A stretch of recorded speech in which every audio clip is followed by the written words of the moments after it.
Hello, welcome everybody to another episode of DOScider, where we are not doing Franco the Crazy Revenge, although that was a much better game than we expected. I'm going to be... I've complained before, this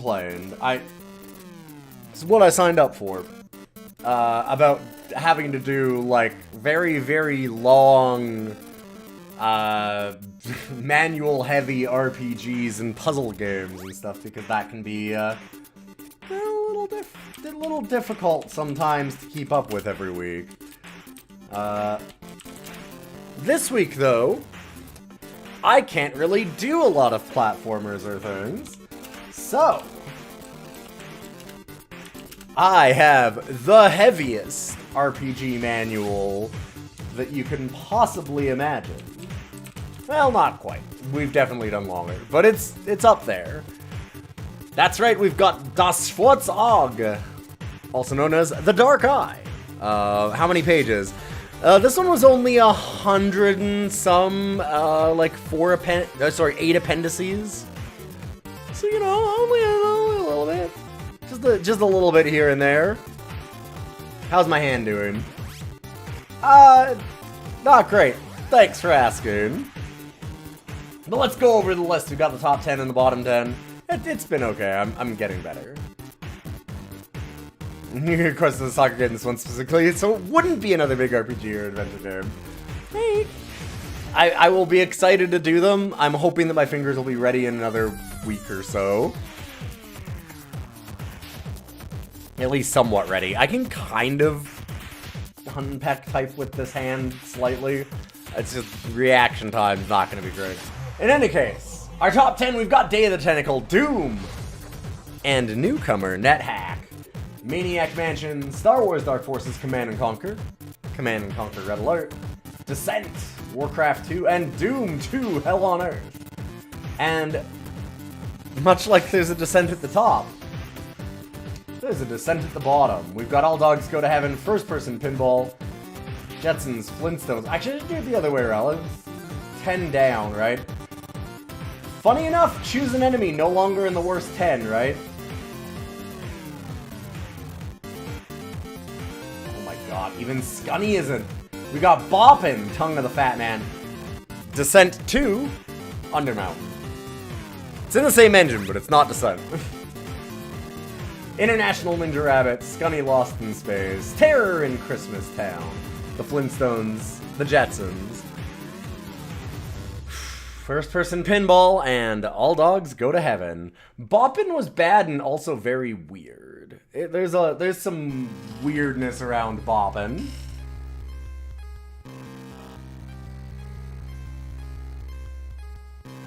Boppin' is the rebellious game with the depictions of suicide for comedy, yes. It's a big screed at the beginning about how, like, we make adult games for adult people, and that's why it's gonna have suicide, because suicide's funny, and, like, we're not gonna be like these PC woke people. Done by a bunch of leftists, including a trans woman as, like, the main designer.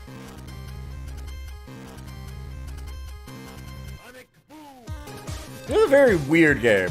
It's a very weird game, because it, like, feels exactly like what you would hear from a bunch of weird alt-right trolls today to make a game, but it's done by, like, the polar opposite of that. And then you see the actual gameplay of Boppin', and it's just a weird, bad puzzle game. Yeah, like, it's not... Like, why... It's a cutesy puzzle game. Why does this have to have, like, depictions of suicide for fun? And that being said, that's not what we're worried about. We're worried about the Dark Eye. Like I said, Der Schwarze Auge. And you've got... Never has there been a match more perfectly made than getting Surtech, the creators of very intense esoteric RPGs, to find a German RPG maker and get a Euro tabletop RPG to adapt for DOS.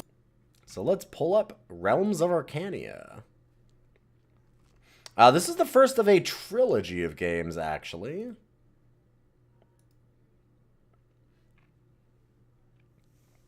Please. Just a second. Yeah, there we go. This is it's a little tough to move my... Yes, I know.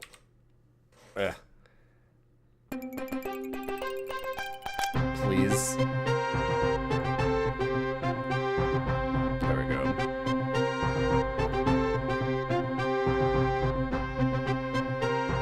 Of the 3 words in Das Schwarzauge, I pronounced one correctly. Das Schwarzauge? Hey. I kind of stumbled my way through that one. I did worry about my German pronunciation.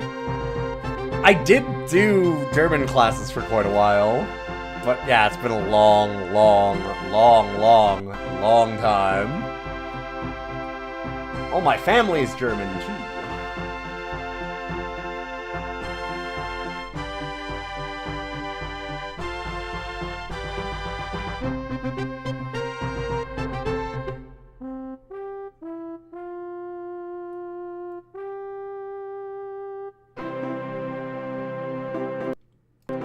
Alright. I love these bounce in. God, like... something about that just feels very PowerPoint. Thorwall, City of the Free. One of the oldest settlements in all Arcania. Populated with indomitable warriors and seafarers. Rich in treasures from innumerable forays.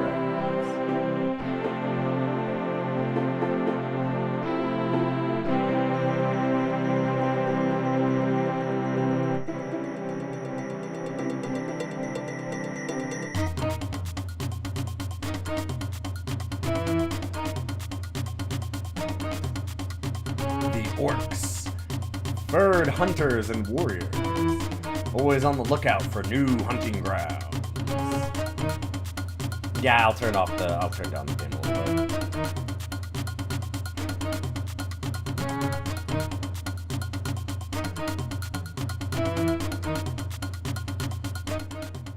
Okay. Now when the music hits with those big blaring horns, it gets a little... It is the year 15. This is the story of a sword. A sword lost for 100 years, and yet it may determine the course of the future.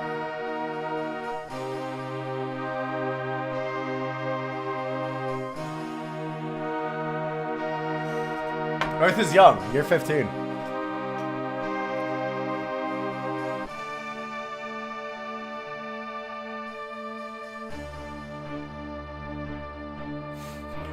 Just the bounce in, it's Solitaire-esque, it's so good.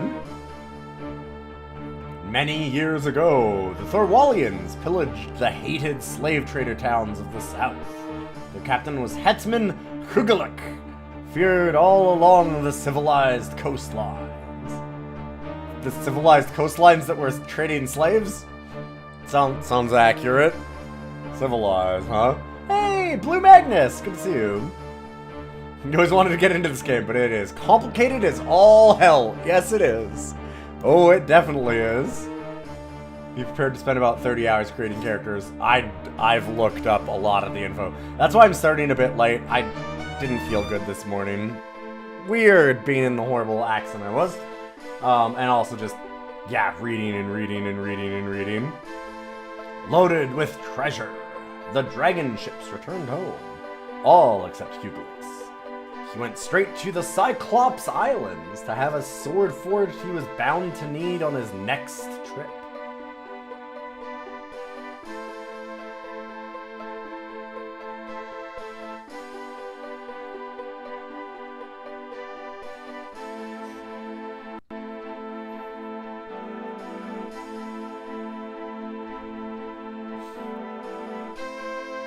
They really do love that one transition. Next journey led Hugelik to the Orcish lands. God, this is a long intro. The only area of Arcania from where no one had ever returned to draw a map.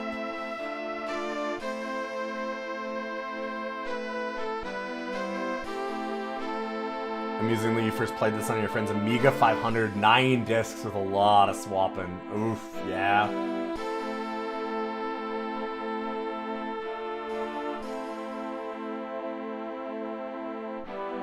Oh yeah, he's telling him stories. And they're prodding him to continue. Neither would he. In a night of terror, the orcs attacked his camp and massacred them all. Oh.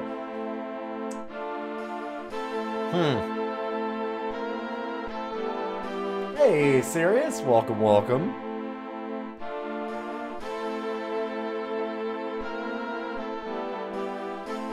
For a second you lost your mind at 9 discs and then you remembered there was no way it was CDs.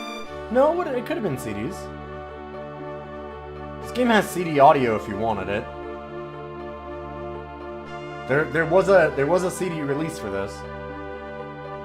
And so Heigelek was laid to rest in a nameless place, somewhere on the Orcish steppes, buried by the last of his companions, none of which reached Thorwall with their mind intact.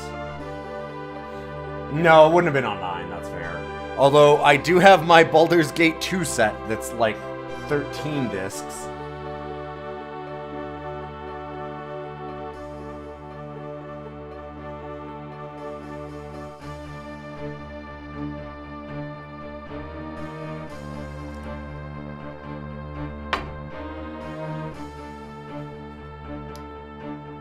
But all that is history now.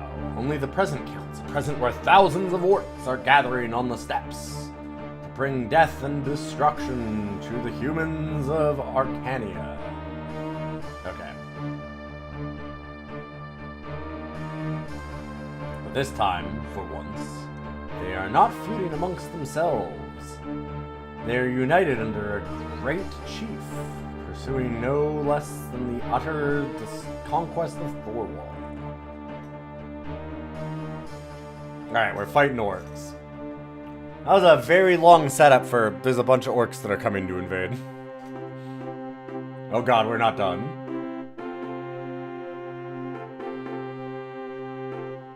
You do not know any of this when your ship reaches Thorwall Harbor.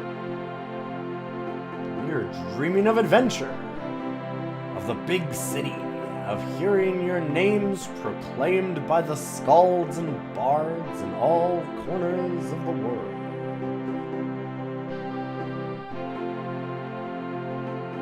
Star Trek Game 2 is much more playable, and Shadows of a River is a masterpiece. Fair enough, we have to go through them all. Alright. Now we'll go into the credits, but we need to skip that and select a difficulty level. I am going to do advanced. So novice will like auto level for you. They actually have like a really detailed and interesting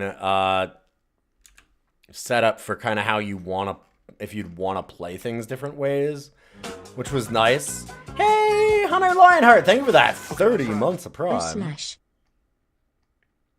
Novice is brutal, it's actually harder. I could see that, yes, because your skills and stuff are picked for you, so you wouldn't be able to choose as easily, like, what you might want as a character. So, like, here...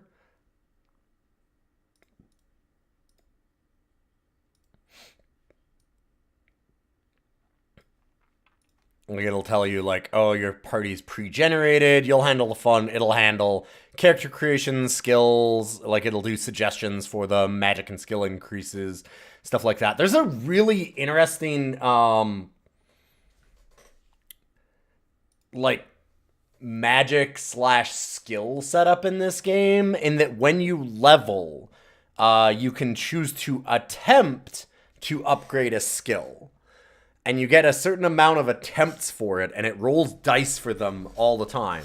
And you can choose as, like, magicians, you can choose to spend those as either, like, upgrading your spells as attempts, or upgrading your skills. So you can kind of, like, split them in weird ways. You can do, oh god, like, everything in this is so advanced. Hey, Jinpu, good to see you. We are rating a extremely esoteric, Surtech published, the Wizardry people, who are known for doing their very esoteric RPGs already. And then they took a German tabletop game and published that. So it is, like, wildly complicated. So we're going into a little bit of that right now. We're just starting making the character creation stuff. So there's all kinds of... The other part that I really liked about this is character generation is you have both positive attributes and negative attributes. What were you into, Jinpoo? It's a fascinating idea of how to level. Yeah. No, this is a TTRPG first. Yes. Yeah, no, this is 8 pages. Oh, you were in demos? Nice. Yeah, we're looking at an instruction manual because there is 100-some pages and 8 appendices. I'm not going to go through all of them, but I just was showing, like, some funny highlights.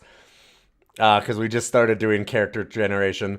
They also have things like, here is an example of how esoteric and, like, drilled down this gets. So you get attack and parry values, so basically offense and defense, based on like your stats and then your skills for specific weapon types. But then you can choose, like, say that you have a 14 total and your base value for each is like 6. That means that you could, at a 14 total, go 8 to attack and 6 to parry, so that you're more offensive than defensive, and you can, like, do them back and forth like that. So it's, yeah, this is both a good and a bad thing in that it really lets you drill down to some, like, really interesting strategies, but holy shit, you have to be ready for it, because there's a lot in this, as you can imagine. One of the other ones that I was going to show was... Oh, yeah. You have to feed your characters. To feed and care for your characters. I love this. After, like, 30 pages worth of how to make characters and how to level them and things like that, you then immediately get in here... And it says, after you've rounded up your party and take a minute or two to review one of your characters, you'll notice that he or she has several new attributes that weren't apparent during character creation. It's like, God damn it, you just did 30 pages of attributes. You can't give me more. And the answer is no, they absolutely can give you more. No, there's still more. Don't worry, there's more of them. And yes, you have to feed your characters little sandwiches like they're Tamagotchis. It's great. They will absolutely give you more, though. Don't you worry. What were you up to, Jinpoo? Sorry, I've been obviously distracted. Oh, yeah, you saying demos. Tried out Crow Things, Tidy Cauldron, Crab God. Neat. What are those? Also, you should definitely check out Jinpoo, who is a very cool streamer. Sorry, I'm a little slow today. I had a horrific bike accident, and I'm all messed up. But, that's why we're doing very slow turn-based games that require a lot of manual for me to rank today. Oh my god, you're foaming at the mouth about this game. You love stupid shit like this. Yes.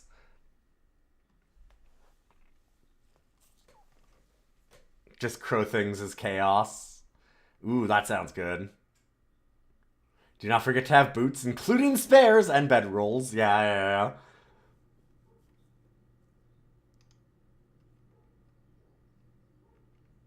There's a Steam release of this trilogy.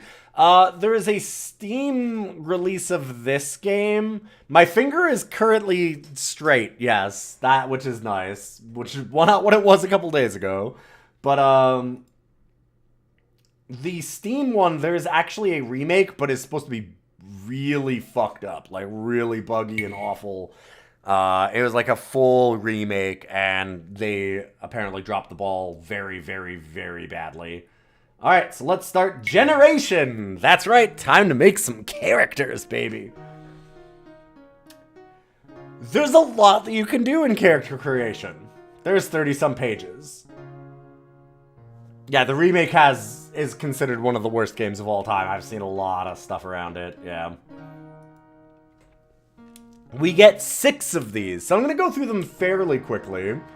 There's 12 different character classes, which you need requirements for in a very wizardry way. Wizardry did the same thing, where you had to, like, roll requirements of, like, a certain amount of dexterity or charisma or wisdom or this one has courage as a stat, things like that for various class types. The funny thing about this one is that some of your class types are like elf. So, you know, you're getting born, and then it goes like, sorry, kid's not dexterous enough. You're gonna have to be a human.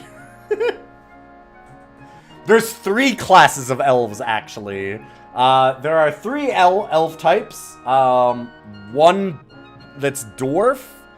God, what are... Okay, so all of the class types...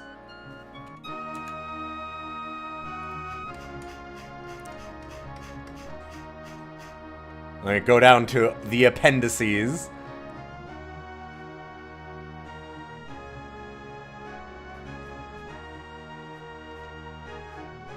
And you have the class types as Jester and She-Jester, Hunter and Huntress, Warrior and She-Warrior, Rogue and She-Rogue, Thorwallian, Dwarf and Dwarfess, Warlock and Witch, Druid and Druidess, Green Elves, Magician and Magician. I am not kidding. I am not fucking kidding.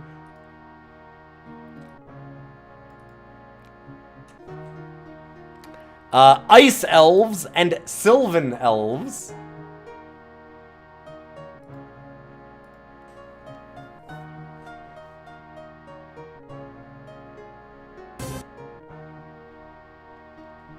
The gender binary was a fucking mistake. It's pretty good. At least in this one, no stat changes between, like, gender. The gender doesn't matter.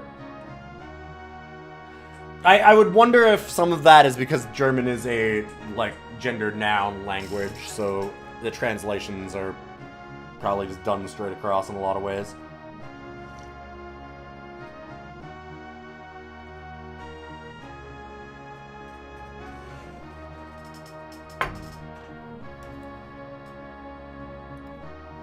Okay. Gender. Sure. You're a woman. Now I can change attributes. To change attribute values, define some first. Wait, I did look at this. Were we not supposed to... I thought that's what it... Oh, new attributes. That's what it was. Okay, so it'll roll 1 die at a time, and then we pick them 1 at a time to put them towards. So we want a magician for sure. Maybe even 2. Magicians seem like they get like a fuck ton of skills, so you'd really want them.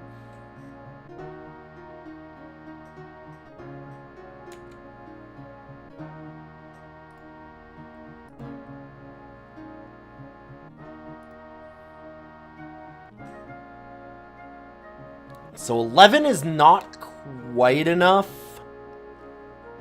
for... Oh, shit. The main stat. That's not what I meant to do. I can't go back, huh? Well, damn. I can use it as charisma. Wisdom needed to be 13 is the problem. Shit. I could maybe do... We could set this up as, like, a Sylvan Elf instead. Click through and restart. I mean, I could, but I've got other characters that I'm going to be doing.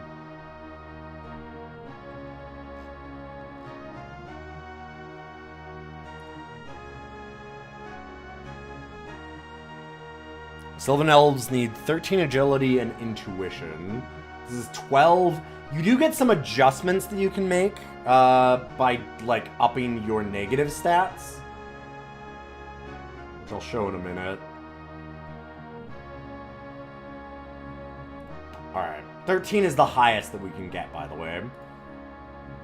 It goes 8 to 13 is what you can roll on these, which is weird.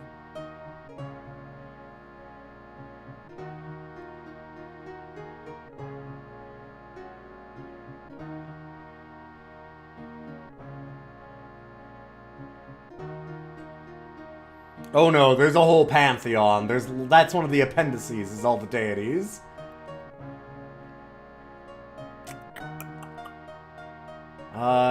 Courage. Like, courage is gonna be more like resistance to spells. Honestly, it's really interesting looking at this and seeing the ways that, like, oh, if you have some courage and superstition, and which is a negative effect trait that you have, and like this all work together to partially add up to this formula for your resistance to magic. And it feels very like Dark Souls, which is unsurprising in a way because things like wizardry are a huge influence on that series, but it's very funny how you can see the bones of that. You didn't realize how big this was when you requested it. Yeah, no, it's massive.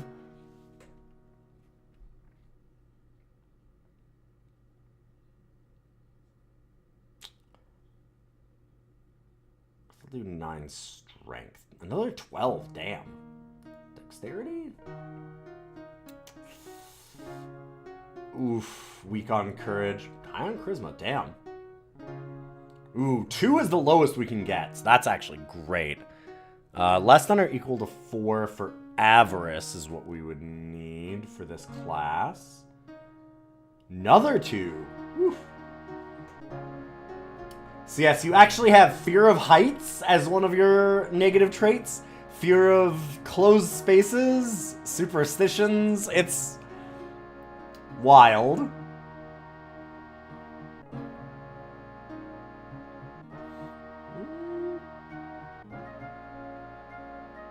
The Sylvan Elf is real chill. Not greedy, not violent, you know, just, yeah.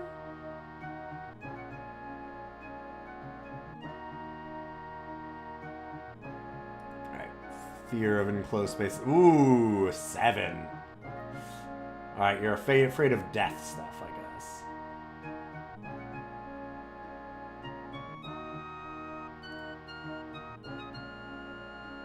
Very curious. Not superstitious. Alright, acrophobia. So we need to get change attributes.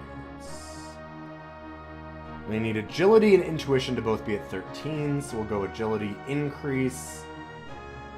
And we can increase a negative trait on the other side to kind of accomplish that. We have to do 2 increases, which is unfortunate. 7.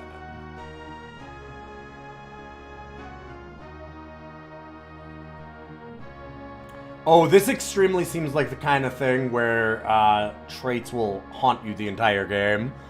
There's a lot of little systems in the background of this game, it seems. Oh, shoot. Wrong thing. Need intuition up.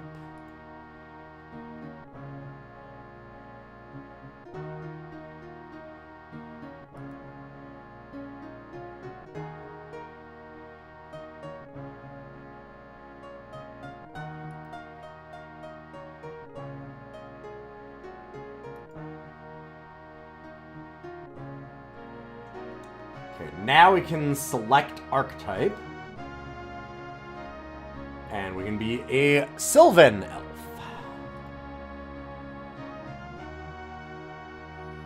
So now it'll let us choose a portrait. They have a small selection because they match it to your archetype and gender. Measured in ounces for weight.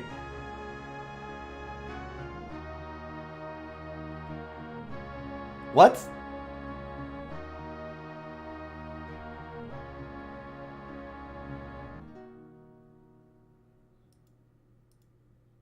That's kind of amazing.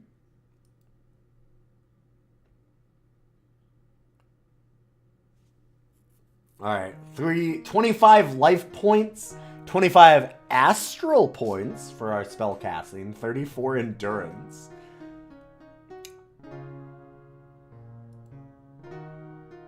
Okay, and then here's our skills, and now we can do attempts at leveling them up. And look at all of the skills. Combat skills, body skills, social skills, lore skills, craftsmanship skills, nature skills, intuition skills, and then we have attack and parry values. And then we get spells, where we have different remaining attempts. And these are all of the spells. There are 4 pages worth of them in the book. There's 120 or so spells in the game. It is that kind of game.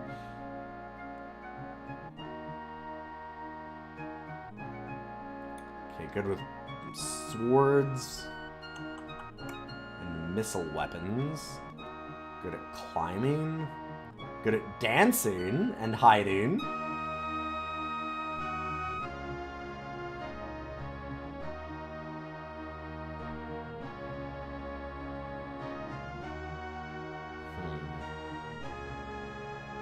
Stealth and hide are different. What? Okay, hold up. Let me just... I do have the appendix of skills here, too. Stealth, which is courage, intuition, and agility together. The ability to move without a sound. Hide is the ability to find a hiding place quickly and quietly. Fair enough. Yeah, I cannot carouse very well.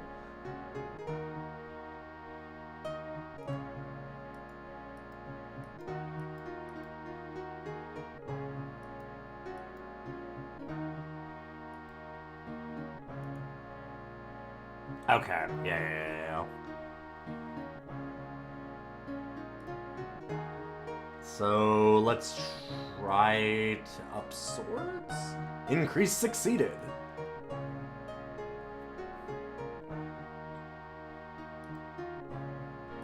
Yeah.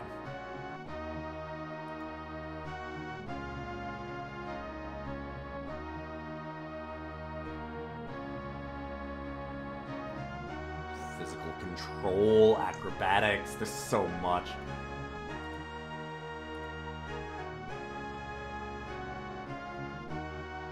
Oof, not good at seducing. Decent at lying. This is so unreal. God, there's so much going on in this game. Hide is defense, stealth equals offense. Yeah, that might make sense.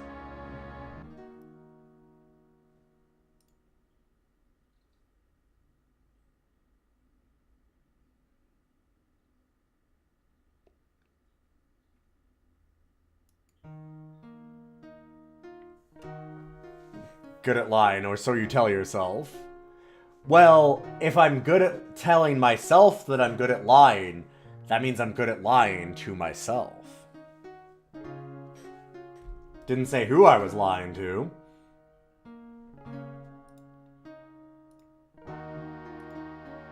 Okay, better perception?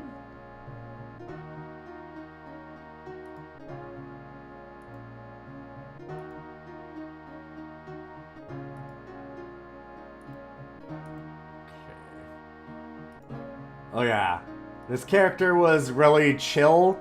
They definitely have that herb lore. Gonna be here for so long.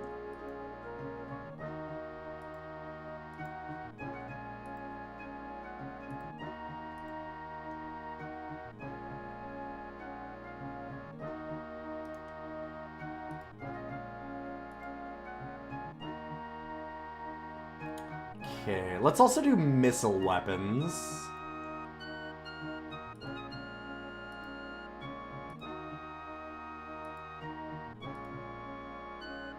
I don't think I can increase it twice. Yeah, there's a lot of rules around what archetypes can increase what things how many times. And I'm not going to get into all of them because it's a fuck ton. It's a lot.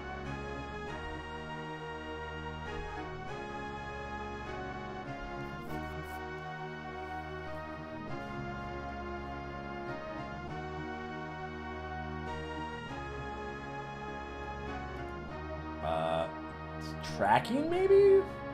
Sure.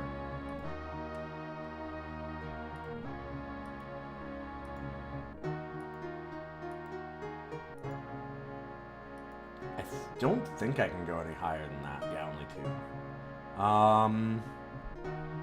Treat disease. Alright, sure.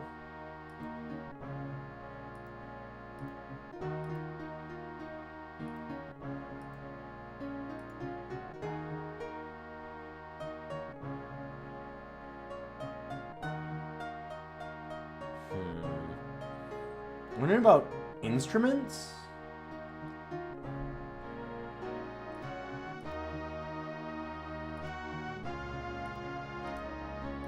Dang.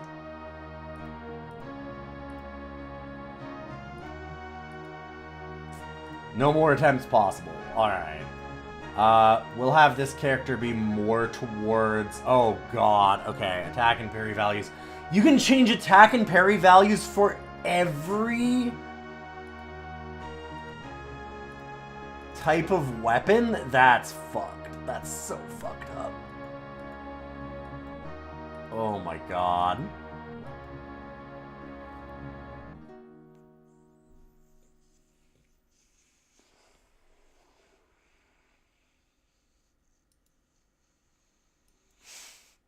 Alright, time to do our first of 6 characters spell.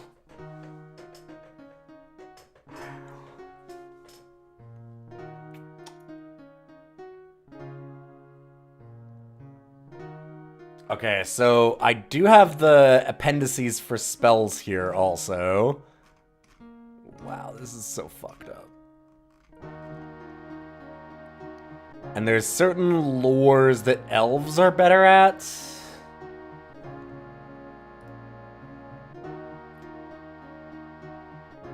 Bambaladam.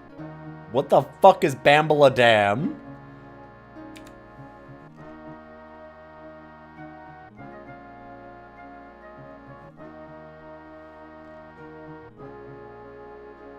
Your friend I am. The spell's target thinks the caster is a friend. What? Whoa, Black Betty. Yeah, like, what? What? Oh, Witch Spit is a pretty great name.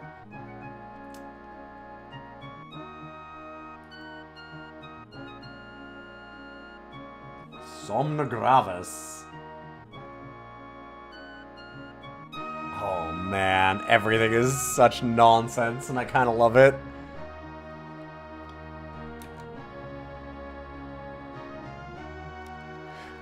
Okay, Somna Gravis 1,000 Sheep is what that's called, actually.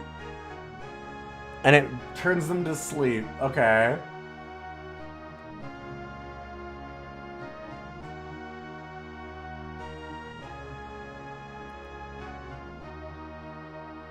Which would make sense, considering Somna Gravis. So good. Exposami.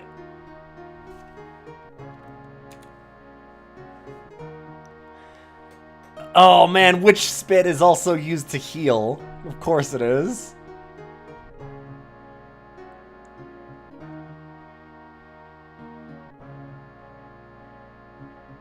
See, I kind of love... I do really, really like this side of things, and that it's a whole-ass RPG that... Like, all the spell names and stuff seem very different than D&D, right? Like, it's got a very different setup and way of leveling and vibe for a ton of different things. Joke about mistaking the game for Baldur's Gate 3. Good to see you, Zombub. Okay, where is Exposami? I can't seem to... It's in Clairvoyance. Show to me the tracks of life, reveals the presence of living beings. Gotta imagine that I know what chameleone means. Lightning.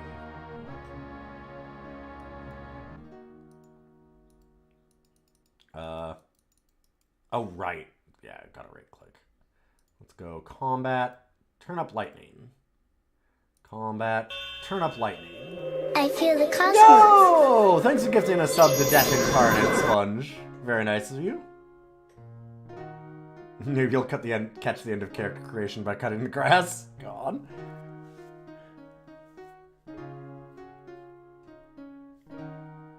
Yeah, I kind of love how esoteric and weird this thing is. Yeah, we can only do 2.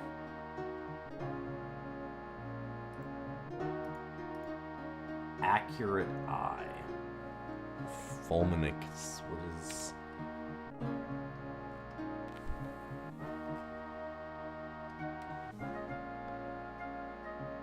I was gonna say, yeah, so that's a thunderbolt. So why is there's lightning and a thunderbolt?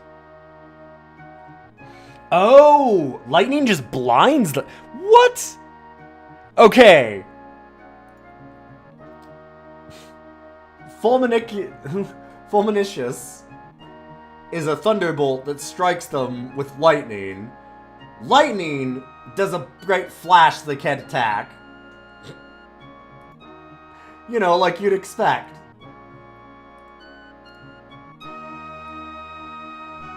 Fulminictus.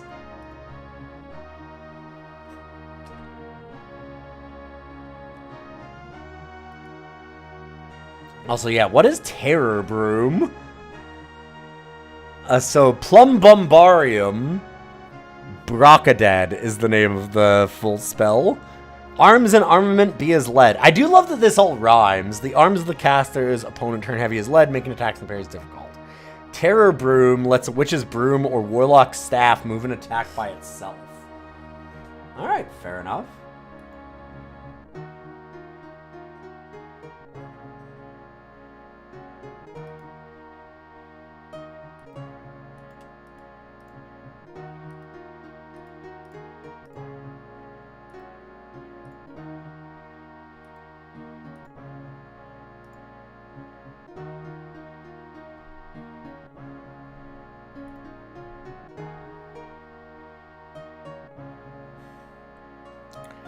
Fiat Lux.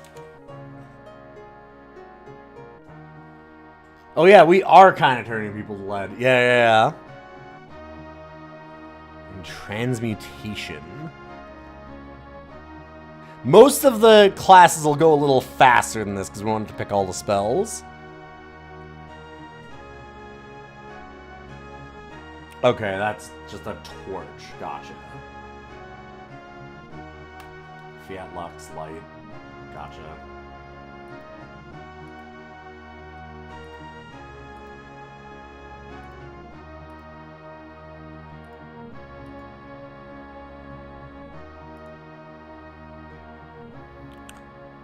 Apolitis is...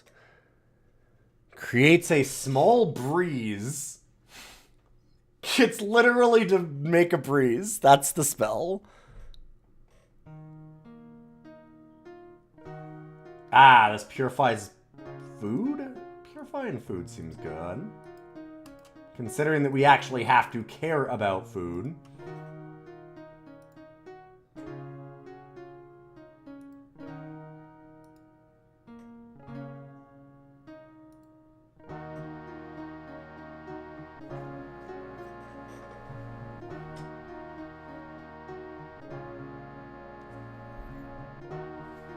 I feel like Accurate Eye is probably an okay one for us to have in combat.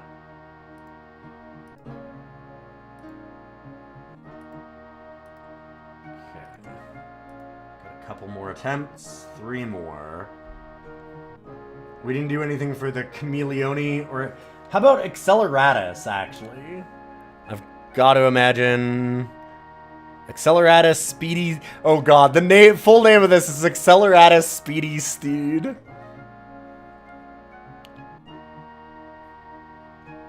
Doubles the caster's speed, improving his or her combat values. Yeah, that's probably a really good one to do.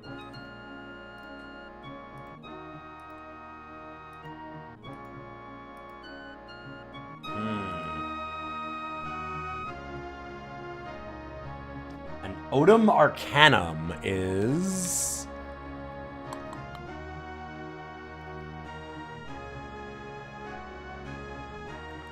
Do I sense magic touch? Shows whether an item or person has a magical aura. Hmm.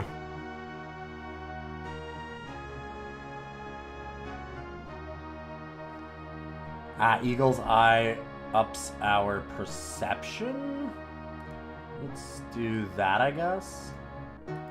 I'm waiting for it to say that we failed at, and like that whole, oh, what do we try and level up? Just is like, no, never mind.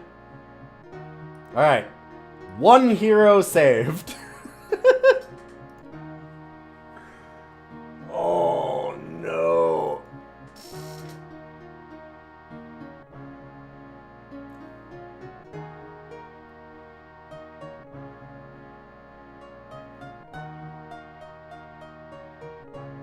I mean, it's saved, right? So...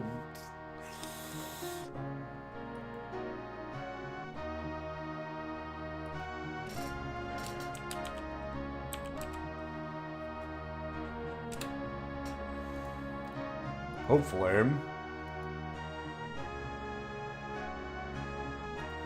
new attributes. We get a 9.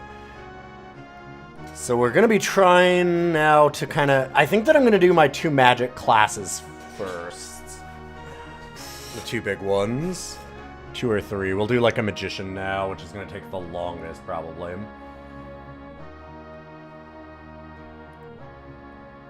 Oof.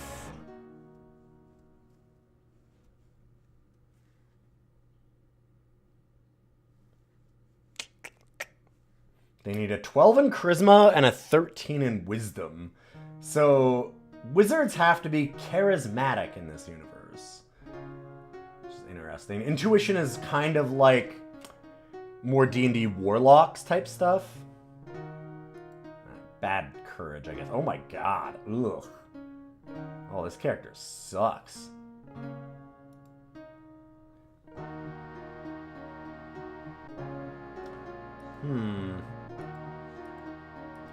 Okay, I'm getting the feeling that this is a new attributes kind of one, because that seemed like a lot of really bad rolls.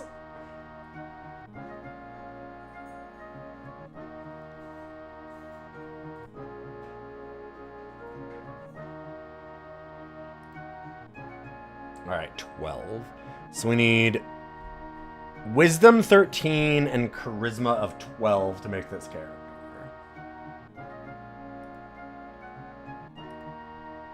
Ooh, and then we get the 13. Ouch. I was like, what are the odds that we get a 13? We should just use the 12 now. Dang.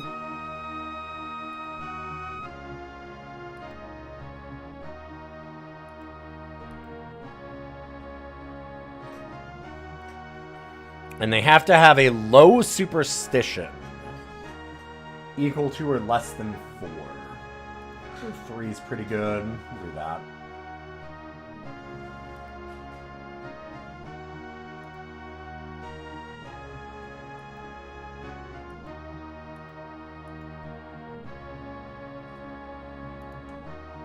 And then we have to change attributes and up our wisdom by a point.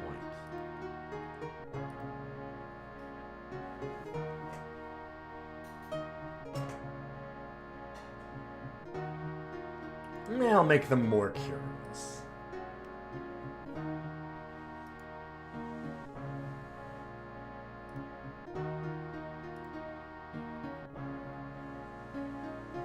Alright, now we need to pick a type of spell that we prefer.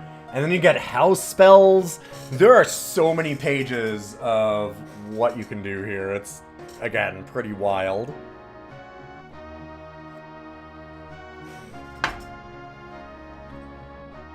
I feel like the other characters can maybe handle doing, like, clairvoyance and all that, and we'll have this one.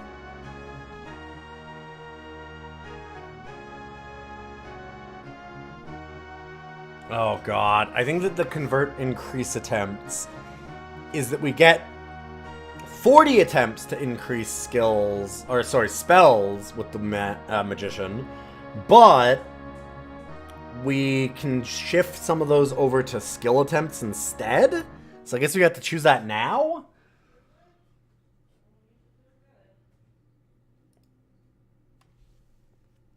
Yeah, okay. Let's just do 5.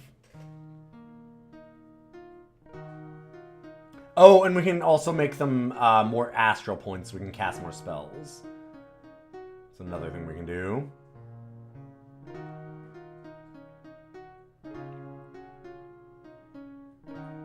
I'm going to say yes to that also for now. And get ourselves some more spell points. Does mean that we have the regular number of attempts, but that might also make our character creation go a little quicker here. I will say, I kind of love how in-depth this character creation is. And most of it's fairly intuitive, at least. Like, the UI is nice. You can kind of tell what everything... Like, things are sorted nicely. It's fairly easy to use the actual system here, right? So don't hate that.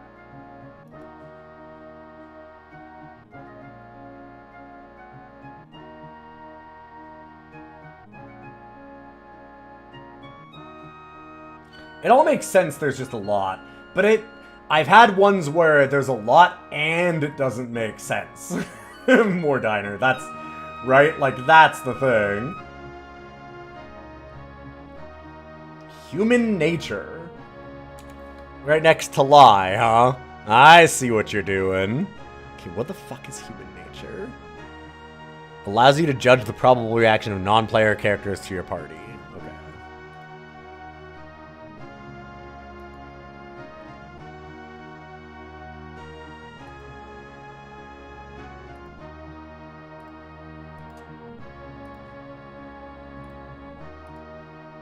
Increase our lore.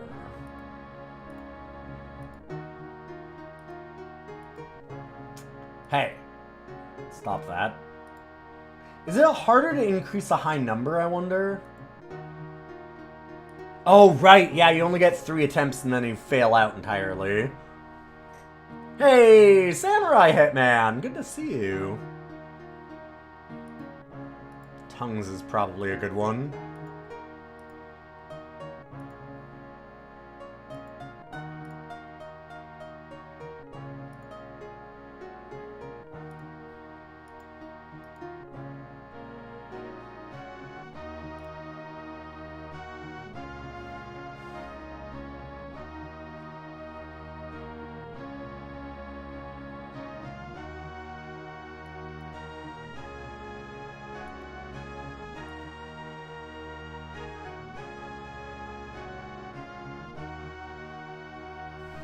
It's easy to bring up bad skills. Yeah, I know. It doesn't...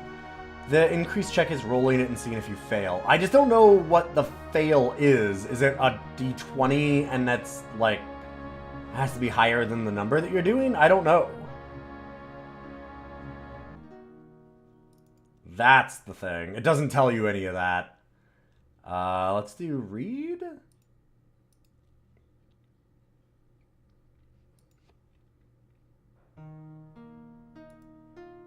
Sure.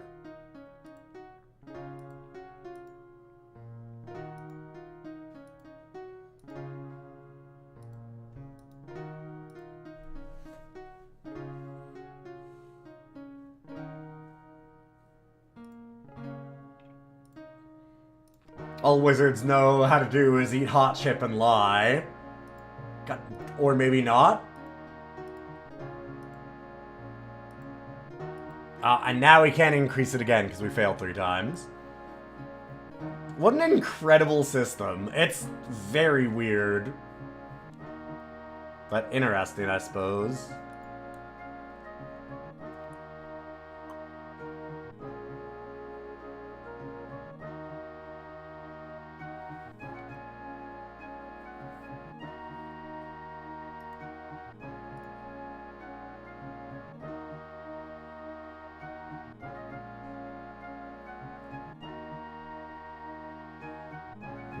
History? Sure. And I don't know. Who knows if any of these are ever going to be relevant to the actual game. and we focused mostly on combat. So where's our combat?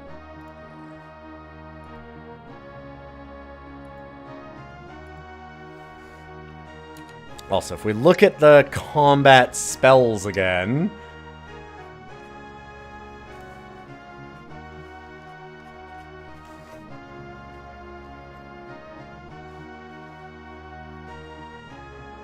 Which one actually do damage?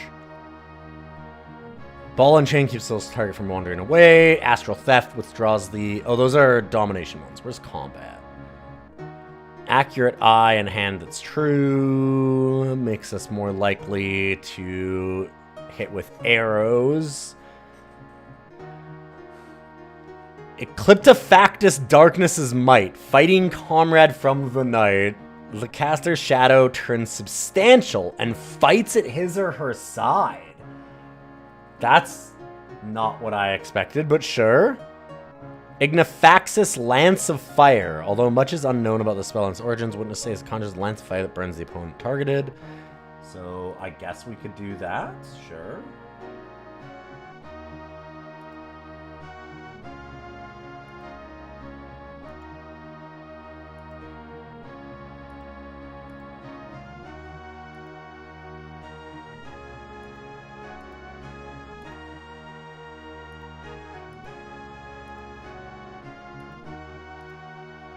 I think that's the most that we can do this. Yeah, no more attempts possible. We can do some more Ignifaxis. You can do Iron Rust and Rotted Wood, which will make the opponent's weapon rot away. We have to touch the weapon first, though. That's amazing.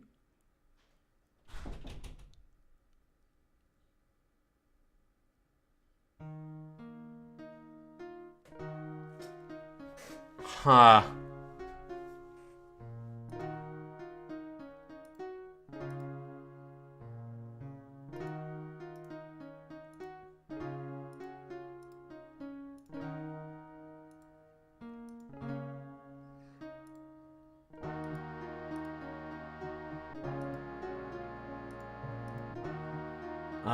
Let's go Terror Power. Apparently Terror Power increases, our team's combat effectiveness.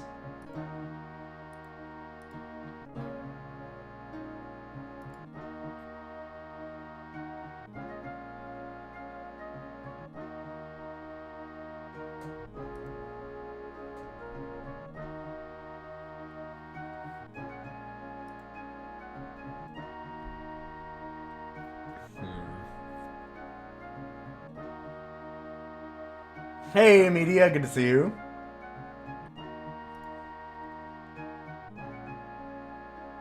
Yeah, this game is a lot.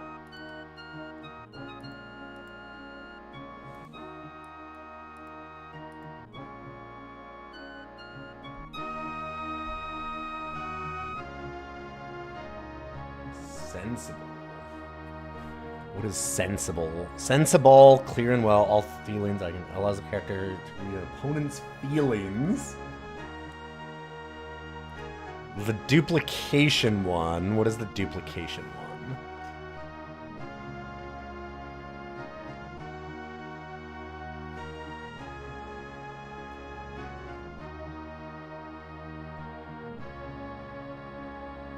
Yeah, it makes it harder to hit in combat. That's what I figured. So let's do that.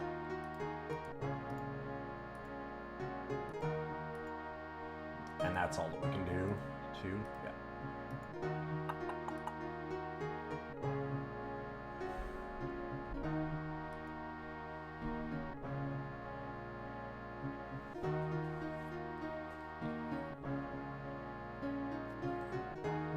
Could try this Guardian one. What is that? Why would Dispel be a... Why would Guardian be a Dispel one? Conjures up a projective dome resistant against a great number of magical attacks. Okay. Sure.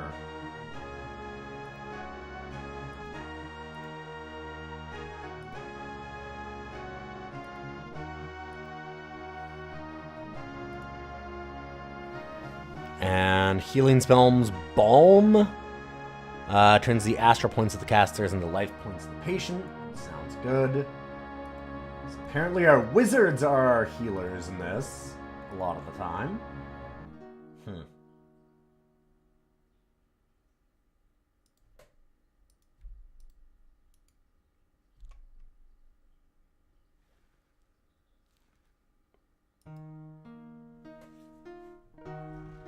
Ah, yeah, it's a d20 roll. Okay. Horophobos. I just kind of... Horophobos, deadly fear. Causes a blind panic in the caster's opponent. Causes them to run away. Huh. God, so much this game.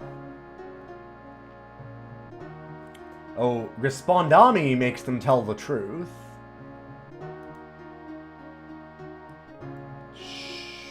Sure.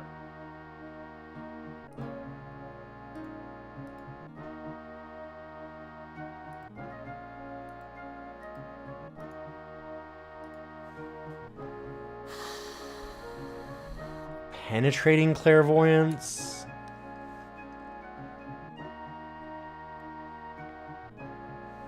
Reveals a larger area on auto map.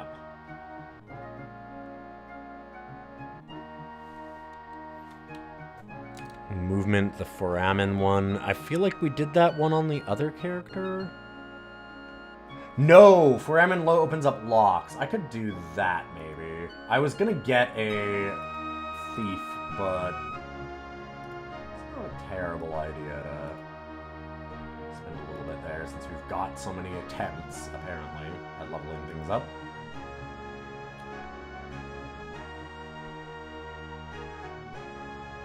I guess I can just keep leveling up combat stuff now.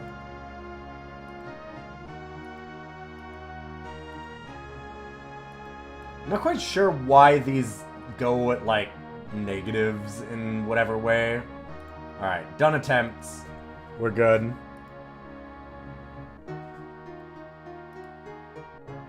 Save hero. Yes. 2 out of 6 down. Haha! I only have to hold up one finger to get to now.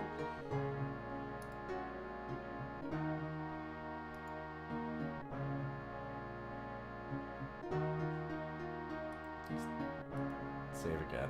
Okay. Just to make sure. Weight and ounces. We talked about the weight and ounces before. It was very funny. Alright. Jeef. The next Jeef.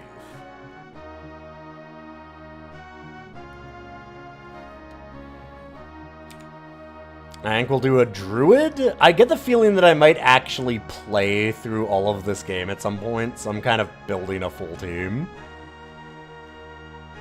This game is so incredibly esoteric and weird that I kind of want to go all the way with it.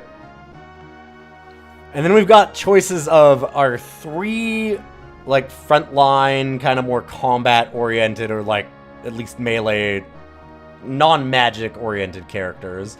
We have Jester, we have Rogue, we have Warrior, we have Thorwallians, which are basically Vikings, Hunters, which are kind of like Rangers, Dwarves.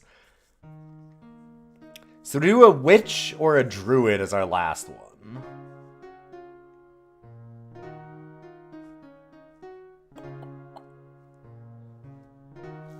I wonder. Is Jester like a more dexterous rogue type?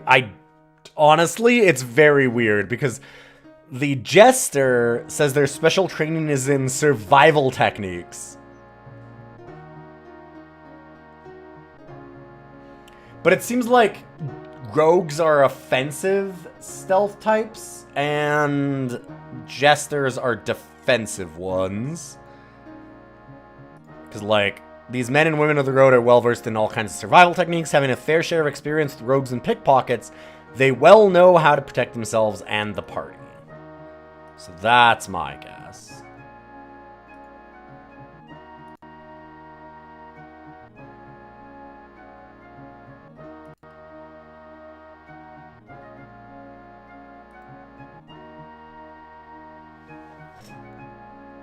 Alright, we got a 13.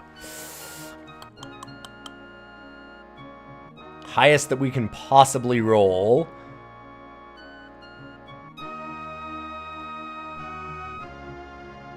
Oh, wow. Rogue needs Dex and Agility at 13.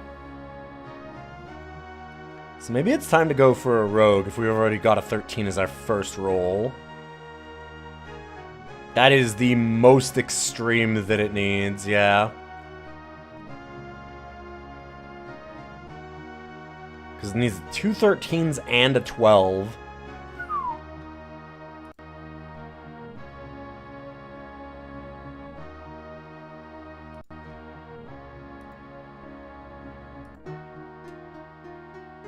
A roll of 10, huh? Strength?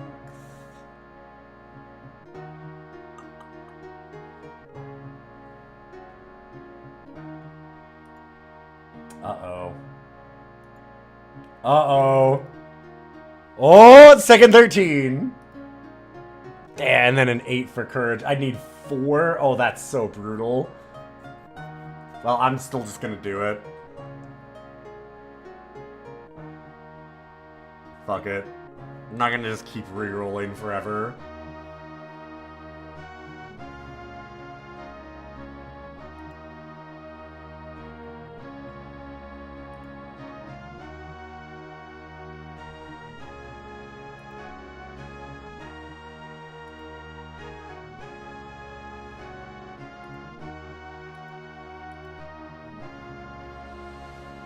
Oh, they need 12 courage.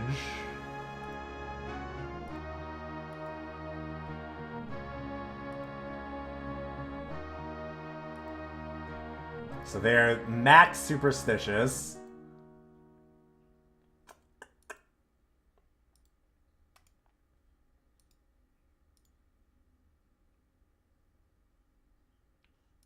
Maximum greed. Yeah, I don't think you can't even do it anymore.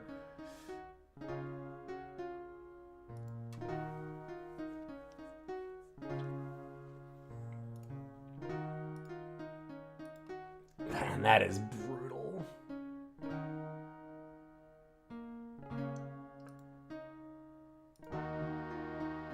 There we go.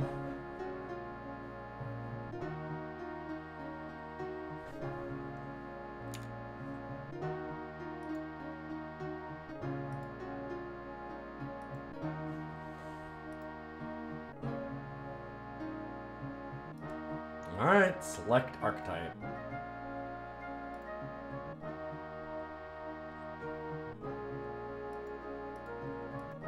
Alright, that's our rogue. -7 magic resistance. So superstition has a bad effect on your magic resistance, from what I saw in the manual.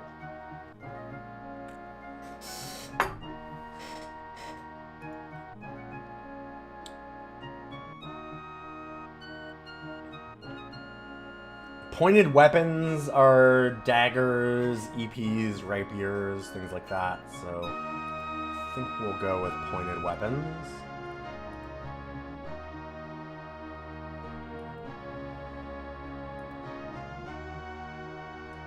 Oh yes, yeah, we have Kraus scores for sure. Hey, Light Cecil, good to see you.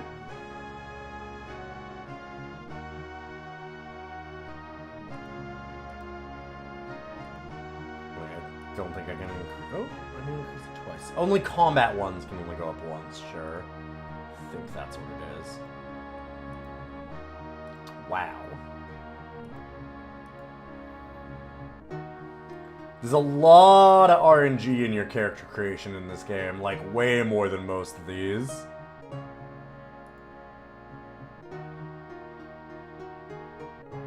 Self-control and physical control. I just realized that. Huh.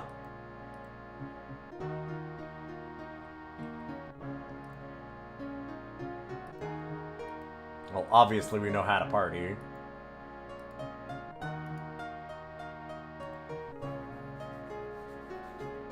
Haggle and lie seem good.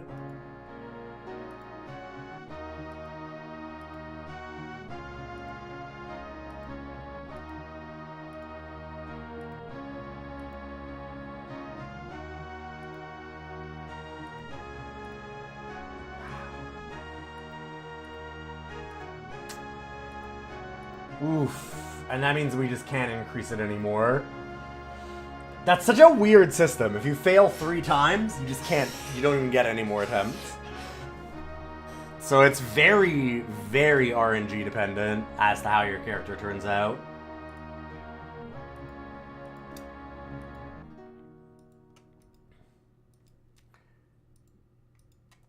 Hot damn. There we go.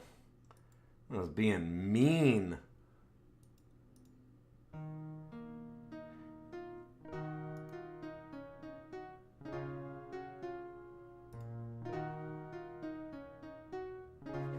Cheat. We could do some cheating.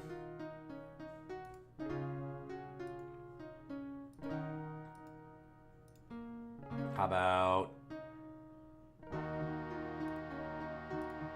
pickpocket and loss? Hey, Pro Pokenoob! Good to see you. We are attempting to rate Realms of Arcania. And by that I mean we've spent an hour inside of the character creation.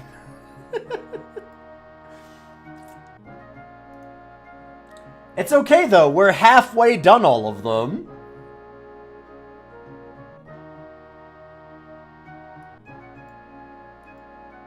We've gotten 3 out of our 6 characters that we need.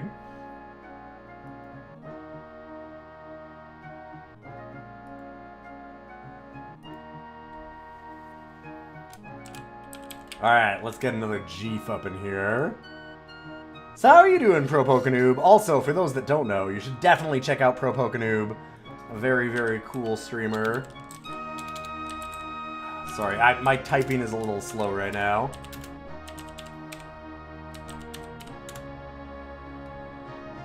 Love taking hours to create my characters. This one's kind of neat in how esoteric and, like, it is the full-ass Dark Eye, like, game for sure. You can get all the skills, everything, like, they care about climbing and swimming, and it's sure something. I don't know. Oh, you tried the Dungeon Clawer. Okay, I should check that one out. Shout out was given to Pro. God damn it. Oh. Oops. Sorry. Typing. It's Peglin levels of fun. Oh, that's cool. I'd heard good things about that. New attributes. We need... So I was thinking of doing... We've got a rogue. Druida, Druidess as another magic caster. And then we have...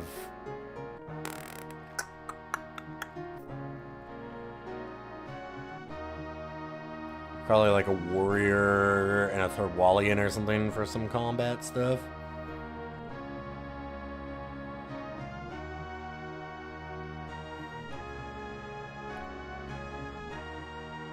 Make sure to follow Pro. Sorry, for those that don't know, this finger was at a 90-degree angle like 2-3 days ago. Friday, whatever that was. Oh no! What happened? I fell off my bike. And I'm in a lot of pain in a lot of different ways. I have messed myself up bad. If you would like to see how badly I messed myself up, I will give a gore warning and I will not post it directly onto the stream because I don't want people to have to see it if they don't want to. But,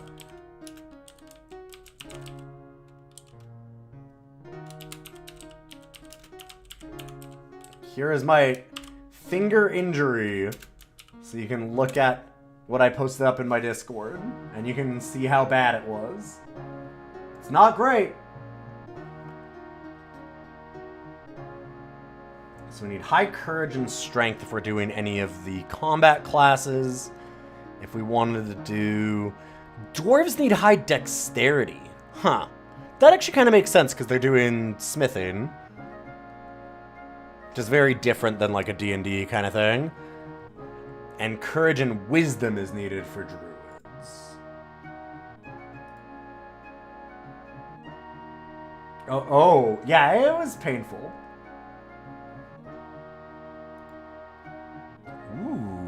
13. Yeah, courage, 10.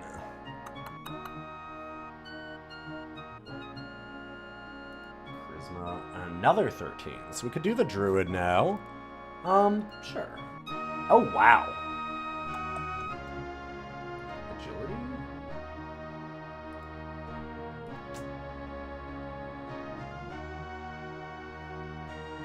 They have to have a low fear of death.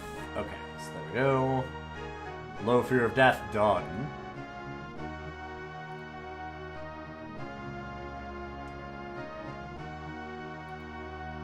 Violently tempered druid, I guess. Who's afraid of tight spaces and heights. Hope it's getting better. Me too. Seems like we're okay. Alright, we are now a druid. Convert increase attempts. So those are increases in spells, and we can convert them to skills instead. Sure.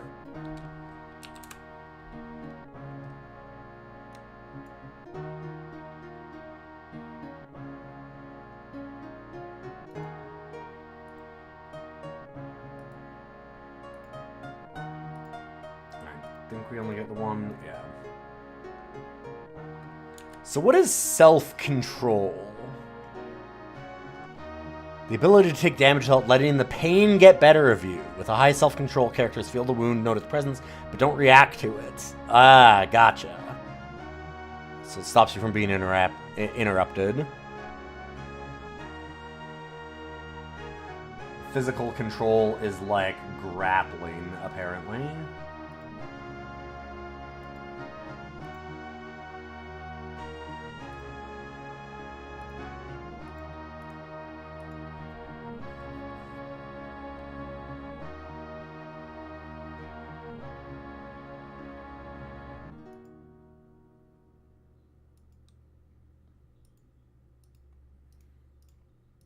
Increase our ritual. I think we can only do 2. No, 3. I know we can't do 4. Yeah. How about geography?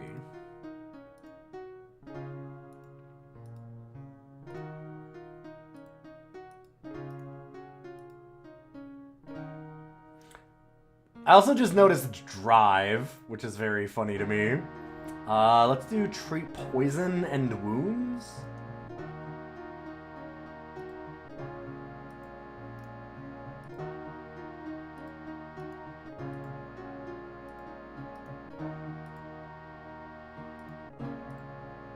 Oh, only by 2. Okay. Dang. Yeah, there's different amounts you can increase every single selection of these for each character that you are, which is wild. Fear of death is a stat, yes. Yeah.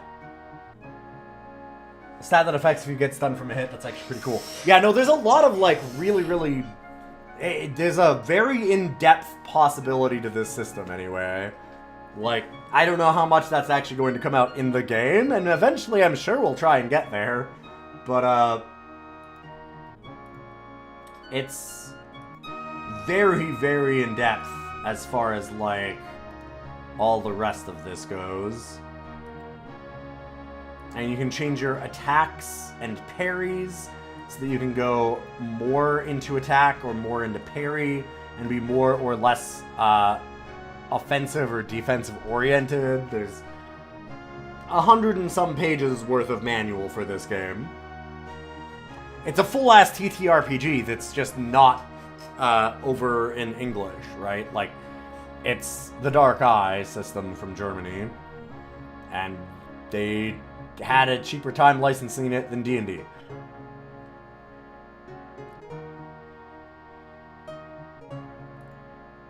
Also was a German dev, so that probably makes a big difference too. And it was picked up by Surtech for the English translation publishing kind of arm of it.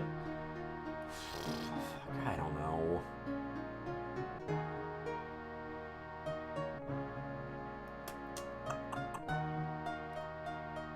Get better at swimming.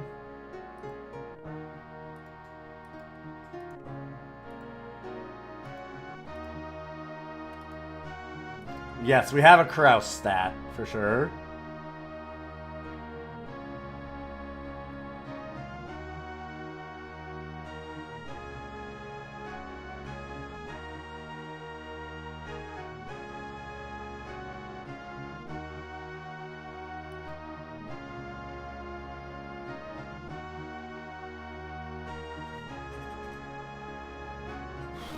Train animals.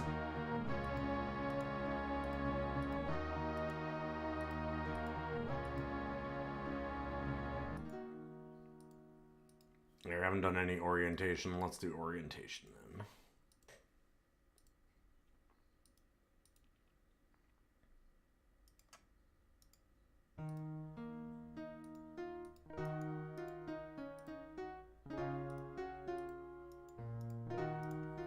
Alright, all of my attempts are done. Now it's time to do attempts on spell! Druids are really big on domination spells, it said. Master of Animals, Confusion, Evil Eye. Alright, so those spells.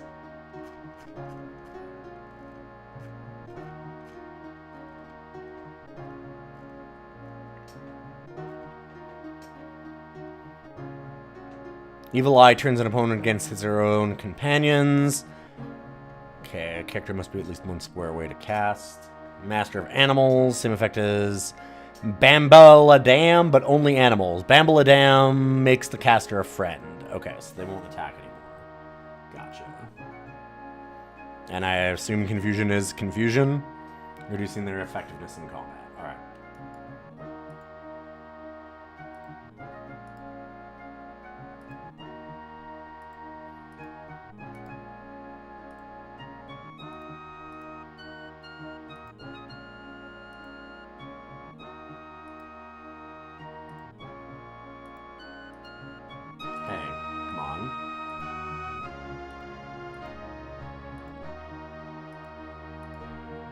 If I fail again, I'm not allowed to level it up, so... Alright, there we go. We got Confusion.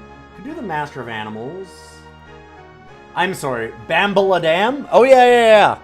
All of these have amazing names for them. Horophobus. They also all rhyme inside of... Like, they'll have, like, rhyming schemes inside of the manual.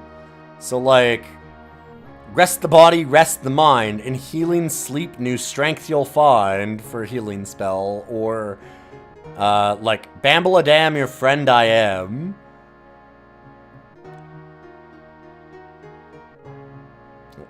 Not all of them have that, but, like, Horophobus, deadly fear. All you see and all you hear. They all have little... And not all of them, like I said, but a lot of them have little rhyming schemes for what they do.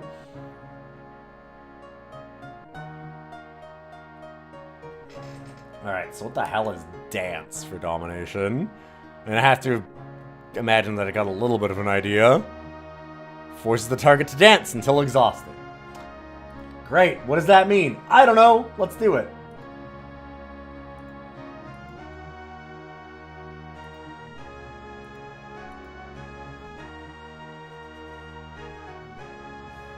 Yeah, bibbidi bobbidi, your free will is now my property. Conjure spirits. You can do that. So you can't cast anything that has a negative. Wild. Hard to imagine, right? Like, what? No. Darkness, burn, calm storm, transmutation. Okay, let's go...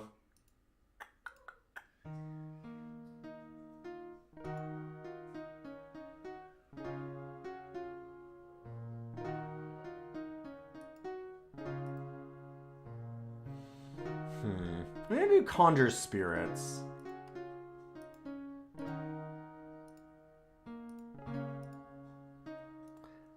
What does it do? I don't know. Conjure Spirits, I guess. Demonology. Conjures up ghosts and spirits. Thanks, game. Yep, useful.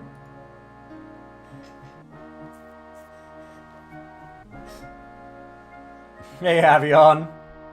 Dang, that finger was crazy. Yeah, I hurt myself pretty good. Good to have you here.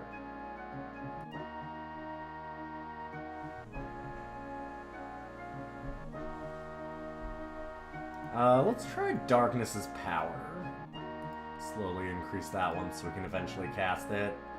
That one seemed neat. Oh wait, I can't do any more? No more attempts possible. Well, fuck you.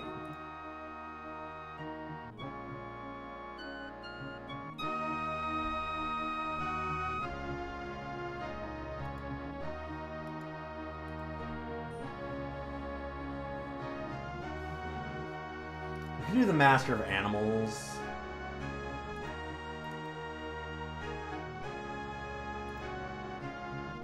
What? That was weird. I don't know what I hit, but sure.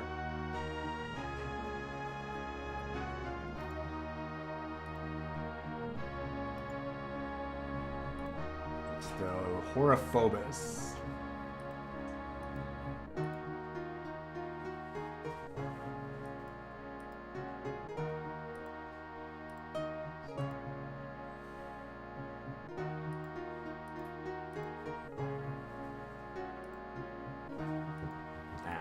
Puts him to sleep.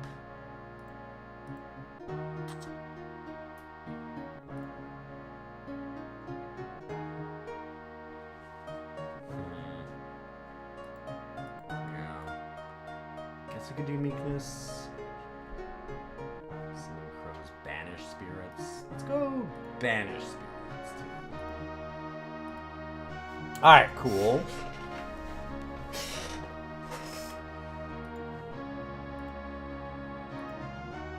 No more attempts possible. 4 out of 6 characters safe. Alright.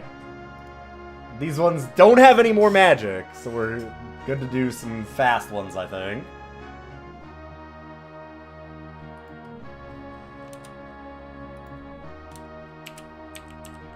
Alright, we need all the Jeefs together. New attributes. We need a 9. We need high courage and strength mostly now, because we need somebody who can actually do some goddamn combat. We ain't got nobody for the front rows.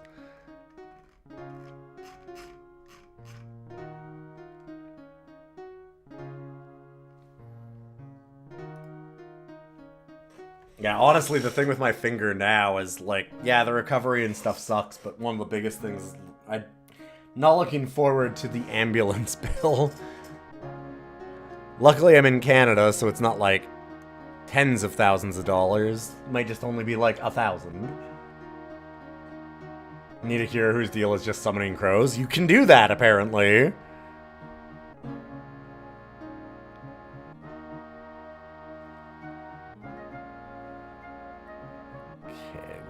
She-warrior. Thorwallians have to have very high superstition. Interesting. Let's go high.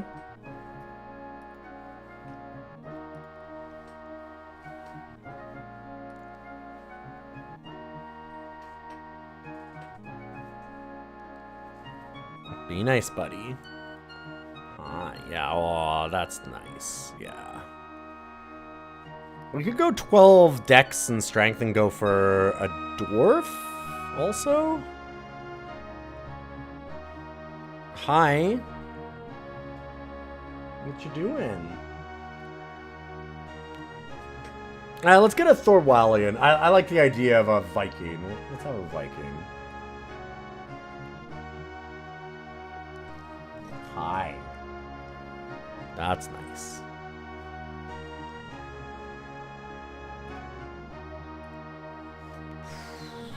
Just in time. We do need to up the strength more. 3 on...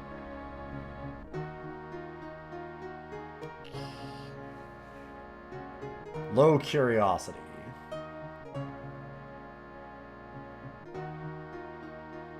See you later, Lloyd. Appreciate you being here. And yeah, for those that came over from one of the multiple streams that hosted us, Jinpoo or ProPokenoob, hi, I'm Ilian.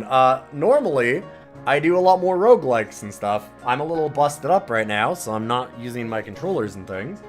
But I also do a lot of old DOS games, just old PC games in general. We've been doing this DOScider, ranking DOS games, every Monday for a few months. We're 36 episodes in.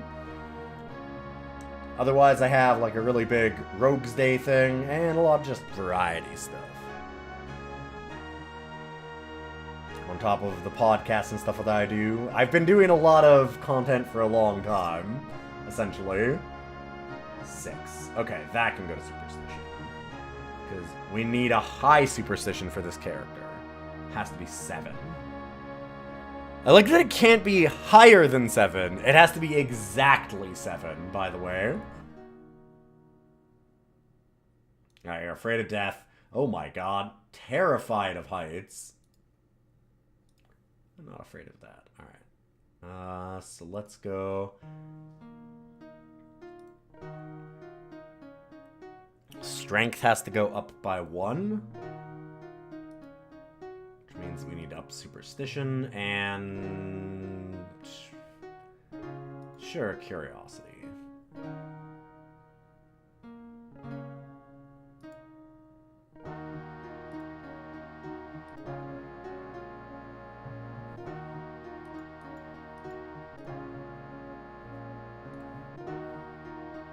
The portraits are all very plain in this one. I'm a little sad about that. There's no, like, real wild ones.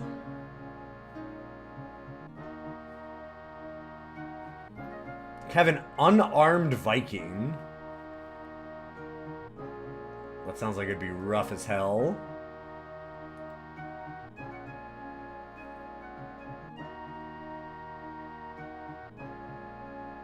I don't know. Okay, let me look at unarmed real quick.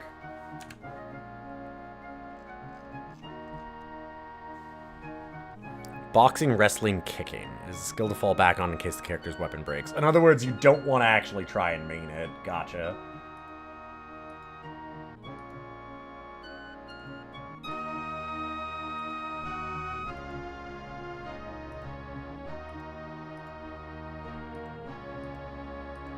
Hey.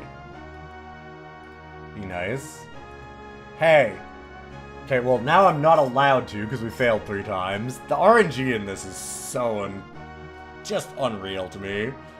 Oh, baby, we got a carouser, though.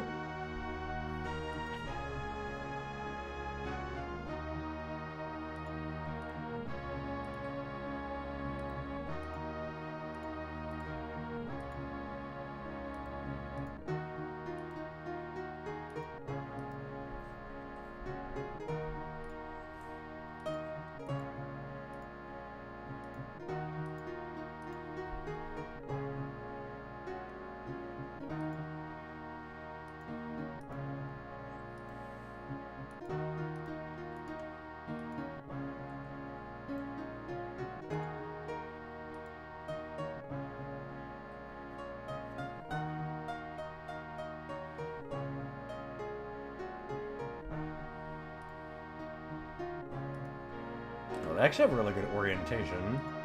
Huh.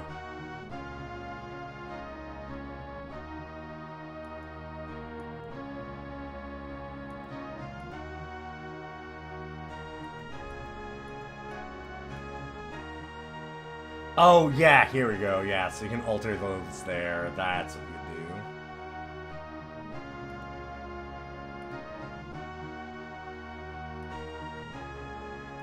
You make more aggressive moves if you want. So you'll be better at offense or defense. Huh. What a weird system.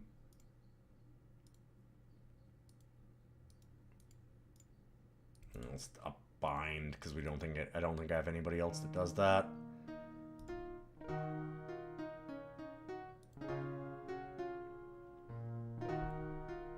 We could have a very seductive Viking.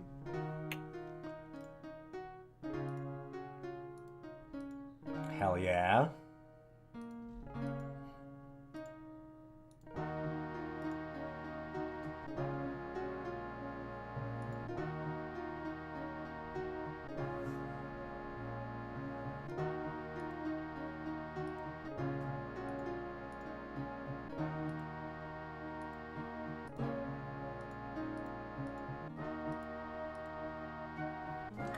And done. Man, that's a lot faster when you don't have to go through 150 spells to look at which ones you want.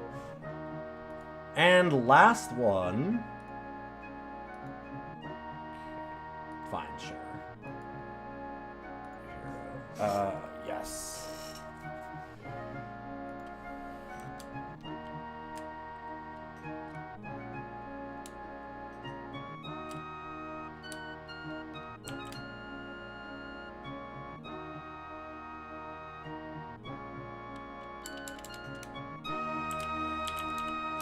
And our last chief.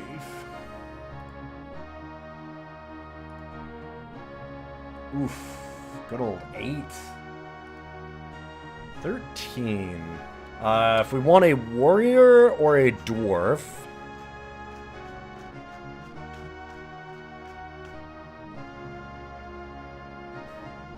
We could just sit here for hours just making characters. Courage for 13 for a warrior. Dwarf needs strength of 13. Warrior needs 12 strength.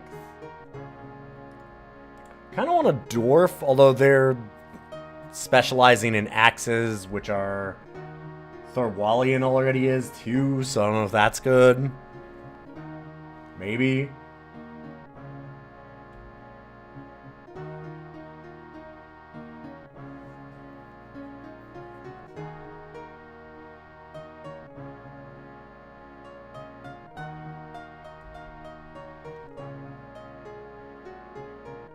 Go for the warrior.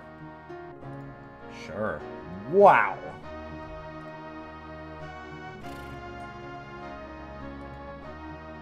Dang. A lot of 13s. And then some bad rolls. You have to have less than 4 for violent temper on your warrior. Which is weird. Terrified of that. Oh my god, look at all these bad rolls. Holy shit. Oh my god. So it's 2 to 8 that you can roll for these, and lower is better.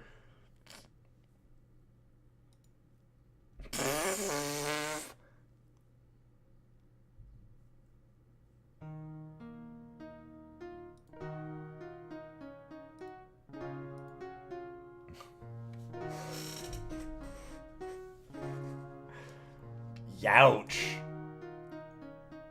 I think I'm still gonna keep it because it's funny. Did mention an important sword. Do we have anybody to use it? This'll be the character that can do a sword, if we want. We had a couple people that are okay at swords, if I remember. I think the rogue is also.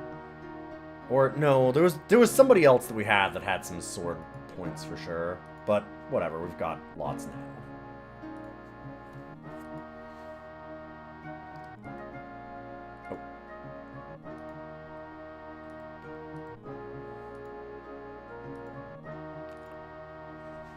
And now we just don't get to level swords.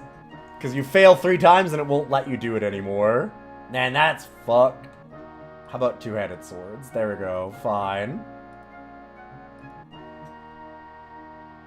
Brutal.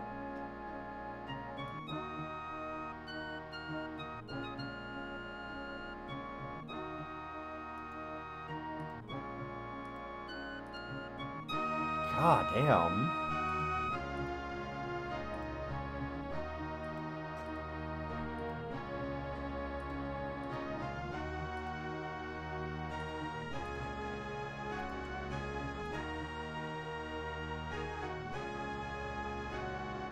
I don't think I have anybody with tactics.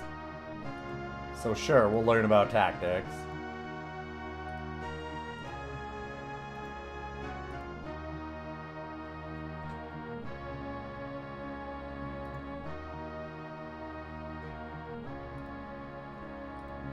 I don't have a lot of treat wounds either.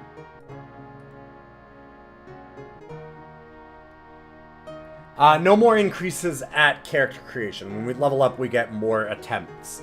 Every level is only attempts to put up your stats. So, you are just constantly at the whim of RNG in this scenario. The way that this RPG works, you are desperately trying to roll good at all times, and if you don't, they have permanent, horrible repercussions for you.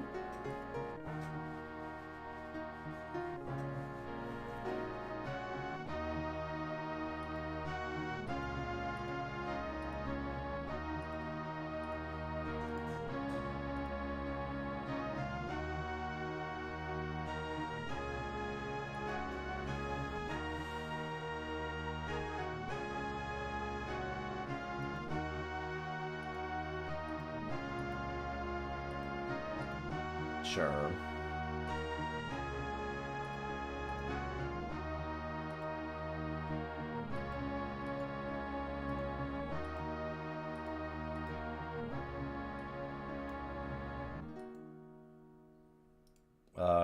Here, let's go... We probably want to be more defensive?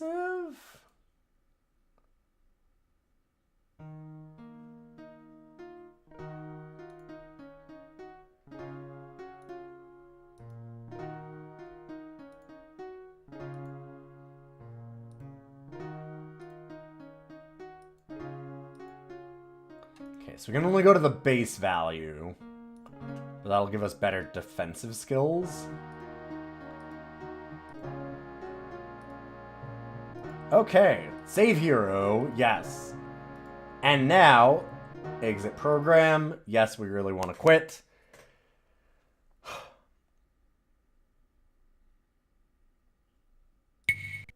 Did we start? Yes. And then here...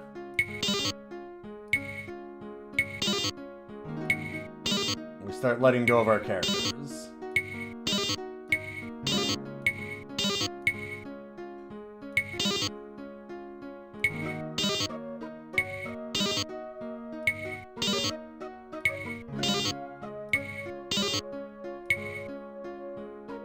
Alright, we have the Chiefs. You can get some real bad level ups where you get to increase no skills potentially. Yup.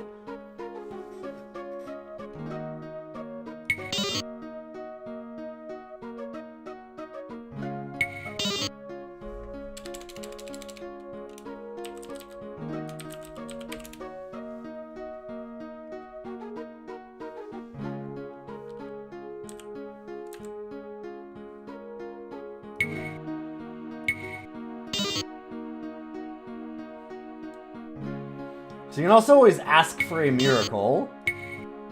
And it'll just... apparently, randomly, you will get a miracle, which is supposed to be very, very, very rare. But you can donate, like, money to your gods to make it more likely. It's very weird. Alright. To Thorwall.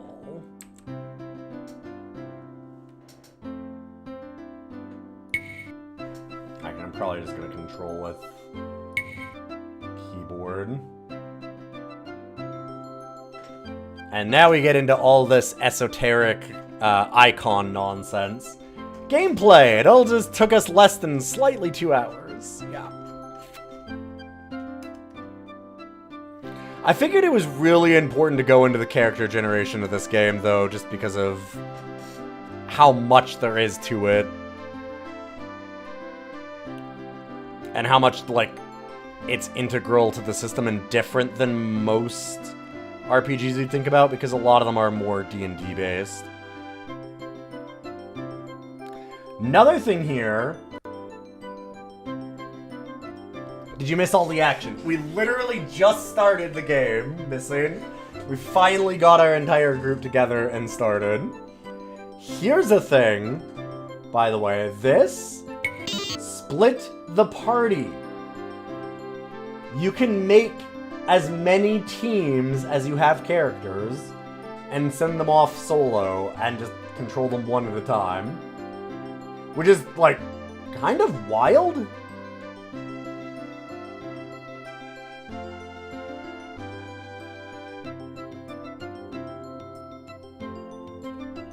So if you're like, oh, we need a team that's gonna have to scout ahead, so we need like the stealth team, yeah, you can totally just separate out all of your like rogue and druid or whatever and set that up.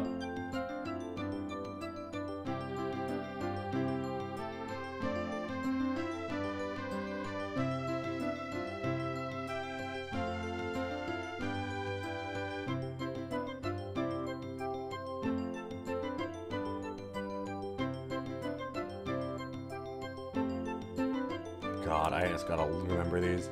So, split the party. This will move between parties. That'll get rid of a party or like merge them together. Game options. This is the auto mapper.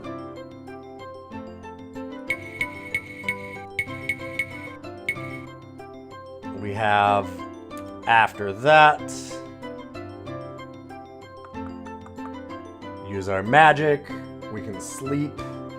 And the last one is visit market? Yeah.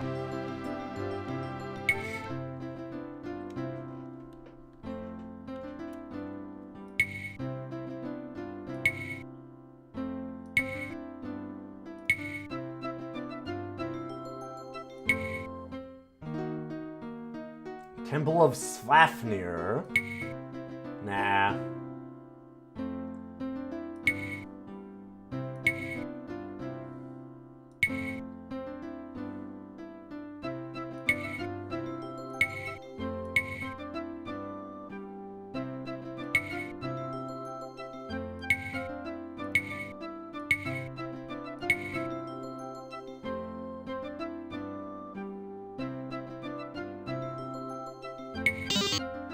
The Harbor Master. Hello, folks. Created by the Harbor Master as you enter his cabin. Oh, that's weird. It locks our mouse to just these.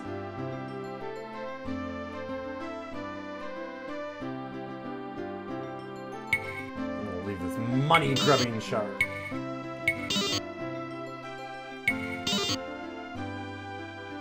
74 copper bits.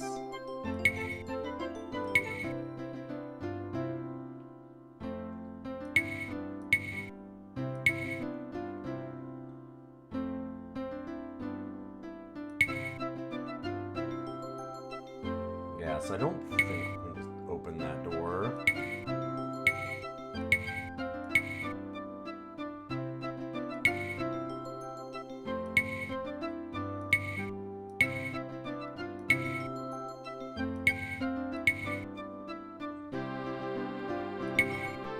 It's interesting how in-depth like all of the spells and skills and stuff are, and then of course, I mean, it makes sense for the time, but, you know, no opening doors, no looking around, really.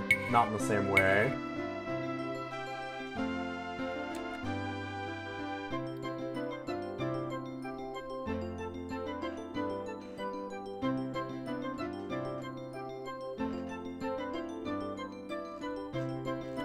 God, so I'm just thinking about, like, what do we even want to do now? I guess just leave?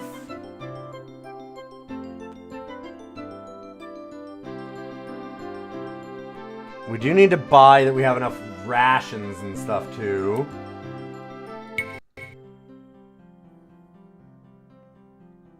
Because, yes, they actually have hunger and thirst and everything, too.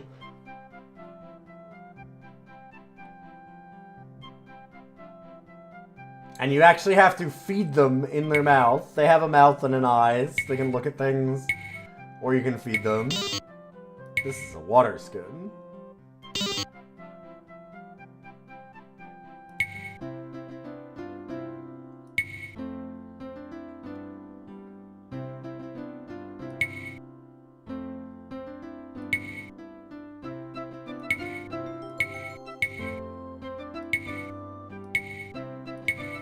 There's not a lot of direction at the early part of this game, for sure. I don't know, go do shit.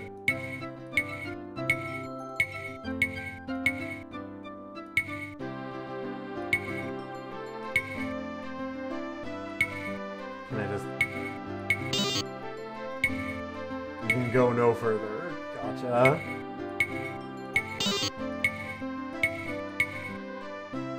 What if I want to leave town? There should be a trail that leads us out. Man of the large wheel divided into sections inscribed with amounts of money comes up. Hey, wanna buy a vowel? Wait, what? Bring it to the temple of Hisende. Alright, who's Hisende? There is a list of all the deities and what their, like, steez is.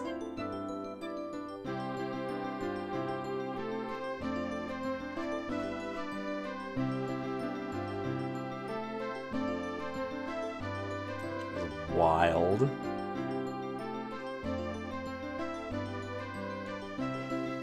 The goddess of wisdom and mistress of all magic. Her temples often harbor huge libraries and treasure troves of magic artifacts.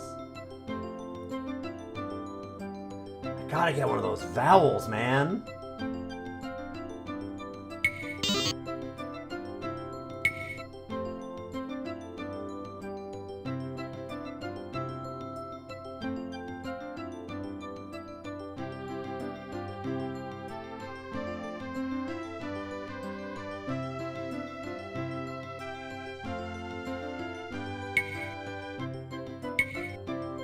Huh. Alright. So we made that man collapse in the street somehow.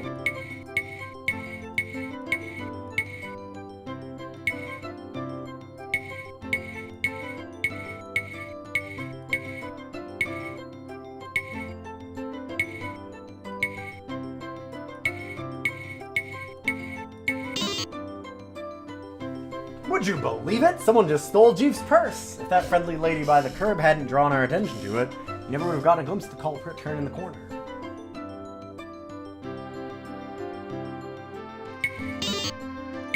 Dang. Cannot catch him. Got fucking robbed.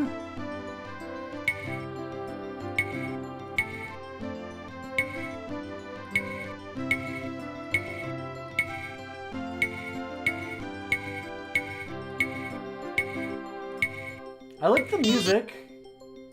There's a lot of little interactions here in the city, which is kind of nice.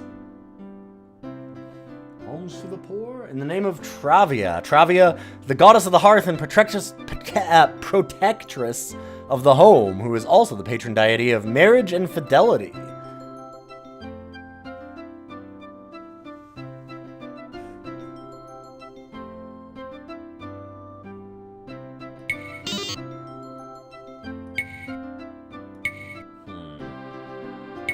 Alright. We gave him a little bit of gold. Sure. Oh, another thing, this game is exceptionally brutal in some ways. There we go. So we are in Thorwall at the beginning. You actually, if you save outside of a temple, it costs you experience points.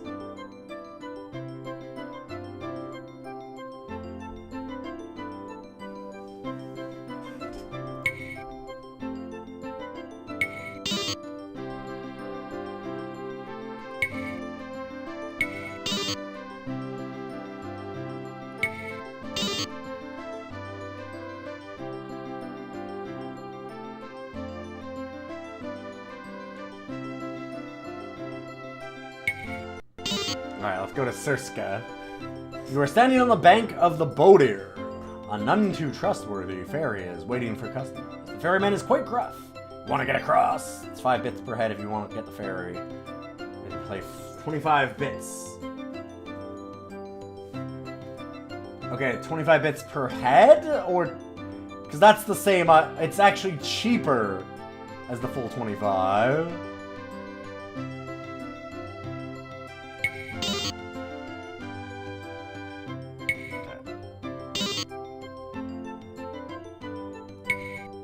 Team is exhausted. We decide to spend the night. Sure. Oh, we actually do have to set up guards and stuff also. So for sleeping is a whole fucking thing. High intuition characters are better as guards for at night. But then they don't get any benefits from sleep or less benefits from sleep. Not kidding.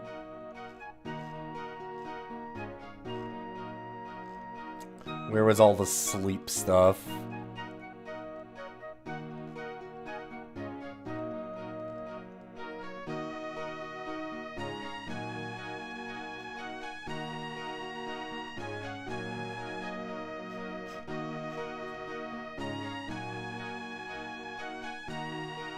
Use skill, use magic, sleep. Okay.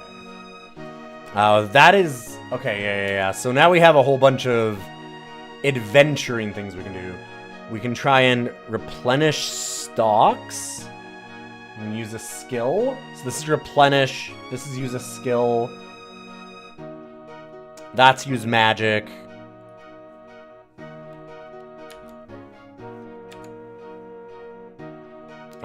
This is to set guard duty. The, like, 2 guys standing next to it.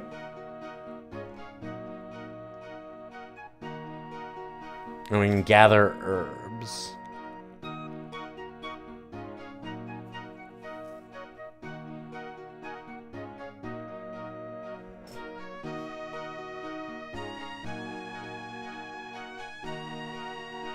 Okay, yeah. So we can do all... We want to do all of these other things first.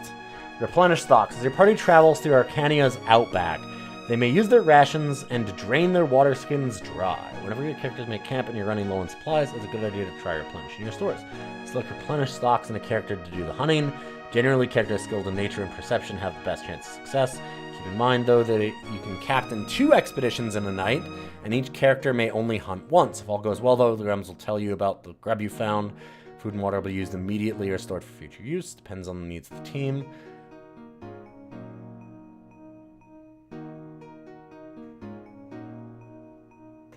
You can use skill to do, like, treat wounds or poison.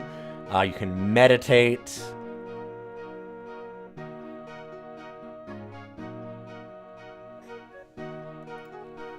A lot of stuff going on here. Guard duty number 1. God, okay.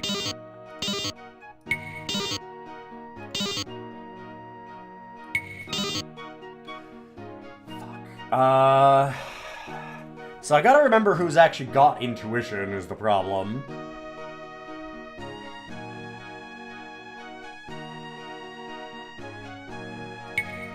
They would?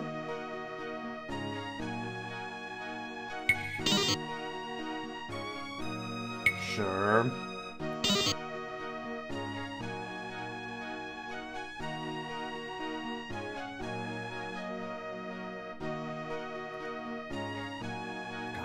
Options, so I can't actually see what their stats are at that point.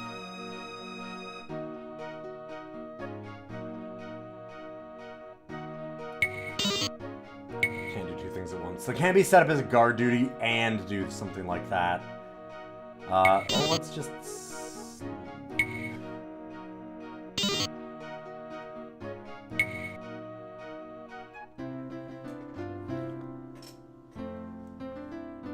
Yeah, I kind of love how much it's drilled down to things. God.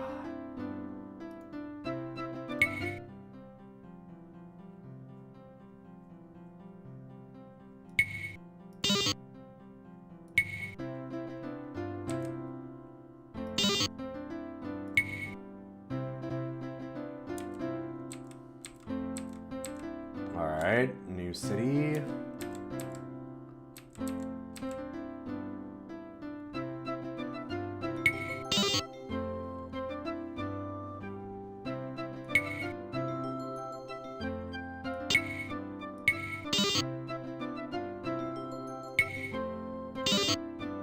So we can just keep going to new areas. Honestly, I have no real idea why we're supposed to be going. That's the one thing, is there's not a lot of direction given at the beginning of this. This man and his 3 teeth. Hi! You're running a first-class establishment here.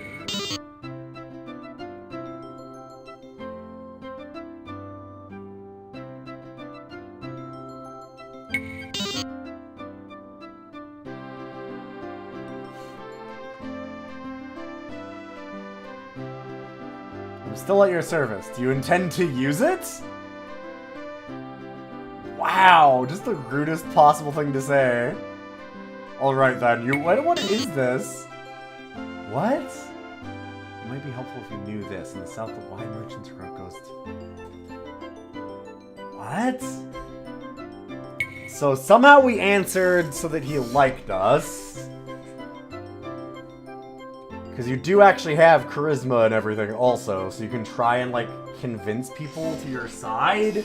I know that was a big thing in this, in the manual, is talking about, like, ways to make people happy so they would offer you more information.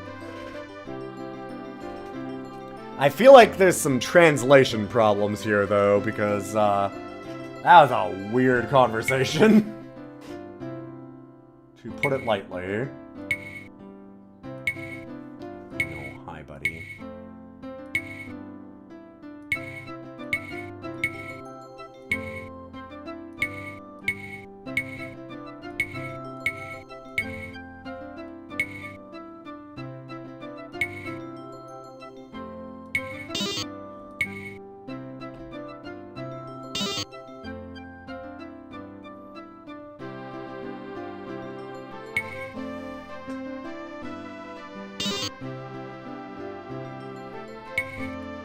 Alright, camp time.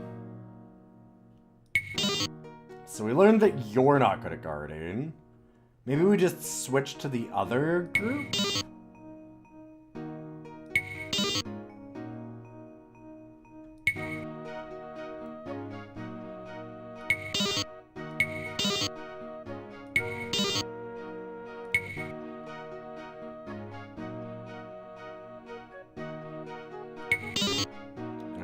Them gather for stalks. Cannot find water anywhere. Jeff can kill something edible. Excellent. Good job.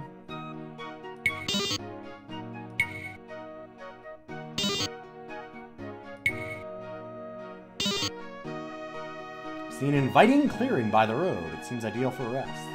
It seems like a good place for humming. Sure? Okay. No! Shit. God damn it, I didn't want to turn back. Oh. I see. Well, dang.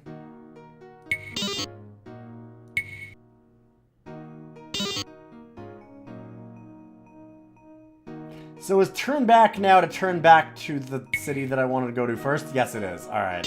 I'm just gonna wander back and forth for a minute.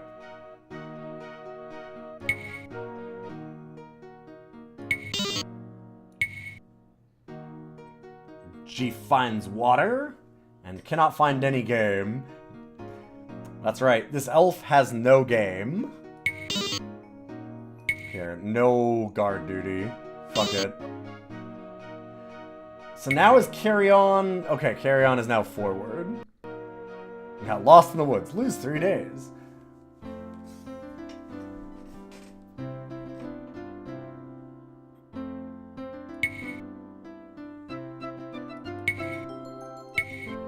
No, not. I don't want to switch spots. Thank you. So, this is so weird.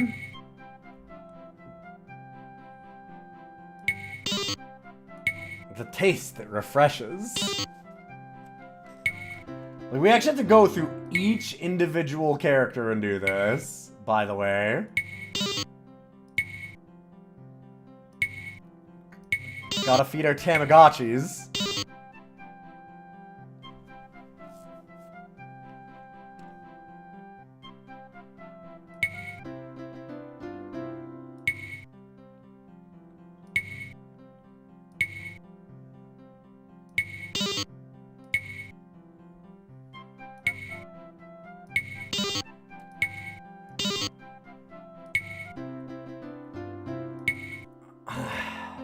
I'm not sure how I'm gonna rank this game, because this thing is...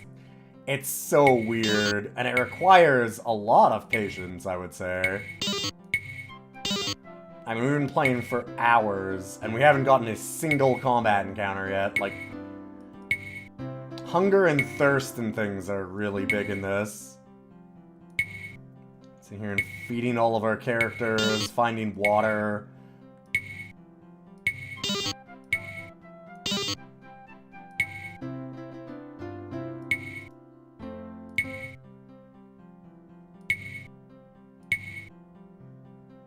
Eat. Come on, the airplane goes in.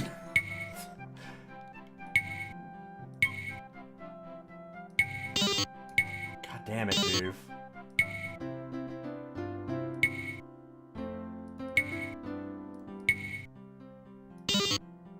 Okay, everybody is fed. We've gotten our Tamagotchis ready to go.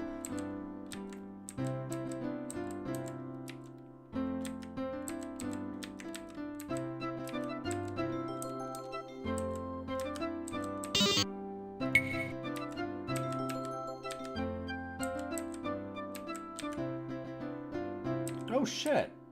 So you can just go into some of the houses. Well, I'll be. Who the blip are you? God. That's... alright. Can I talk to you? No. Dang.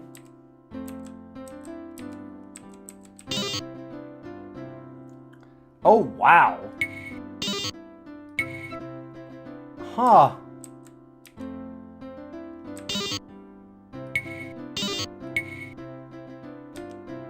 That's kind of rad. Go around breaking into houses if we want. I assumed that we couldn't open those doors, but... Just Coleman. Alright. Treat our wounds, poison their disease, sure.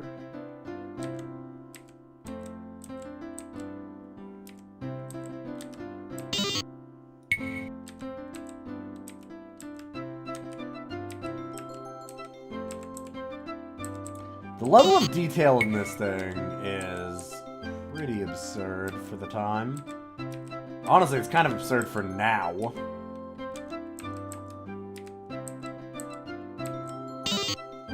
Show me your teeth! Woman straightforwardly orders. No tusks, no orcs. Okay, what's it you want? Alright, go protect against the marauding orcs. Sure, thanks.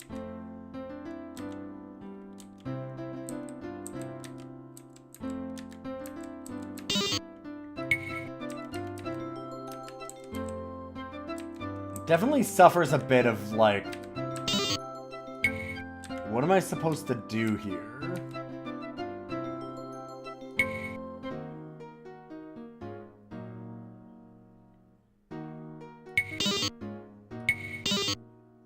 Uh... 8 hours. Didn't have a guard.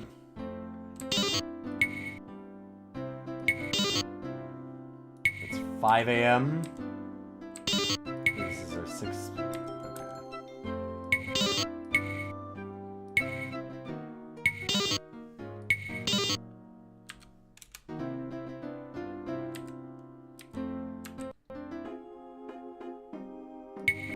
Hey, the noise of the smithy makes your heads ache, but it abates when the man working here notices you. Without any undue haste, he puts the giant hammer down on the table and turns to you. What a man!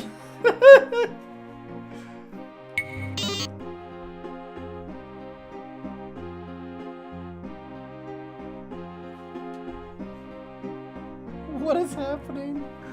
What is this game? You're a tradesman or a model?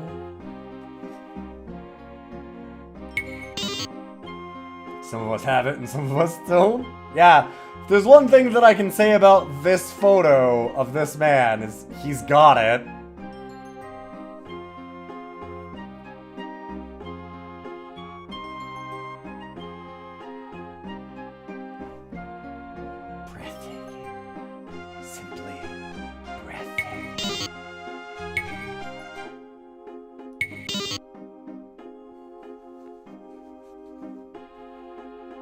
What can I do for you folk? Gods be with you, master of the furnace.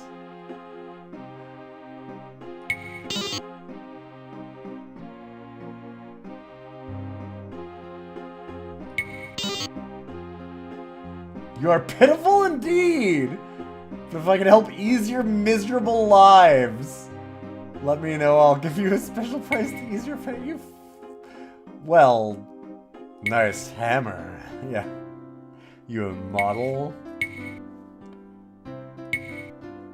Did it hurt when you fell from heaven?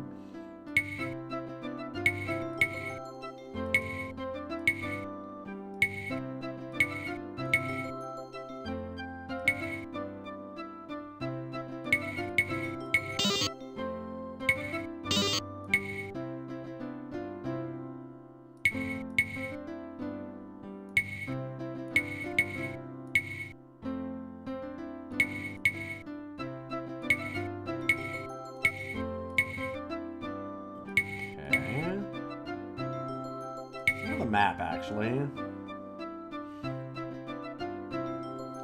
There is a legend for this also. Yeah, as you might imagine. Town and city auto map. Orange is journey point.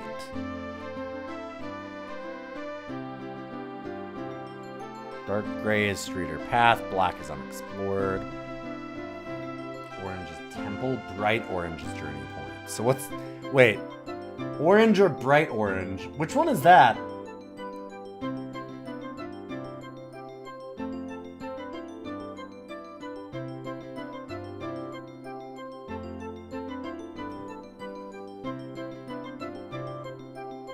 Okay. Hold up, this is interesting. Orange is temple. Bright orange is journey point. Deep red is house. There's no regular red. So this, one of these is orange and one of these is bright orange, I'm guessing.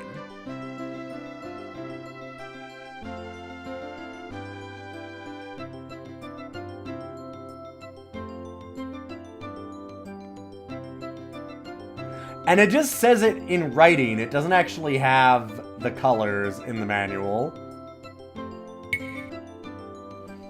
Oh yeah, we'll visit and find out. It's very funny to me. Okay, so that is a regular orange for a temple. Gotcha.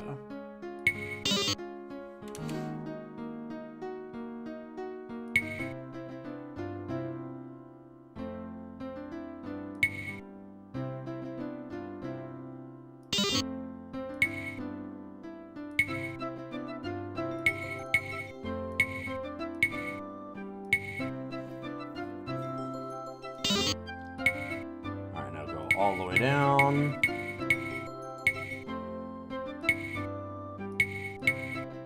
Okay, journey point. Yep. So that is bright orange, apparently.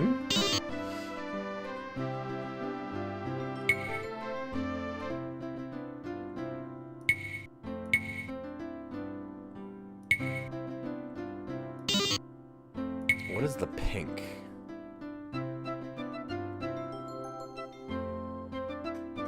I guess that's purple for healer? Because there is no pink.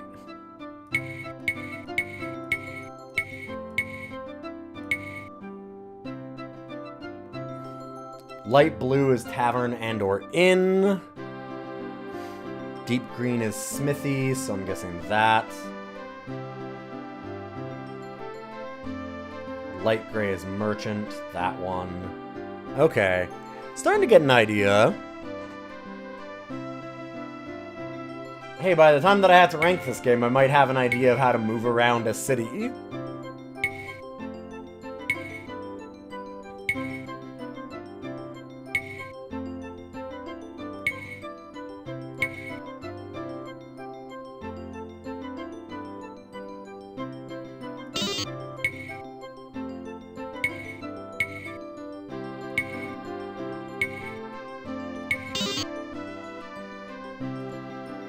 .11 a.m. to 3 p.m. What time is it now? 9 a.m.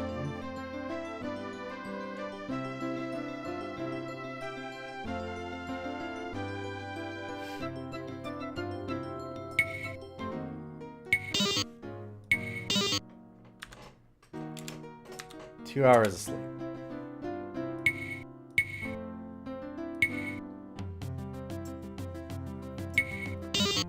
The tavern is well frequented. There are only a few stools empty at the bar. Sit down. Some information. How about a nice beer first? Why, sure.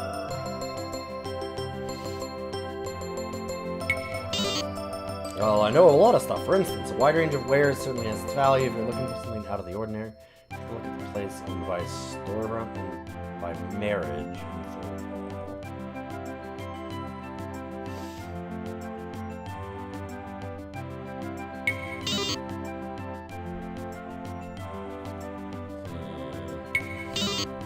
Thorwallian with a war coat, a heavy axe, and a signal horn at his belt enters the tavern. Hear ye, hear ye! Hetzman Thond Torbenson, looking for heroes willing and able to take upon them a dangerous quest. Hey, we're starting the game! Here's the thing that's happening. To complete this quest, knowledge not only of swordsmanship, but also of sorcery is needed. Whoever believes they possess the skills and courage needed for this undertaking. See the Hetman in Thorwall as soon as possible. Oh, I don't want to see a Hetman. It's Pride Month.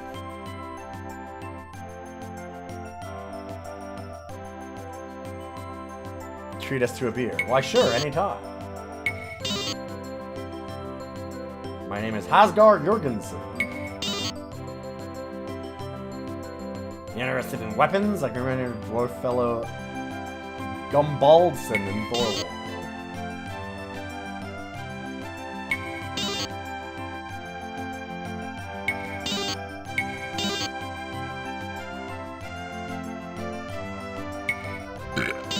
Oh no!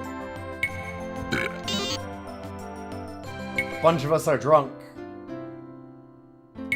And yes, drinking is definitely a thing in this game, and it does care about inebriation.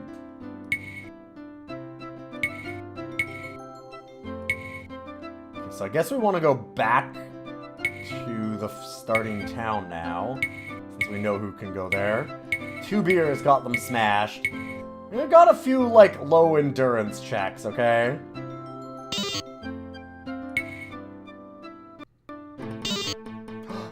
Oh my god! We actually had a thing happen. We have movement points left. So, combat. This is the part that I thought looked kind of the most interesting. It's very, very different than a lot of the dungeon crawlers at the time.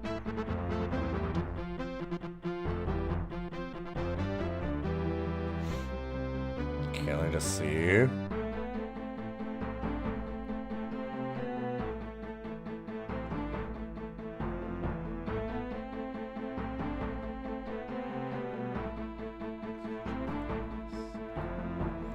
So check values while in combat, allows you to pick all the important hack and slash stuff, sure.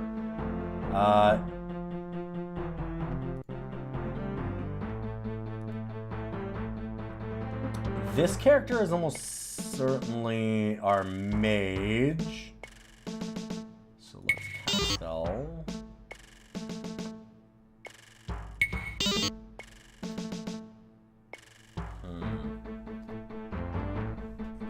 This has got to be our druid then, huh?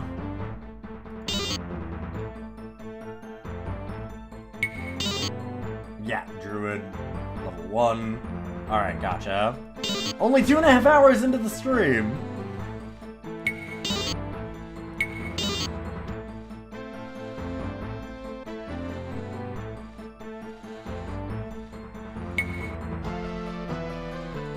Okay, it doesn't look like there's animals. It looks like... I wish I could actually see the enemies that are around. Is it possible to...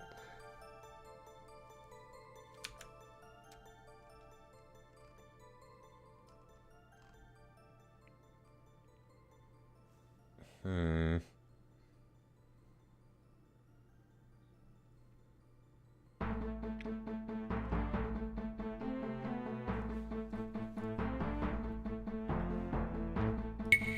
Alright, let's cast the spell. Domination. And yeah, we'll Evil Eye one of these. Cast an empty. I didn't cast it in an empty square.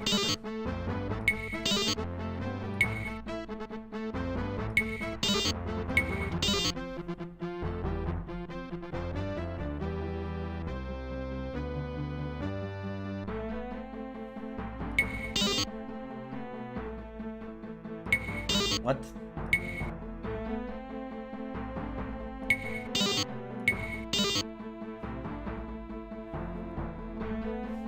Hold up. When your character has a stat spell, you can do just that. To cast a spell, an opponent, the character must have a direct, non-diagonal line of sight to the opponent, unblocked by high obstacles or other people. Gotcha. So maybe I just don't have line of sight? God, also... direct non-diagonal line of sight. Holy shit. That's, something.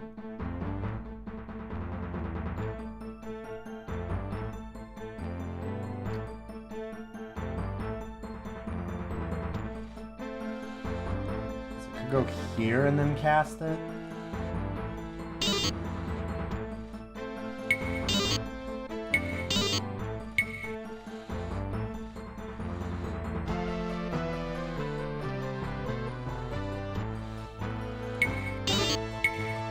Wow. No, so that only has a range of 1. Gotcha. That's part of the problem. Wow, they all have a range of 1? Huh.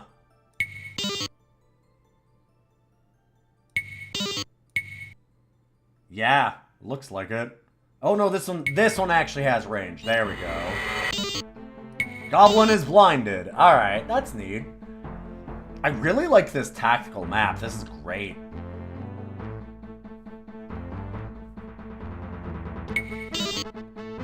Okay, this is our Viking.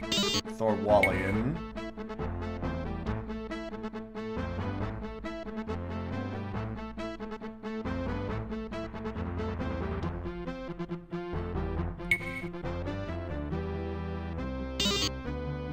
Can't really attack. Can't guard. Yeah. So we'll just have to wait. And this is gonna be our rogue?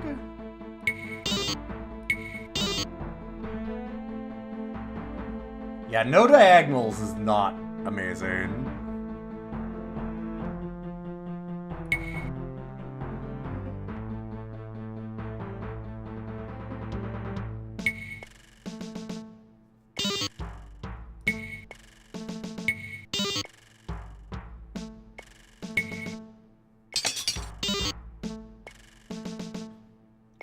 Oh, it didn't show... Wow, the combat log went really fast on that one. Now this is our wizard. Yeah. Magician, sorry, of course.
here.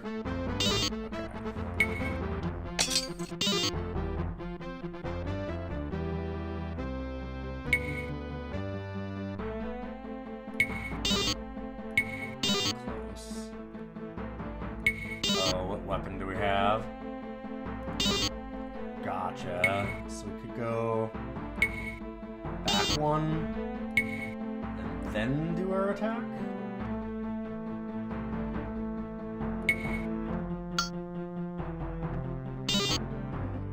Oh wow, that's a very RuneScape, like, little logo in the background there. Like the green and everything. Oh, wait. Ah! Got him. Cool. God, cannot have anybody else. And we can't move to a different character, huh? Interesting. So how would we know who gets to go first or not? That's... Oof. Having, like, a order of operations would be really big.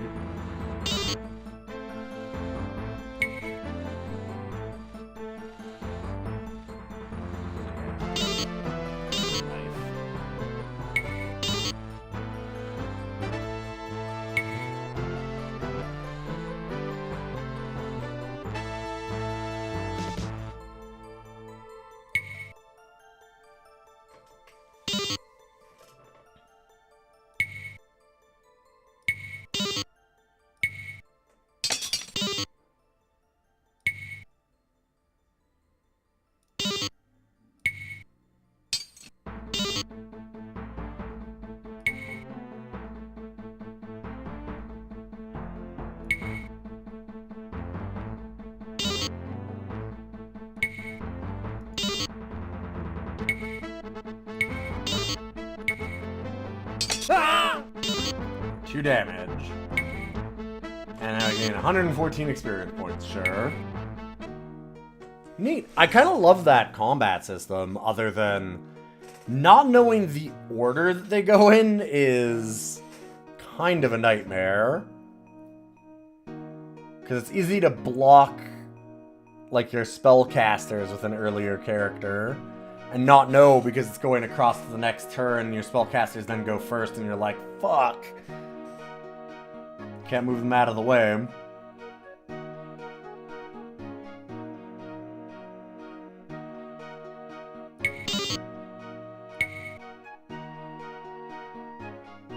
Okay, finds water, but no food.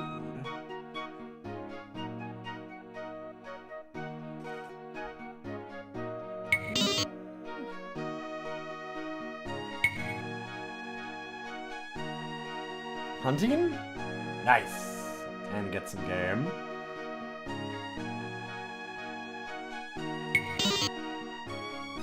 So let Jeef, and Jeef be guards.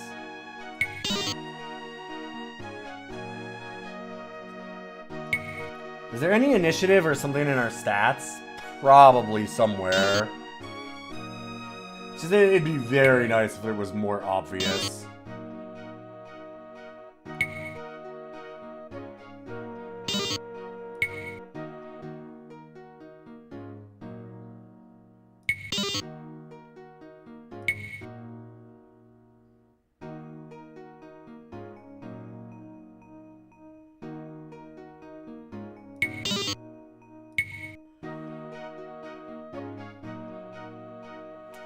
Dang. Let's just sleep. I'm not gonna set up guards. Uh-oh. Should have set up guards.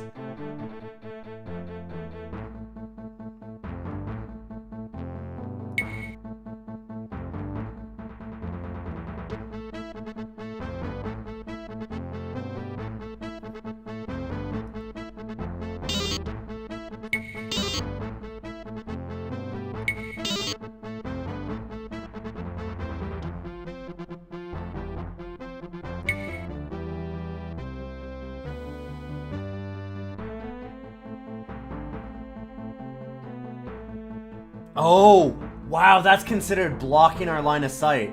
Holy shit. Okay. Wow. That's a lot.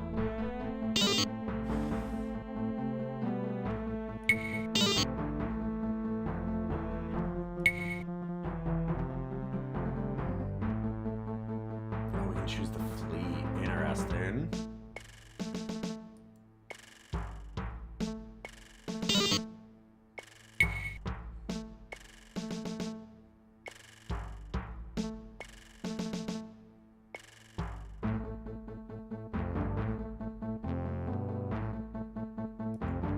Whenever you can attack from here.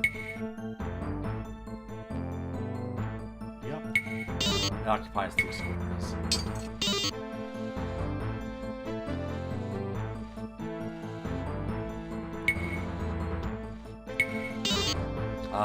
Let's go normally. And I need a way to shoot it. So like right there would be good.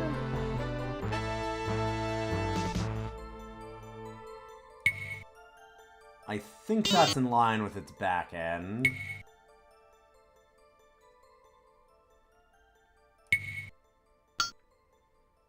Nice.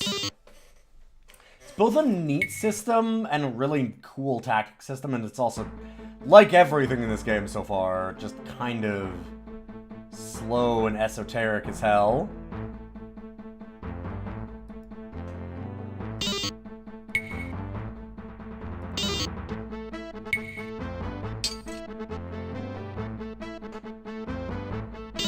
Ouch.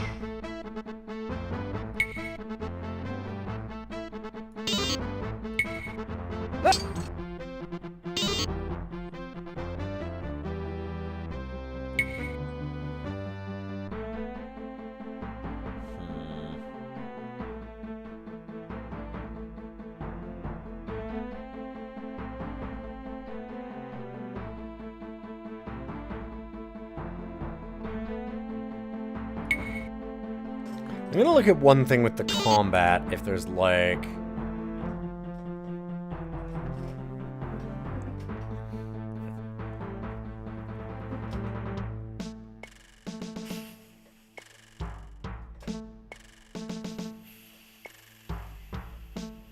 Alright, it tells us about the moves and stuff. Should I move a character? Active character. I'm supposed who's currently selected or acting on a particular move.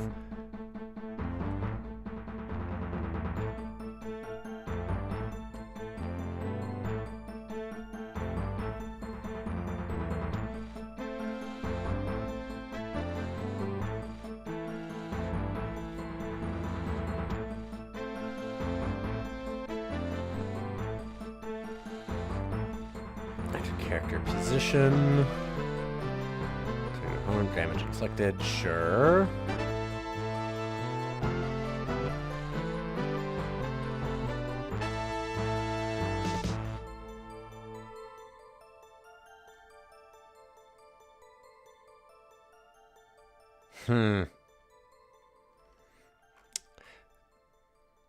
Yeah, it does not, there's nothing in here that says about, like, choosing who gets to go.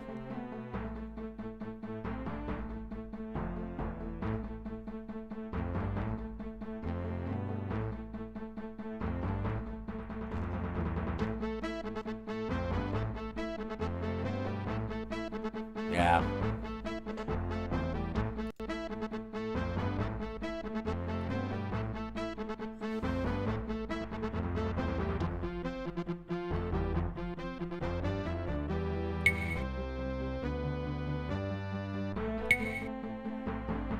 Go to the back.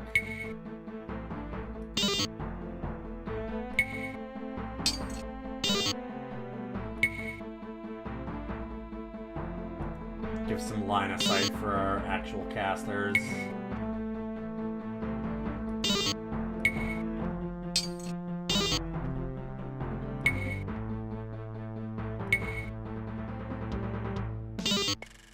Oh shit. I should have looked. Okay, well, I'll move one more to get out of the way. Dang.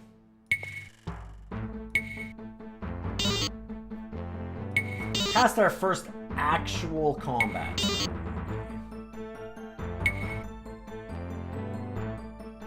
Come on. There we go. Hell yeah! Wait, it died? How did it die? Sure, whatever.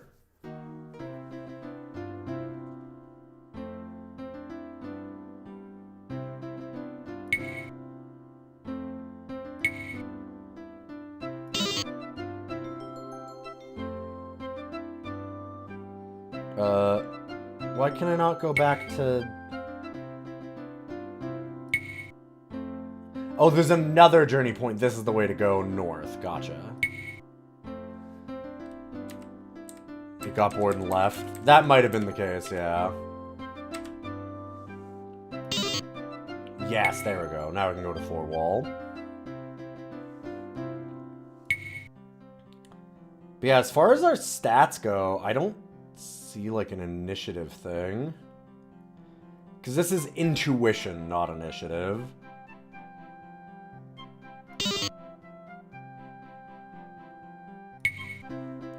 I'm sure there's a lot of like background information going into it. We need to find the Hetman.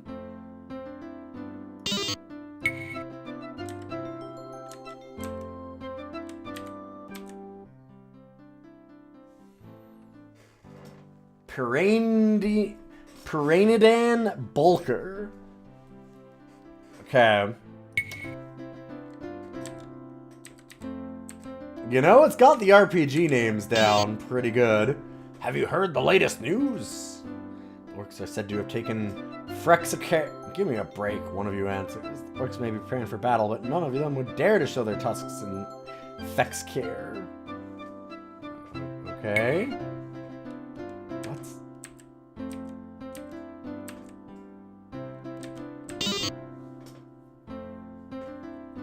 Wall of Palisades, 2 pieces.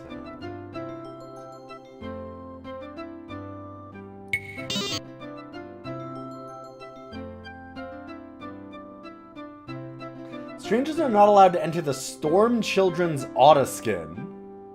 What? The fuck is that? Oop, I did not mean to break into the house, but sure. Oh, god damn it. God damn it!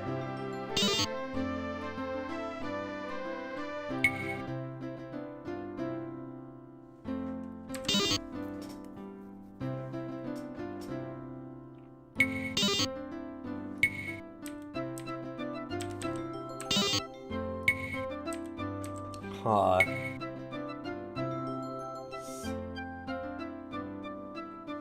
Dark blue. Look at this map again.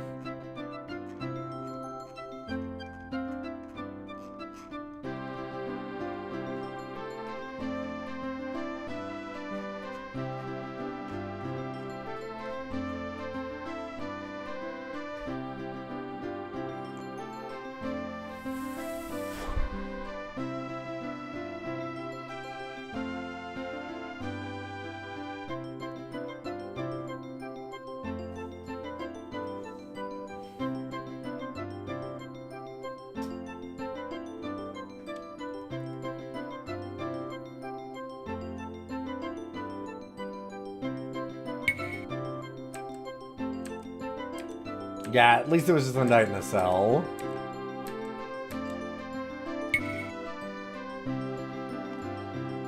The light blue is taverns or inns. So he might be there.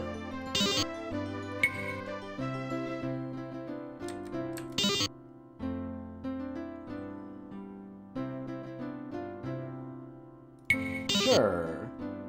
Hey there, my good man. Can you help us out? We're new in town. We don't know our way around yet. Don't regret it. Maybe you're interested in this. The Hetmen own a very well-stocked map library. Okay, but that's what I'm looking for. You must know where the Hetmen are, then.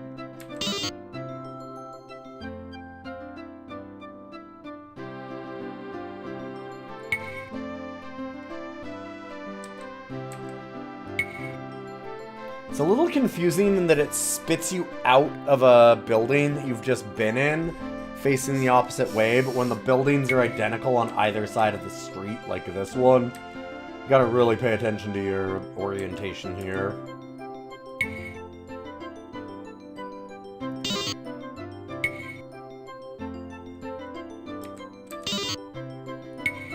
Right, of course they're not open for business right now.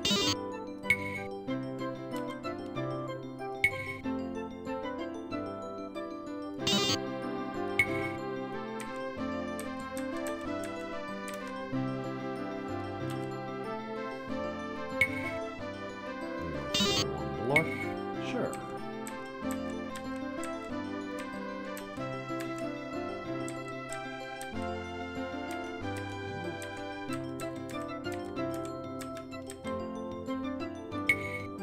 Just trying to map out most of the town.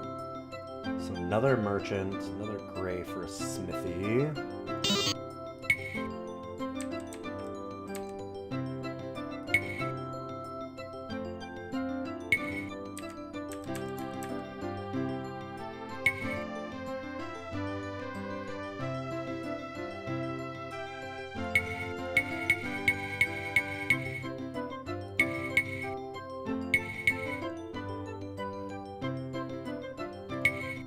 It's 8 a.m. I'm gonna try and like walk around the city and just fill in the map until the tavern's open, I hope.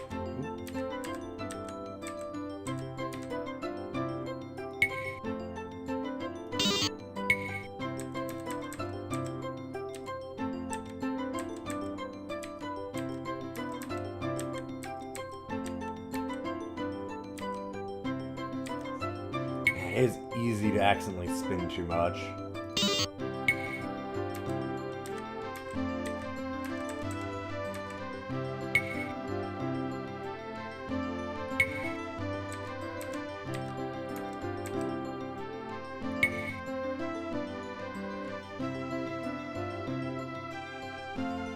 So another healer here. Cities are big. There's a lot of things here. Hey, wasn't that a tug of your purse just now? Chief just barely catches a glimpse of a hand being snatched back and some fellow taken off fast.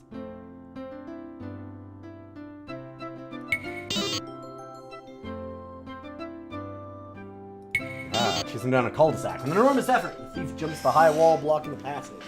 You guys don't look at your angry faces enough to make him try anything. You, on the other hand, have your problems with the wall. When you reach the other side of it, the fellow is gone. God damn it. Getting robbed left and right.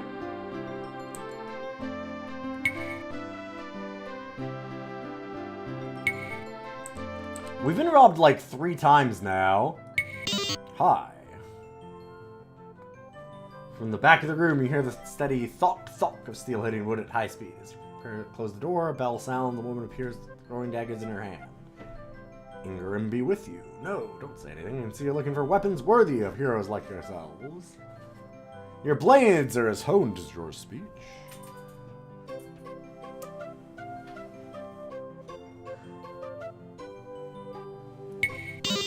I'm glad to hear it. There's few who can appreciate it.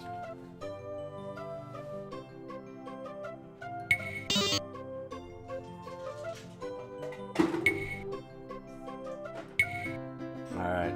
Grollo, son of Grumbad. At least chasing the thief doesn't move us to a random square on the map. True.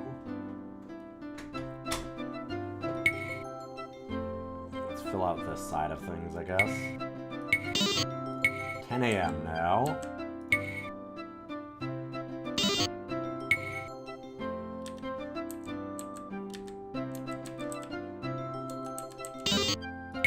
Well, that's a very imposing tower.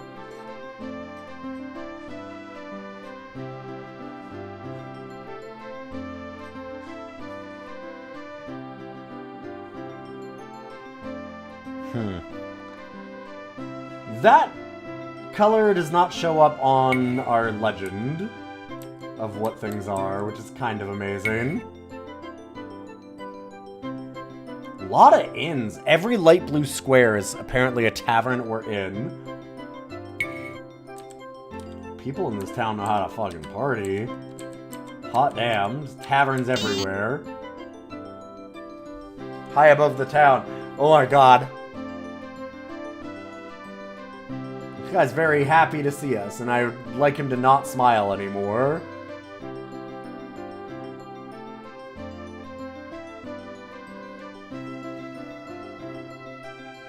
Halt, who goes there? What's the password? The password's too secret for you. One moment, I'll ask. That's real good.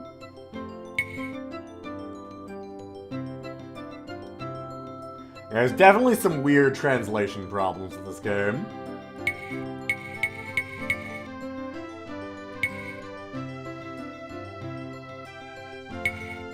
A lot of temples, too. God. Alright, so we're supposed to find Hetman? Are you interested in a magic sword? I've got one called Sulamar. Would you like to have it? I mean...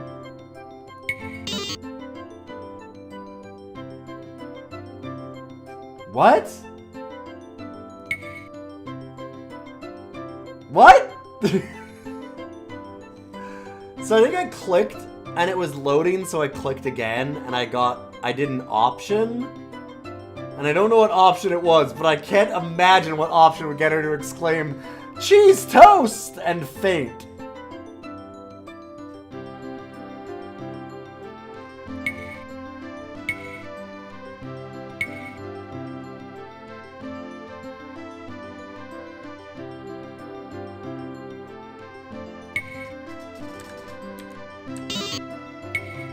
Yeah, apparently we used the spell Causus Strocus.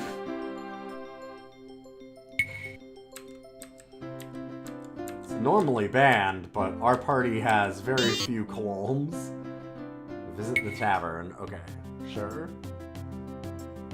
Hey, is there like a hetman around here?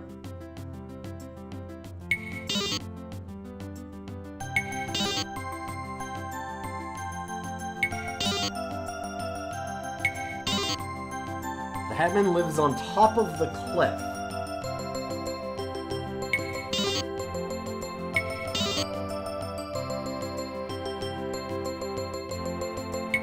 Treat us to a beer? Sure. Jörg Thinmarnson.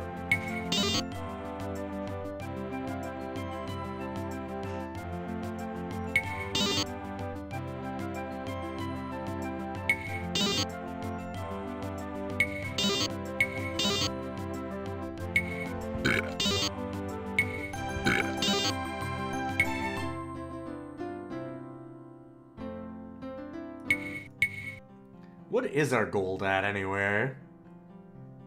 Alright. Drunk. Cool. Oh, we also don't have any food left. Cool. So the hetman lives at the top of the cliff.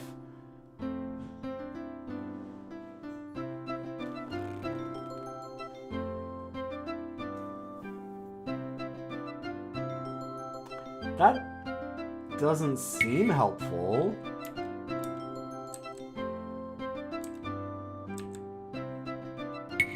Oh, Hetman Orimo. Hi?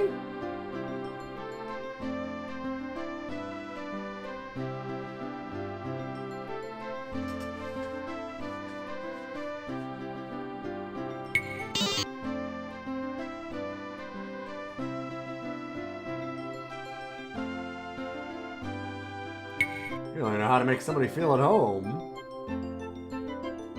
You said Yellow Jeef is about to die?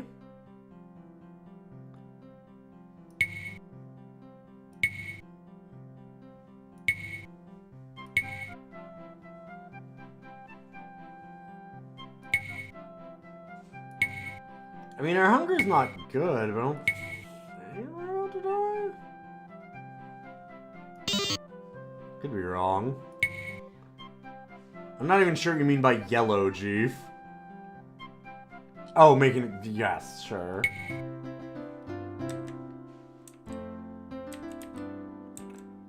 Okay, so... Was that the hetman that I was supposed to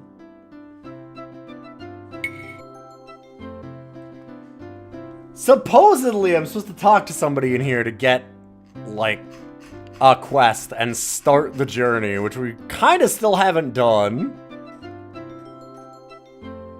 There is, in this manual, an appendices that's just to tell you, special clue book preview.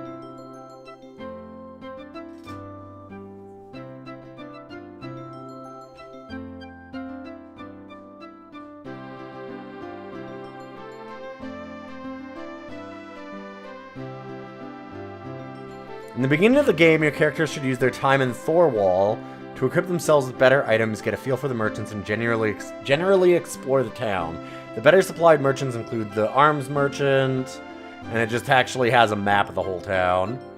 The merchant Storbrand Grasberg and Mina Mosbroken's herbs shop across from the Temple of Parain.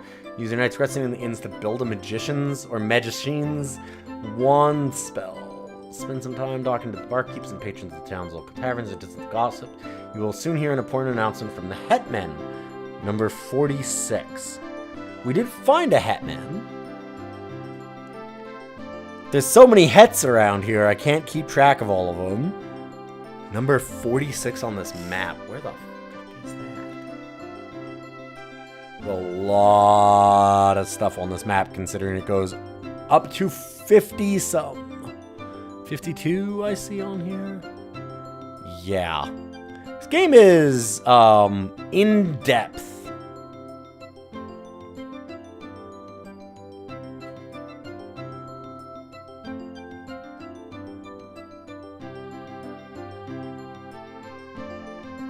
Also, the map that they have is rotated so that east is up, which is very cool.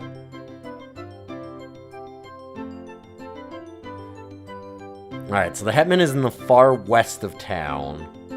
I found it. And it's quest to find a few good heroes. Go on over to see him, volunteer to ask about payment.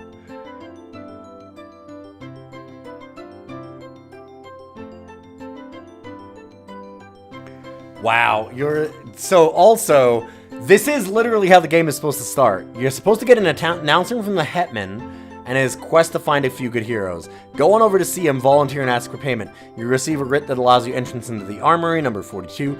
He may also refer you to your first contact for information. Don't bother going to see the Hetman until you hear his announcement, though, because he won't know what you're talking about. So all of this, like, wandering around aimlessly is by design.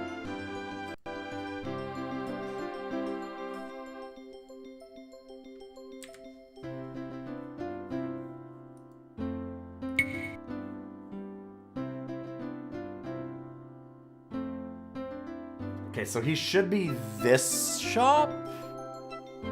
Yes. He's number 46, which is this house. Yeah, I kind of love this, actually. Oh, we did get an announcement. Somebody mentioned it to us. I think that it just means that somebody has to mention it to you as a rumor. Because we did hear about the Hetman, otherwise I wouldn't have known to look up. High above the town rises the Hetman's Autoskin, housing not only the Hetman's Khan's domicile, but also a barracks in the famous map library. Two muscled sentries brandishing awe-inspiring axes stand guard with heavy gates. Obviously warriors of the Het Guards. Feeling very attacked in Pride Month to know all about these Hets, though.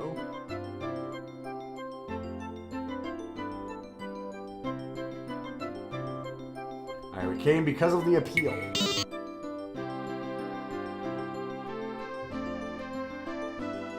Large weddings. Plan X. Heroes wanted. You don't look like peasants, traders, jarls, or specialists for Plan X. Specialists for Plan X. So I guess you ought to be heroes. Alright, follow me. You dipshits aren't good for anything but heroes.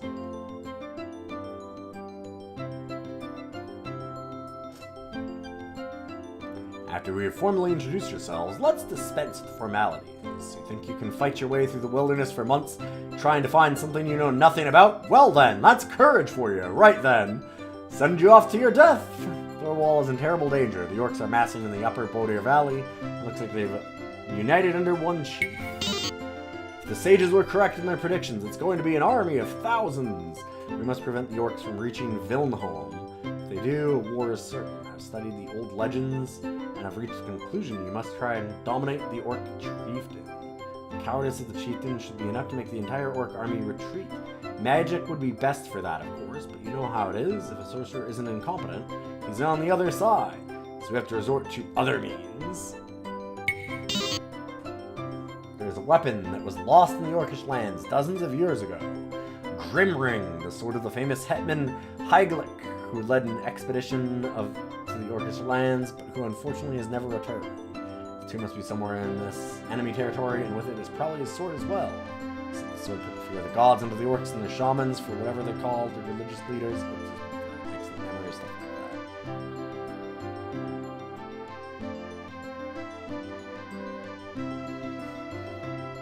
that. You can display it to the orcs by, I don't know, hacking a bunch of them to pieces.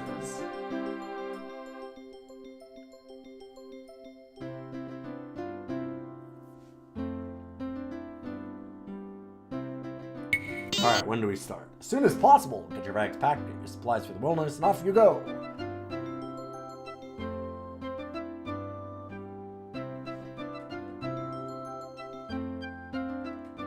Alright, one Eisleif Olgerdson in Felstein.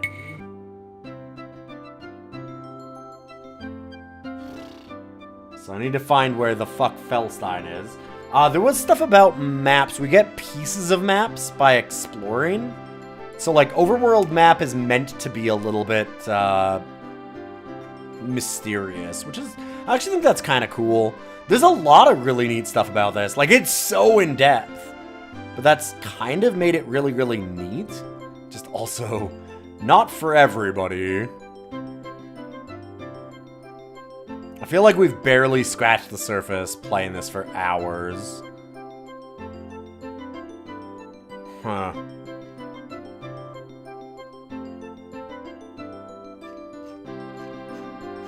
I'm looking at the map stuff again now. This is very much a have the manual open next to you for your first, like, 20 hours. And have it nearby afterwards in case you need to look up more.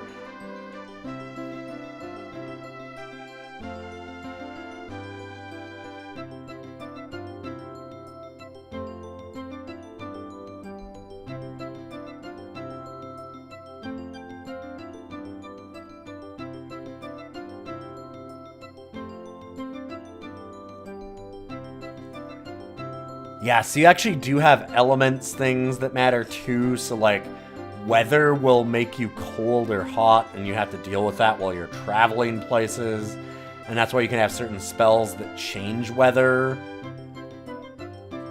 or like give heat and stuff like that. Jesus.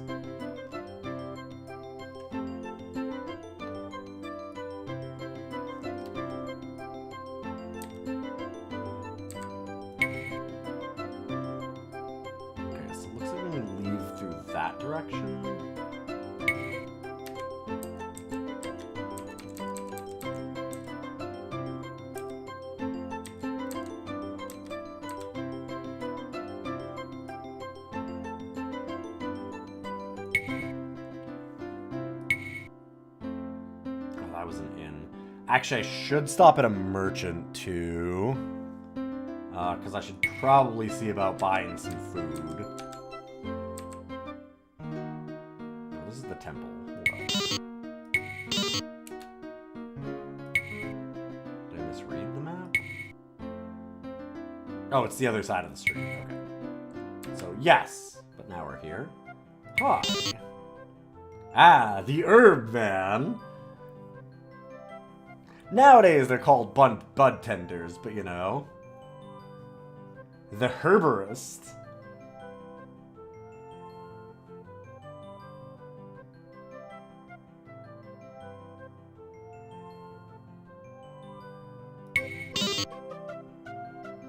The sun must have baked your mind solid. I said you looked like the person to help us. I don't... These dialogue choices are wild.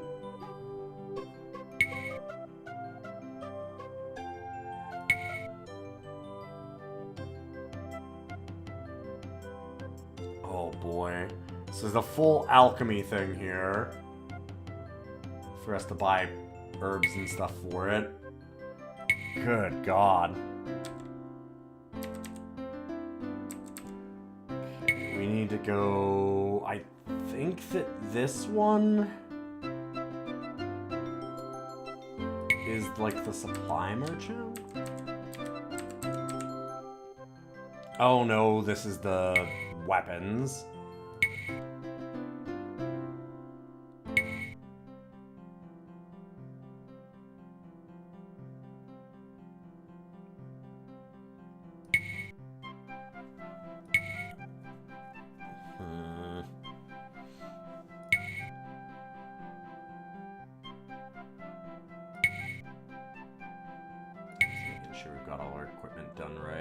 Yeah, I think we're good. I'm not gonna bother doing weapons yet. Yeah, I'm guessing things aren't localized from German. Exactly, cormorants. I can't blame all of that. There's definitely some weird wording inside of the manual, too, every once in a while. There we are.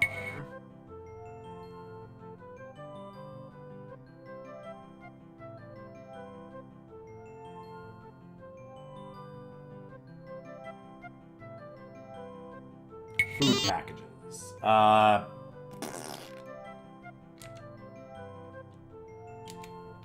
think they can go bad too. So let's buy 6. And then this is haggle. 2 ducats. So it's gold, then silver, then copper. D gold, S silver, and then B copper. Because it's gold ducats, DUCATS, and then silver something. Can't remember what those ones were, and then copper bits, so that's why it's B. I can't remember why the S is, it's like silver, it's not shekels, but it's something like that. How much of a discount do we want to haggle for? 10%? Who will do the haggling? Oh god. Who did I give haggle skills to?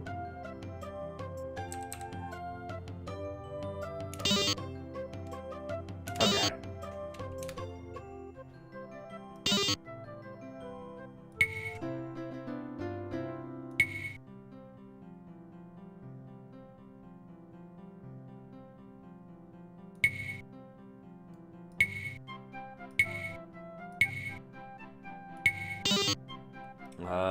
Let's give like 5?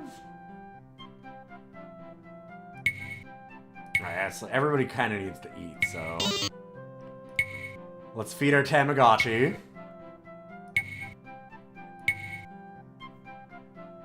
God, so actually finding the skills is gonna be tough too.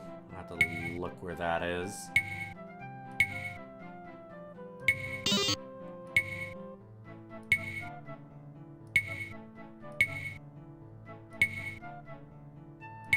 Come on, thank you.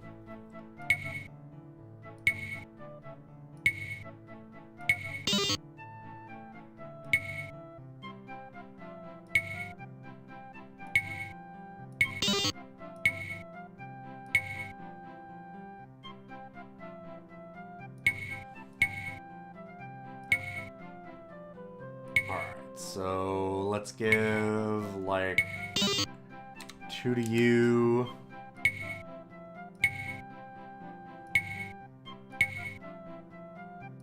Come on. Thank you. 2 to you.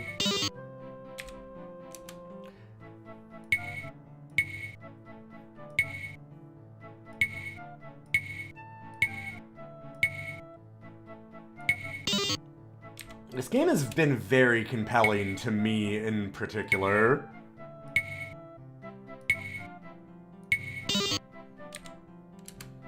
Like, I don't know that I'd say it's good, but it's very interesting.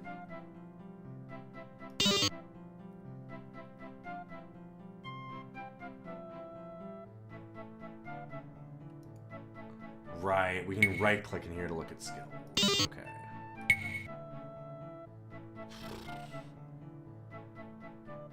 Social. Haggle is 5.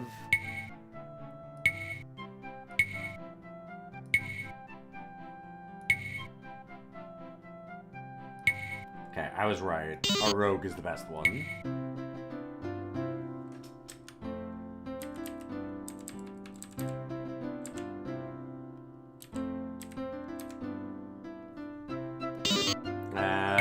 Go to Vermog?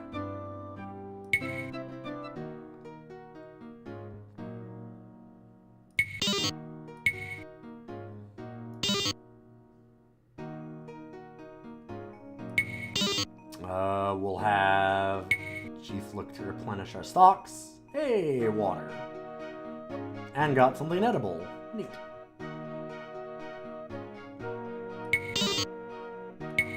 Just gonna let everyone sleep.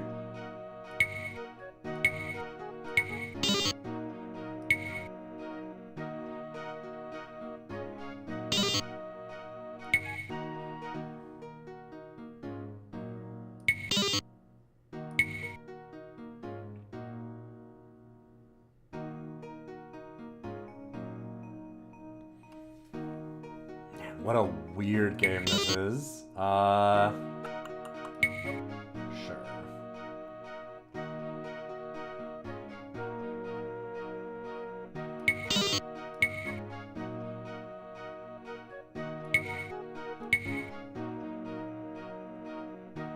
Being very risky with our sleeping.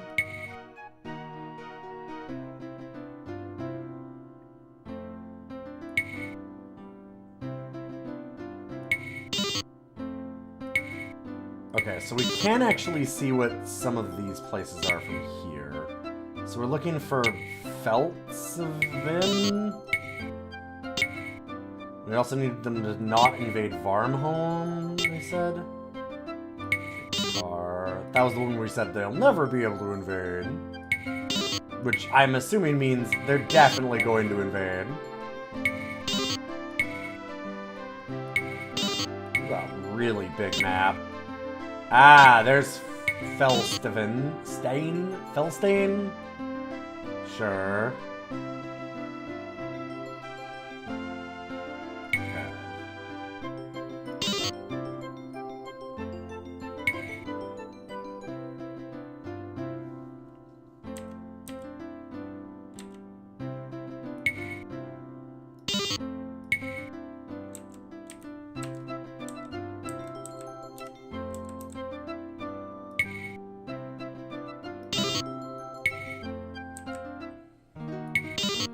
Okay. Always want to go into the temples and save, because if you save outside of the temples, you lose experience. Which is real damn mean.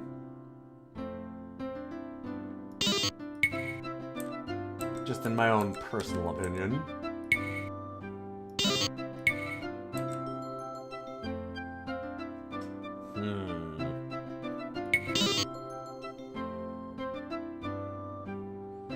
There are ships to Varnholm.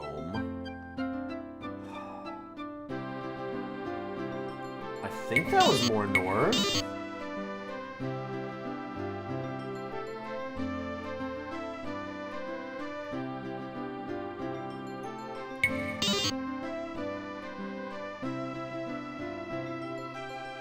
Oh!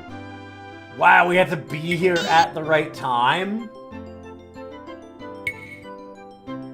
Oh, okay, there we go. It would give us an amount of time to come back to, but we can also just go on the ship and do it immediately.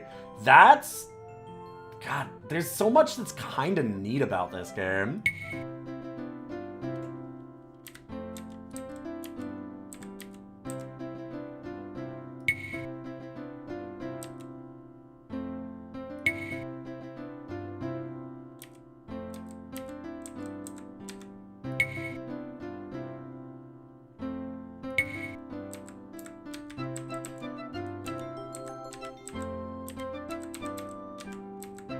This game is really slow and deliberately paced, but I kind of like that. The road gets worse with every mile. In the distance, you notice a figure coming your way. At 100 paces, you see it as a hunter.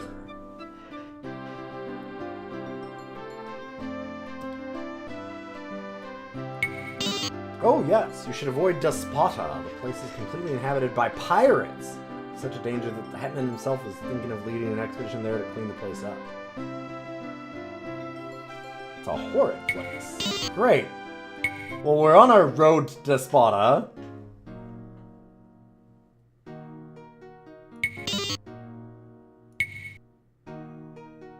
Alright, found water. And got something edible. Sure.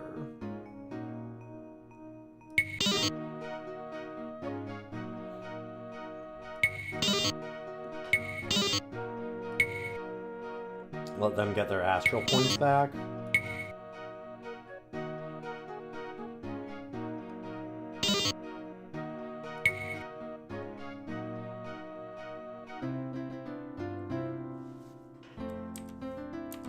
Alright, we're in DOScider.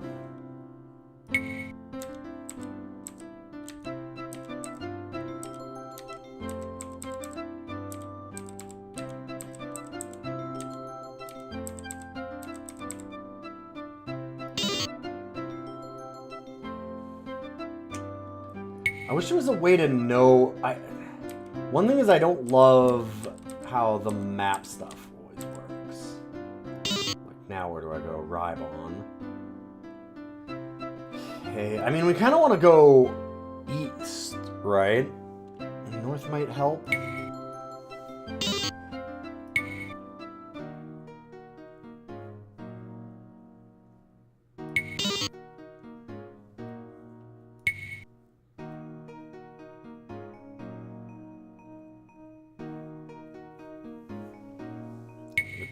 Probably also need to look at everybody's hunger and thirst.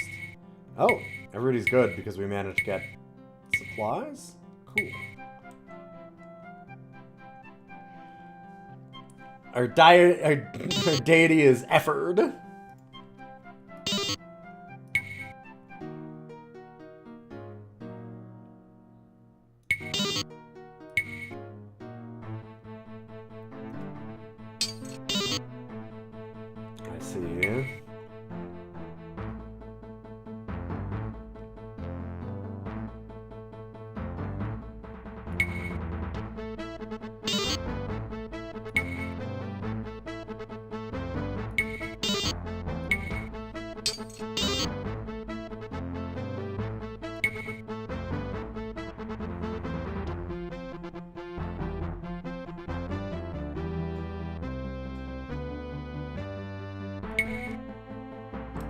Got a longbow.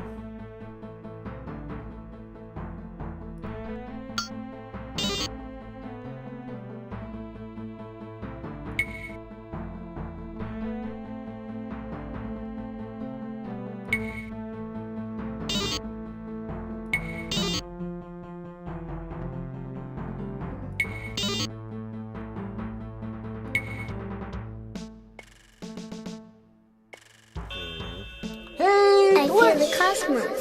Thank you for that 39 months. How you doing? Don't.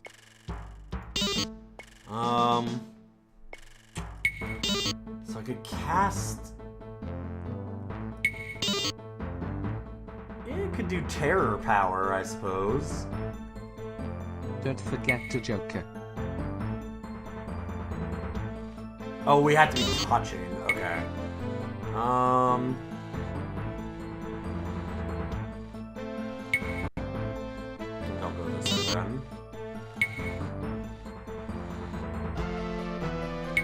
Go here and attack. Not really how I want to use my druid most of the time, but careful attacks.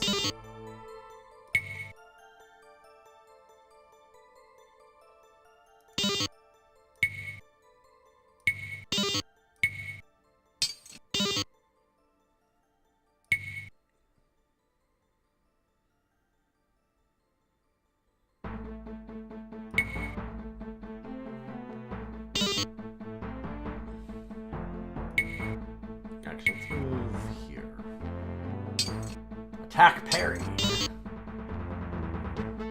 Neat.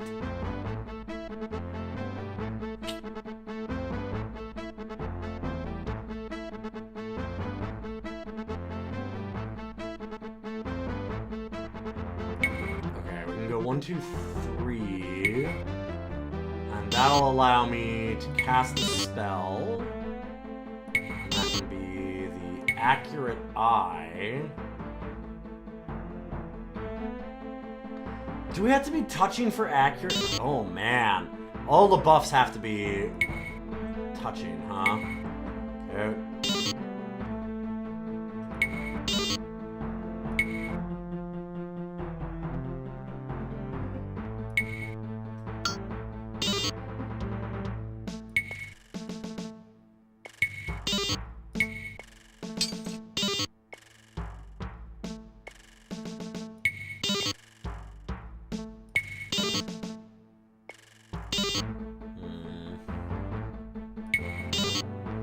So we could do Master of Animals.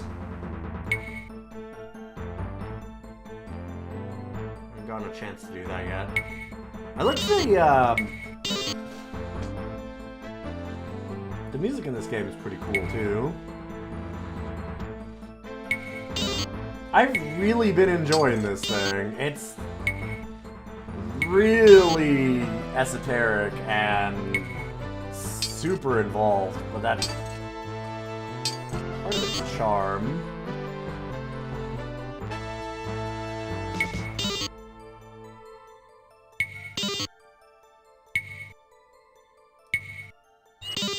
Hey, I can cast it. Neat.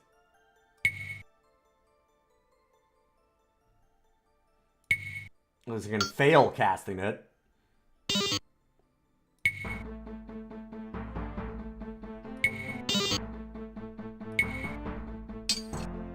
Fumbles the attack. Oof.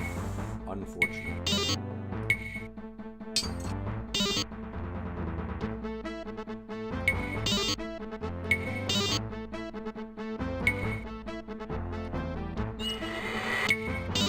Haha! Calmed the lion. Alright.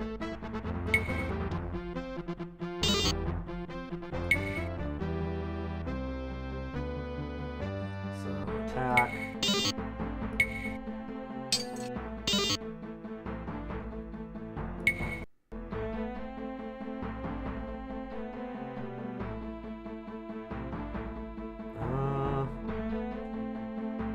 So just there, and then I can attack down? Oh, I should have moved. I misclicked and moved one too far, and now I can't cast the spell. Oof.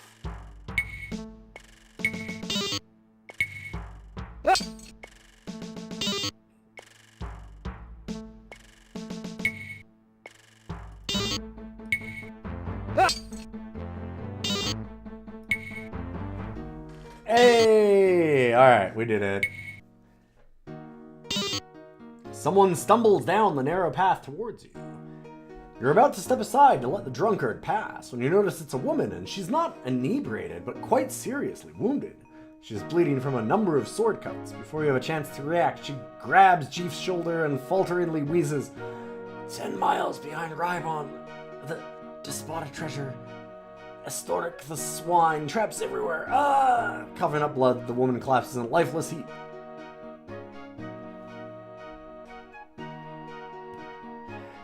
I love how much there's like all these little random encounters. This is really neat. Like it feels like a Baldur's Gate 2 kind of does this. The portrait does not match the story, no.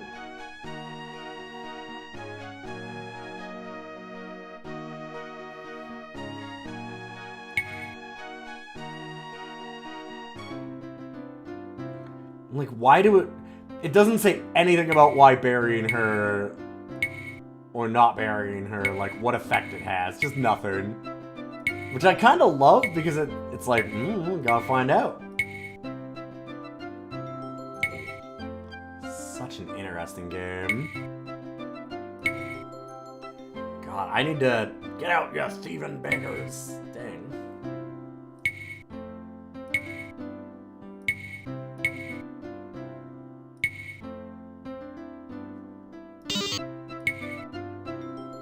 Sorry, sir.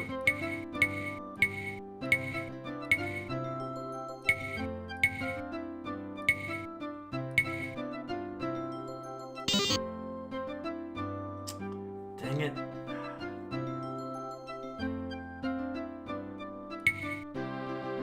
I wonder if there's an east way out of here to try and go that other direction. Let's take a look. Because I'd like to try and make it to Fellstain.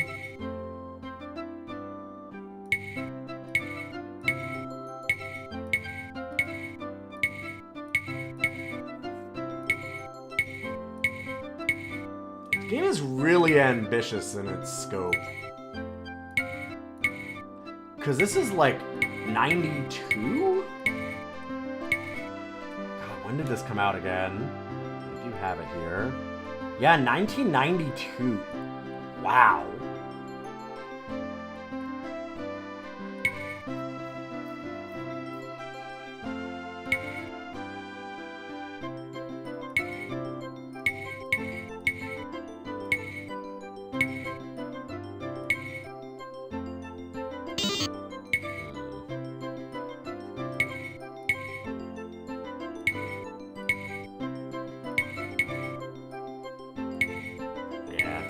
There's actually a road to the east.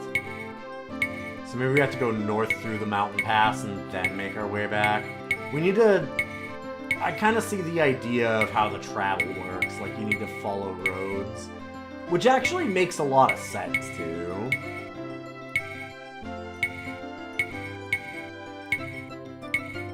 Like, if they're trying to make a realistic world, try to do...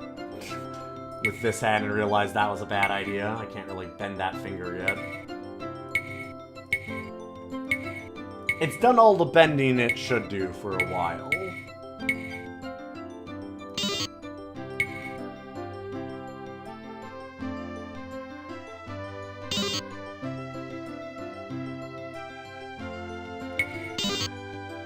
Right, you can see where something was dragged across the ground. Careful searching reveals some traces of blood on some protruding twigs. And a few steps further, you see a willow weave which fails miserably to conceal a cave entrance. Hey, I guess this is our first dungeon? Holy shit, we have a dungeon. How long did it take us to get to our first dungeon in this game? 3.5 hours.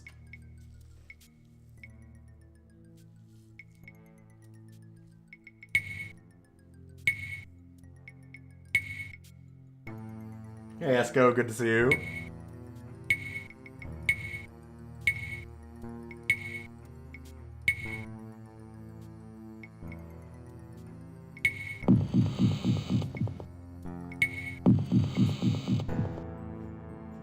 There's some really nice graphics in this. I didn't love any of the portraits, I'm gonna be honest. Pretty minor there. The odor emanating from this room tells you that it's definitely been used for the relief of certain body functions. Next to the latrine lies a book with the title Collected Savings of Emperor Hal. Sure. Alright, we now have a book. Yeah, the portraits have nothing on last week's. Descent to Undermountain sure had some portraiture. Not much else, but portraits? Oh, baby. We got your portraits.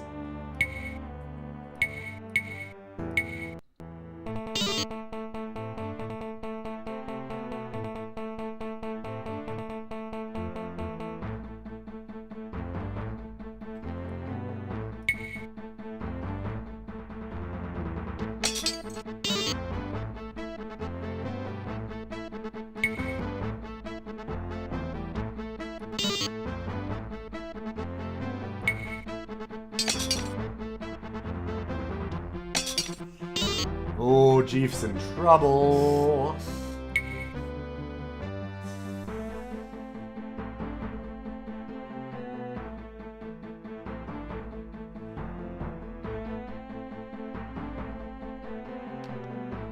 Dang.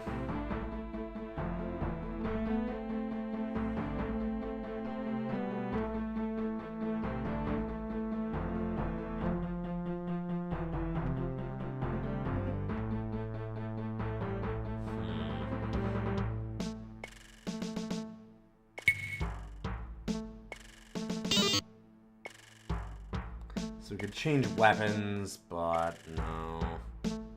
Can't really attack or anything. Yeah, the portraits are, they're not bad, but they're nothing special. Exactly.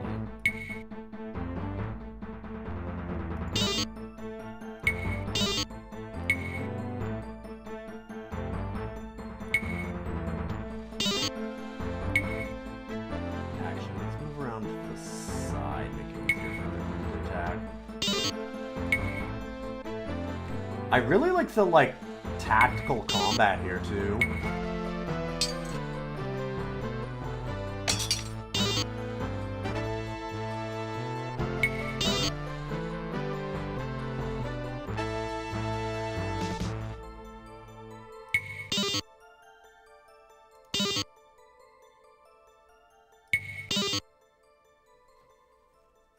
Man, I thought that we had the...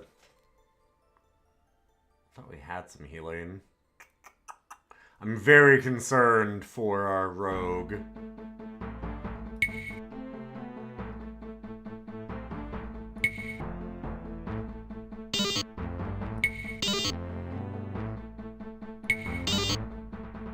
Well, let's try and cast the Thunderbolt at this guy.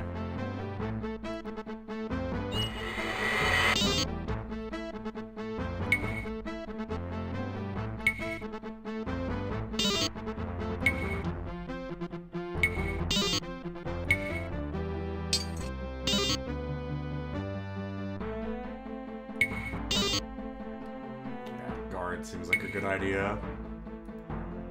Longbow.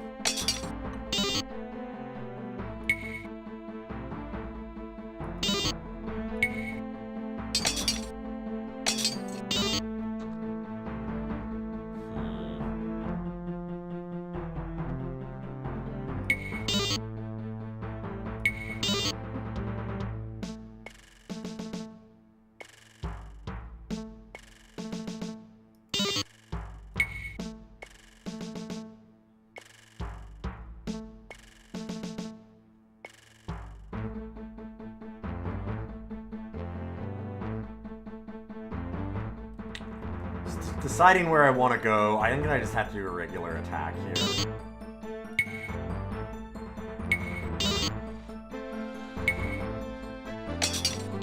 Attack here, right?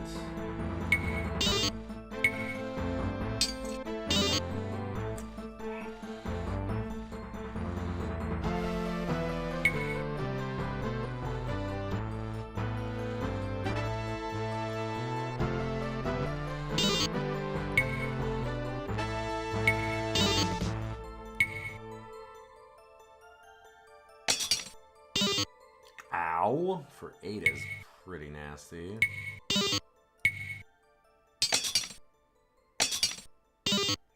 Jesus. How much health do we have left? Because if you go to 5, you go unconscious. 5 life points.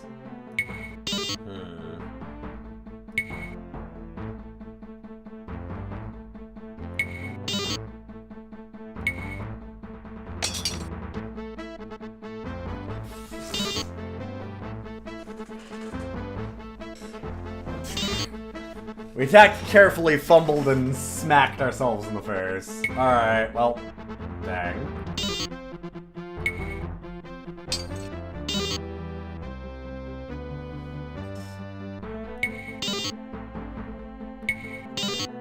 I do wish there was a way to, like, check enemies, too.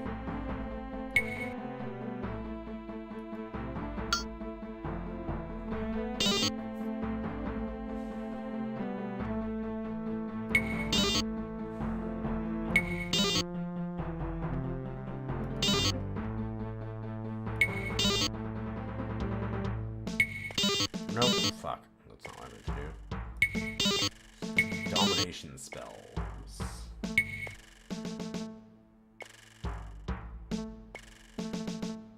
Actually. Oh, it has to be touching. Okay. Try it.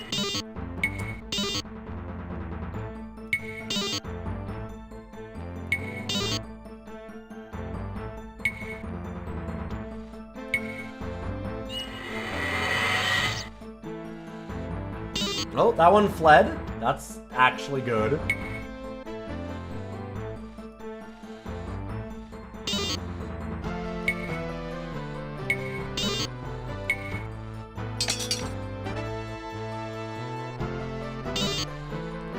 Yup.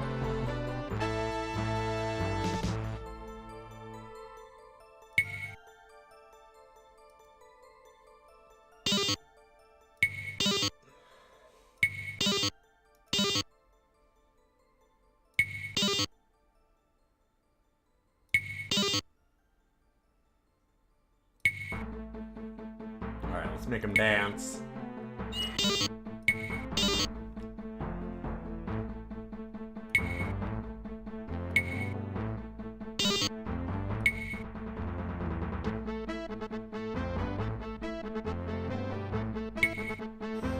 Having to, like, pick where you're shooting is a little awkward.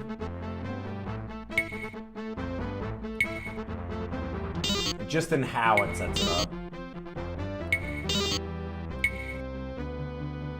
So, like, if you go to the side, I can no longer, like, pull it up that way. You have to go back to your character and then go there. Wait, what?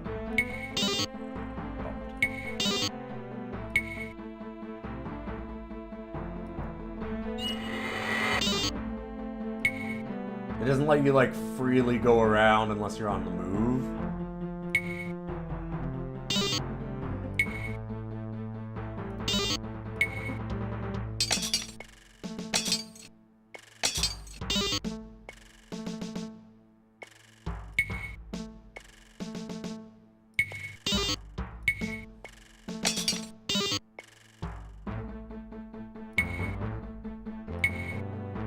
Come on. Gotta be able to get this guy.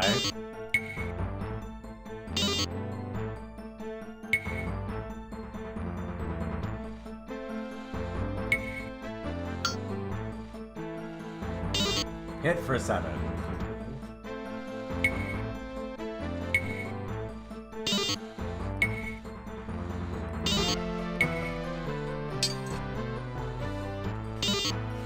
Fumbled and dealt myself a damage.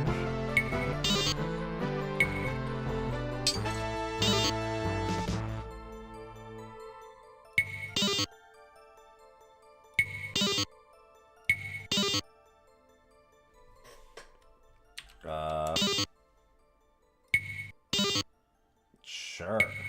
Interesting. So it's only our own armor that we can increase. Fair.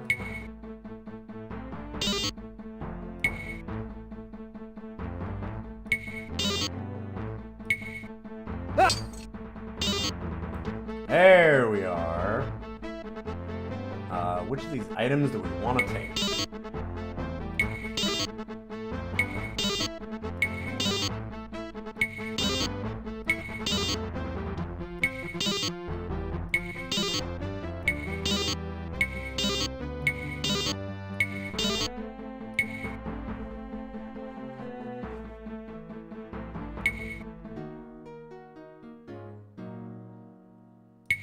Now I can rest, so we could have...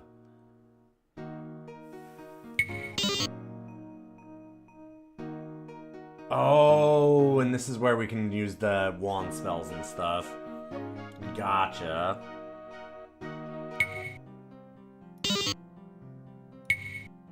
Huh.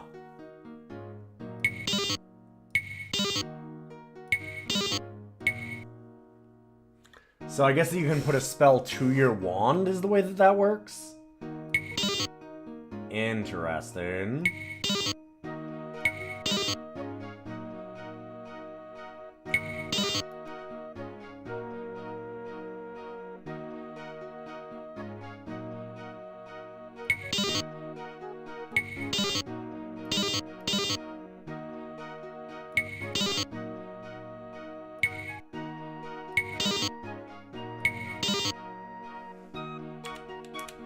8 hours?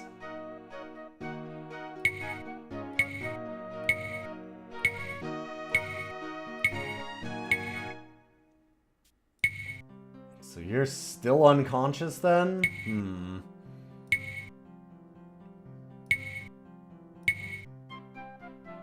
Oh, and we also can't feed them because they're unconscious? That's so good.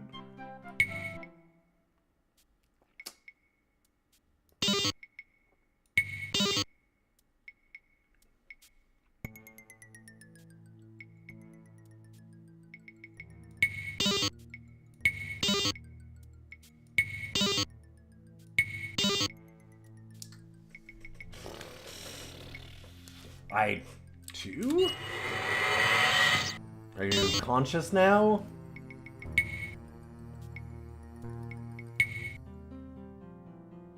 Still unconscious. Where are your life points? 4. Great.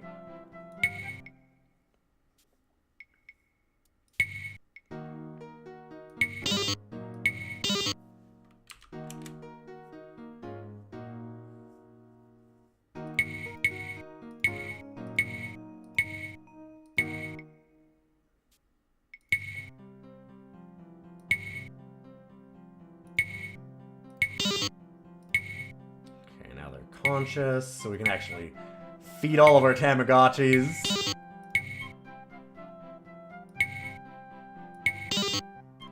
The taste that refreshes. Ah, water.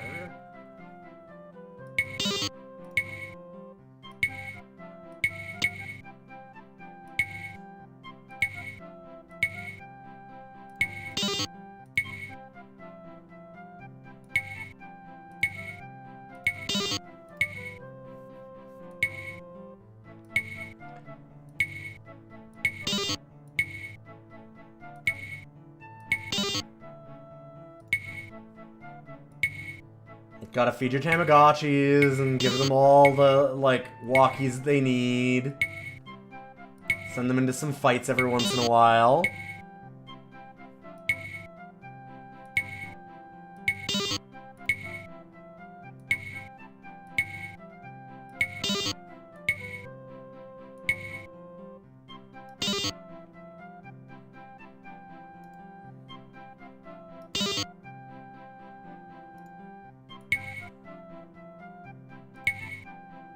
Rapier pointed weapon. Cutting weapon, yeah. That doesn't count as a sword? Also, can we not... Oh, there. Look at it. This is a cutlet. Thanks, game. Thank you.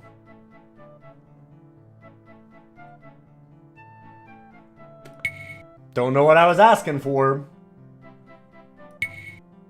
I mean, okay, I do know what I was asking for. I wanted to know if it was, like, better or worse than this sword. Like, what does this mean? This is a sword. Great. Do I...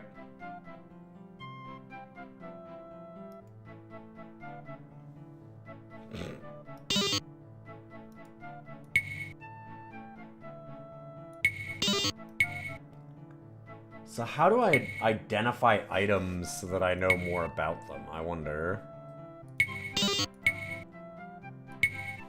Everything in this game takes a lot of time and thinking.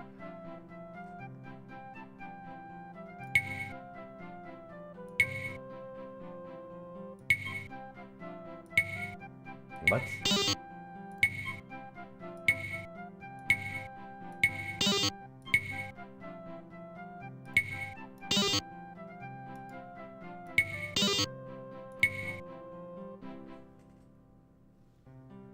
Where do you wear leather armor?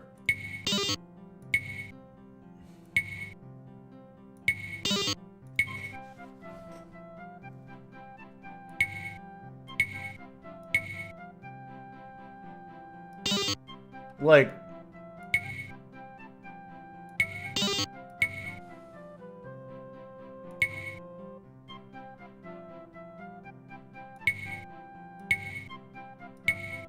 That seems like the spot, right?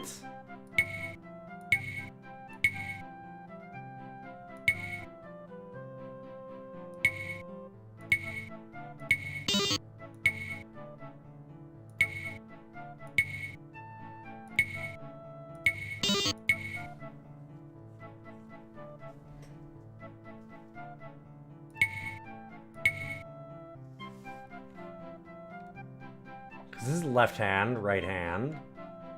Arm?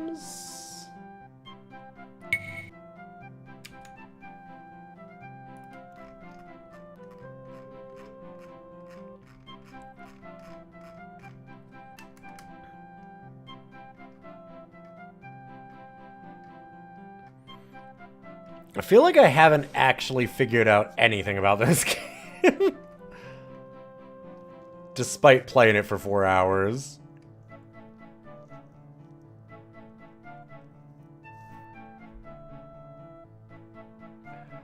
Oh! Combat, who's on first? Wait, what? We looked at that and I didn't see anything about that. Okay. It's 2 things. Casting spells, talking with NPCs, traveling with NPCs, forced march, hunger and thirst, elements, terrain, camping on route.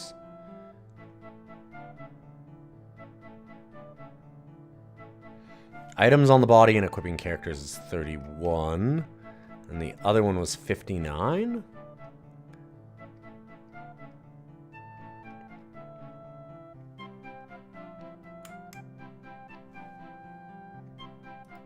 Okay, this is arm armor is what it's called.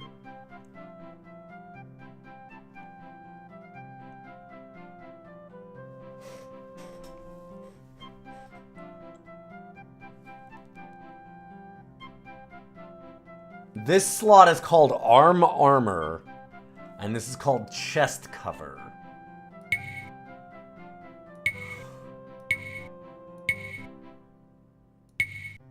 Huh.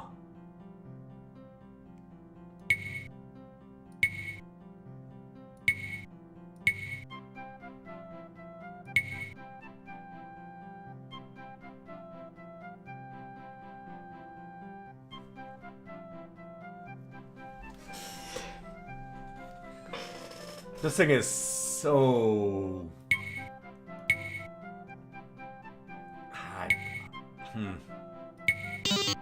This is an amulet. Thank you. Do I put that on chest? Where would I put an amulet? Secondary item, primary weapon, arm armor, head cover? Secondary item. I'm like, how do you wear pendants like this or like this? Like,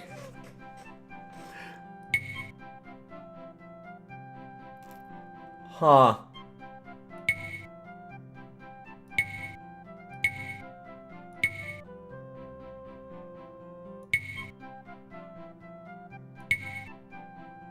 Give it to the druid, I guess. I was kind of curious. Yeah, it does give better armor. Neat. Alright, fair enough. To be fair, it's more like 2 hours of play. I mean, it isn't, though, because creating your team is definitely a big part of the game.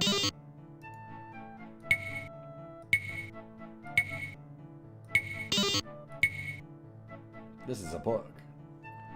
Eat the book. You can neither eat or drink that. You can if you have the willpower to. Fucking wimp.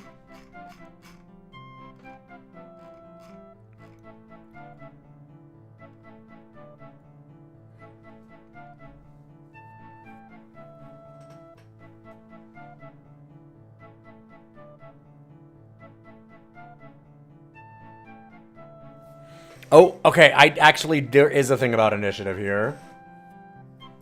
I didn't interact with the gameplay UI during that. No, I understand. Character or monster with initiative is allowed to attack or move first. Initiative goes down the line until the last monster character is moved. Realms determines who has initiative by checking out several factors. Where the characters or the monsters surprise combatants are usually reattaching their dropped jaw when the first blade strikes. How courageous are your characters in comparison to the foes? Courageous characters leap into the danger. Okay.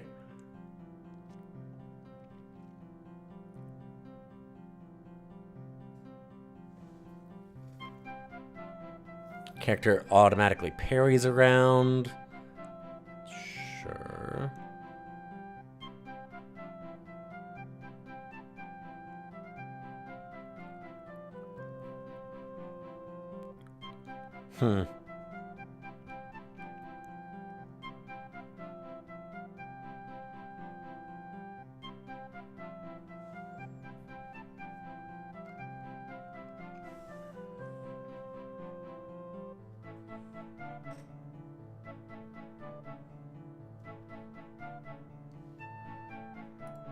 interesting.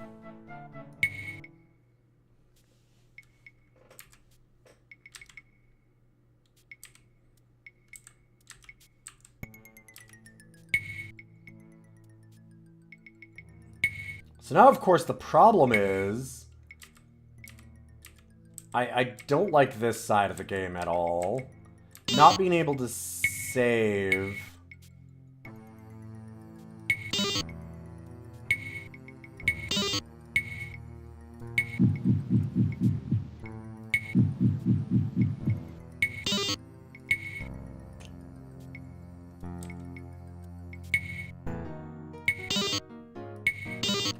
Not being able to save does mean... Oh, wow. Sure. Like, we'd have to go back to the last town? That's a... Ugh, I do not love that side of things. I understand they're trying to be like, no, man, you can't save scum in this game. But also, that means that you can't just, like... Let people save scum, and then let it be their decision if they want to, you know, cheat like that.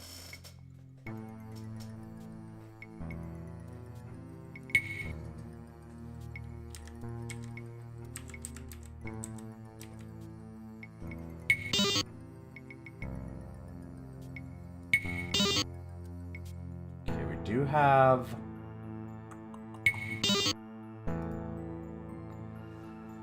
Oh god, what is the unlock spell? The unlock spell, like, all the spells have really funny, interesting names, but that means that it's impossible unless you know the...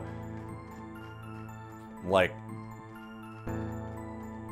God, what am I trying to say? The system really well to actually know what the hell you're doing right away. Like, is it a domination, a transformation, a transmutation?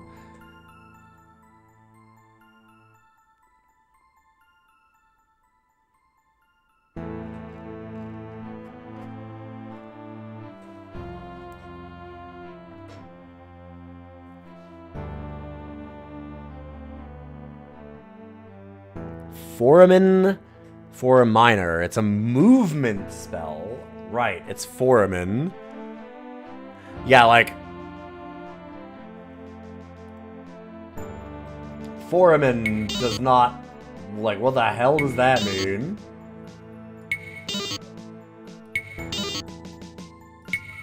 And we do not have the astral points. We'd still have to rest more.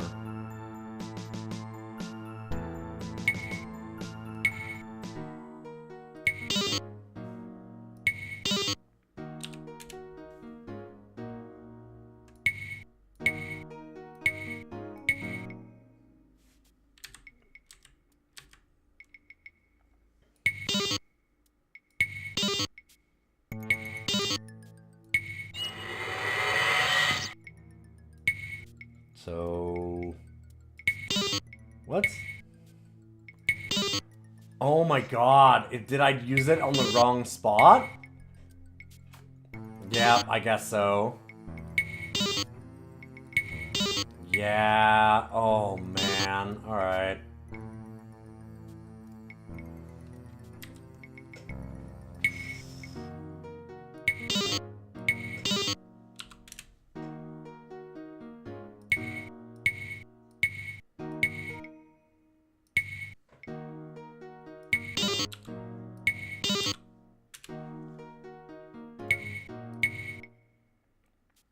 You get very little healing done at rests in this game. The other thing now that I'm worried about is, does that mean that everybody's hungry again?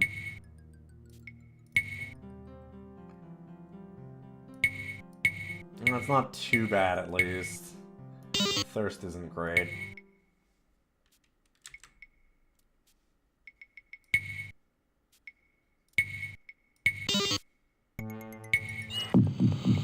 There we go. Okay.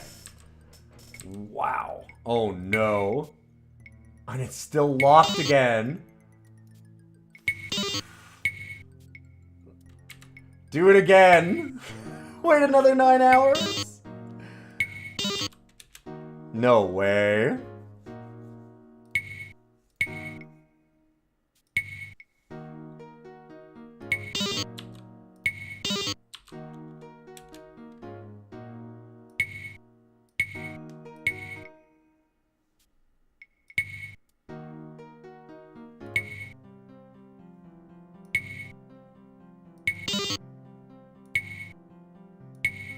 Oh, we don't have any more water. Oh my god.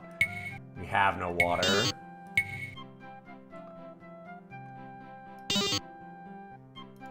I wish there was a way to tell if our water was, like, active or not. This is water skin. It doesn't tell us if we have it. Alright, apparently we do not. That's cool.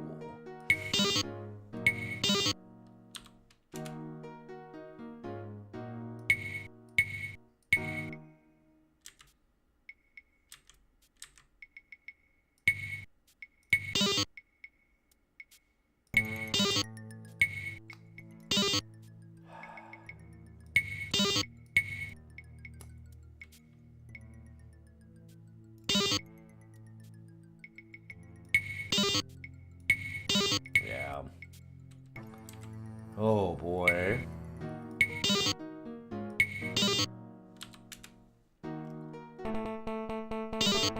Oh no, a zombie!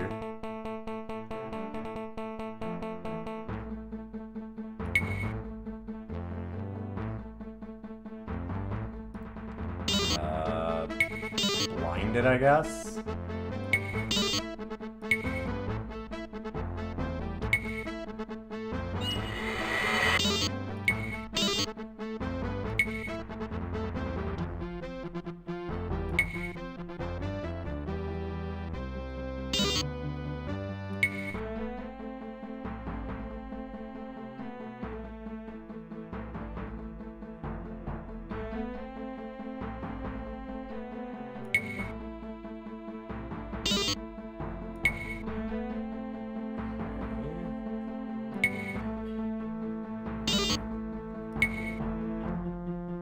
Character's got a bow and arrow. 10 damage, not bad.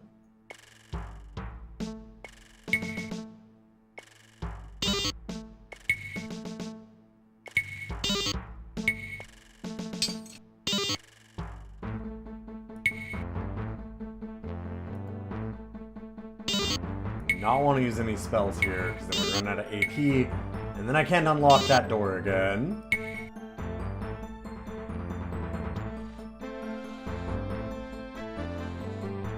Okay, we must have less movement points because we're injured.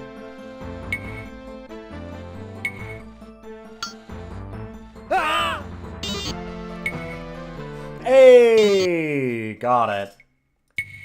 Very thirsty, very thirsty, very thirsty, very thirsty, very thirsty. Great. Can I open this door yet?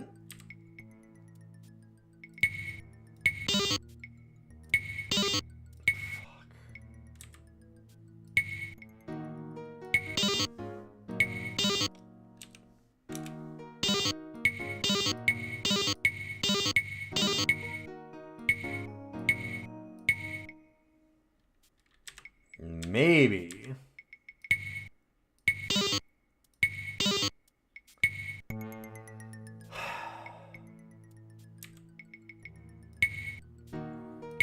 I feel like we're just gonna die to thirst right now. Yup.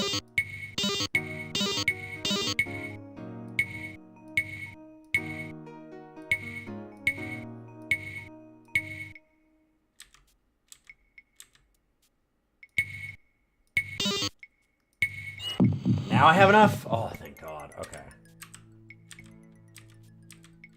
A few cots and lockers indicate this has been used as sleeping quarters. Sure. 34 ducat. 34 ducats is pretty good. Although I can say I'd much rather find any kind of... Ooh. Any kind of water first.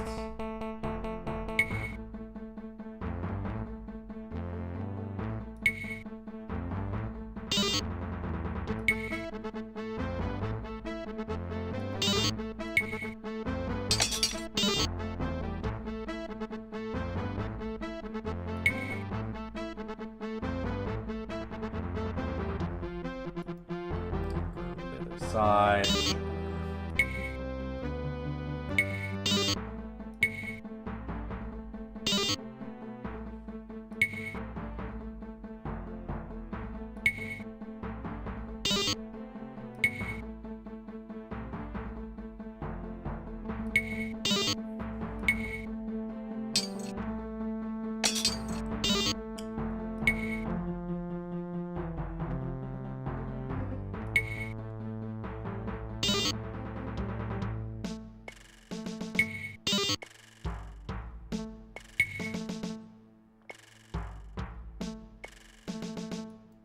No. Oh, you stupid. Moved one too far.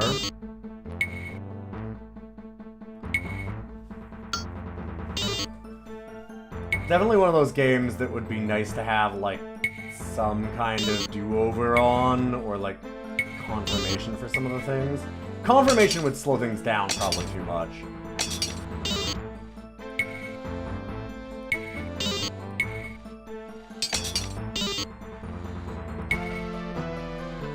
But being able to back up light just a little bit would be nice. I don't know.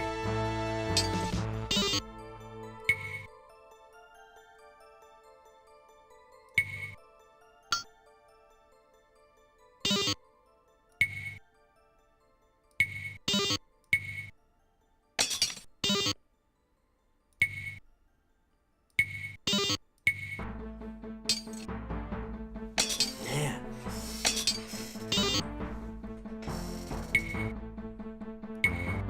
Come on, guys. Pretty close.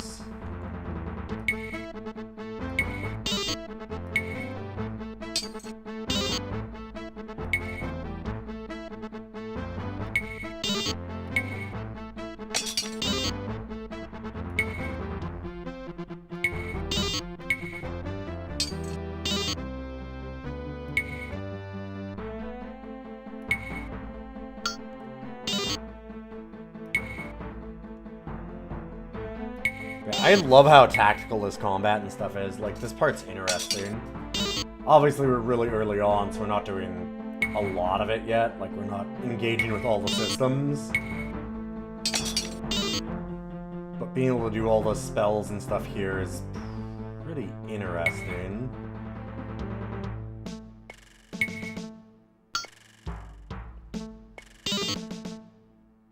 I do wish there were diagonal attacks.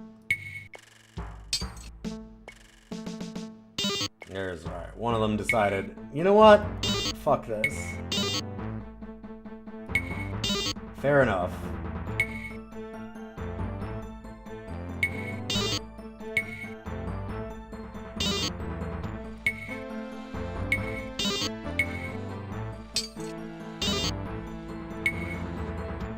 Come on, guys.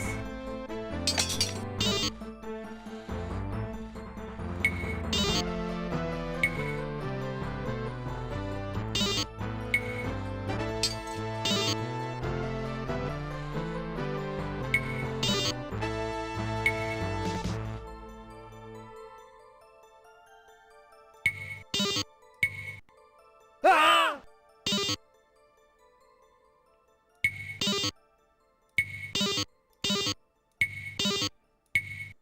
There we go.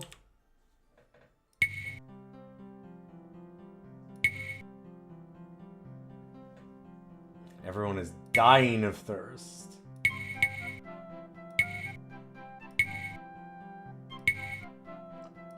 I'm glad we've got such a jaunty tune for us to all die to.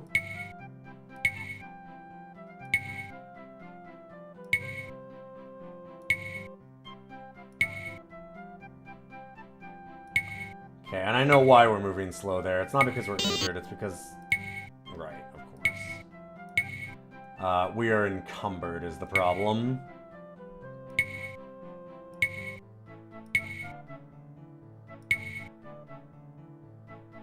Yeah.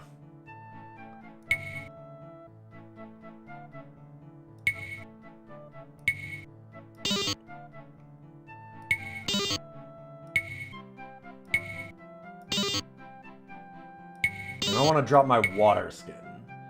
Cutlass, though. Sure.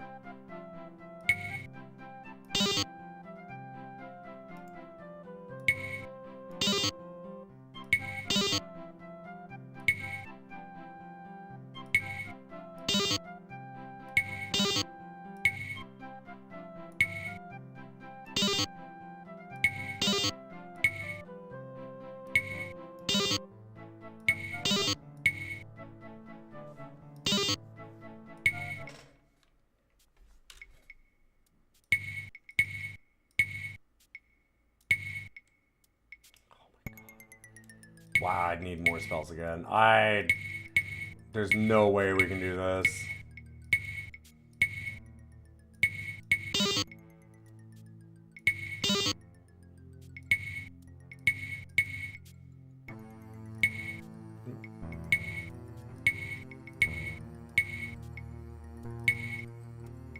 Yeah, that's kind of where we started.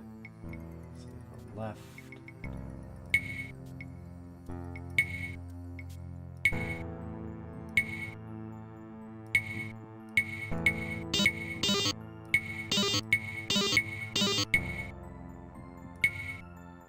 I know we're all dying of thirst.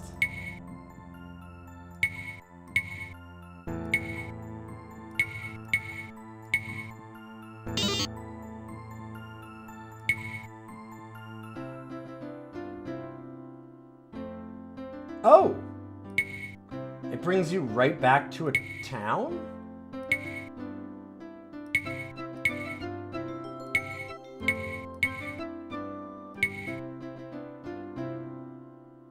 Okay, we just continue on to the next town at that point, I guess.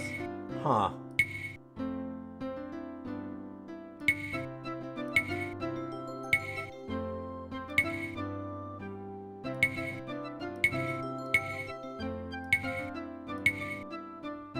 I don't see a temple yet.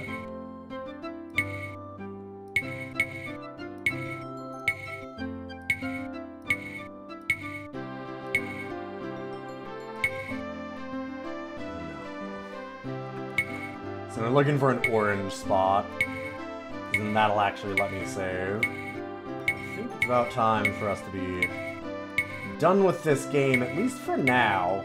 This game is overwhelming.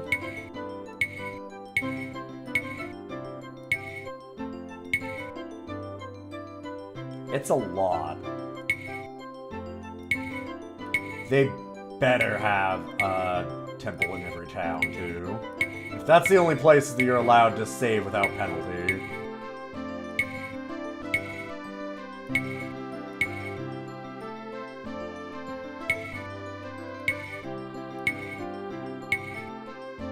Gotta be, right? They've gotta have something.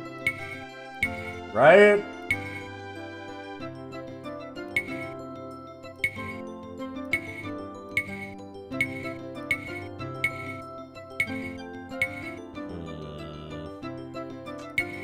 Nothing so far.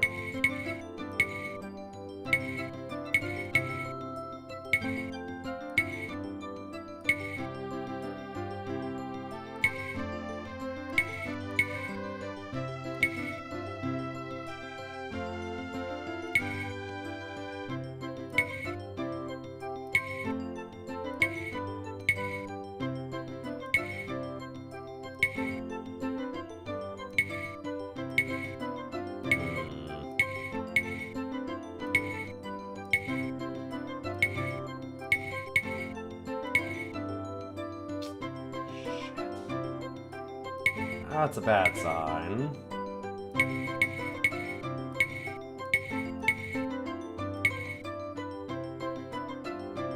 Yeah.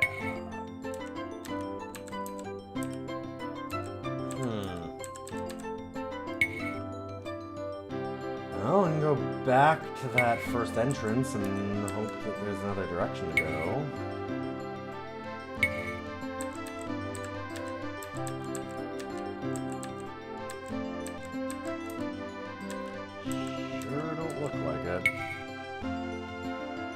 Wow, there's nowhere to save in this town.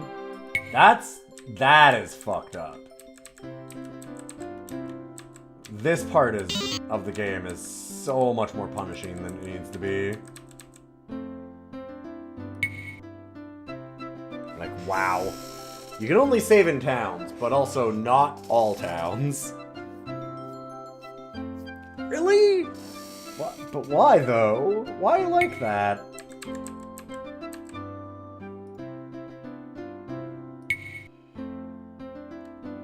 Oof.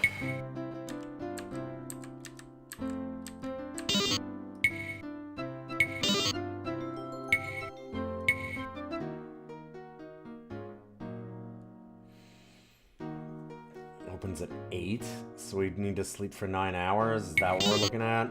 No, 1 a.m. Okay, so 7. We're gonna fucking die.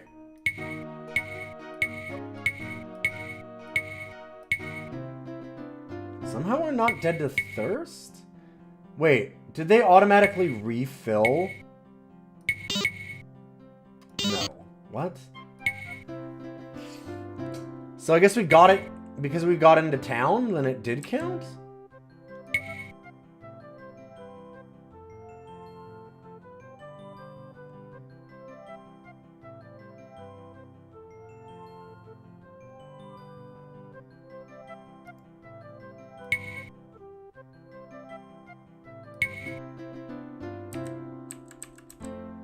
Huh. I guess so.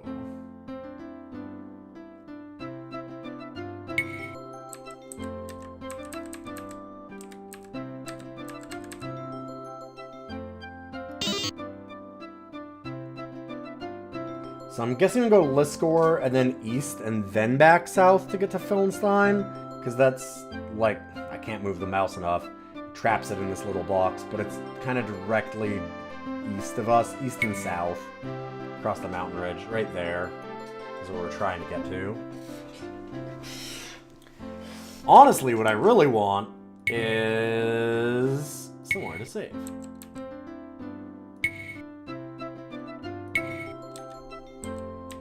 Somewhere to save would be really neat.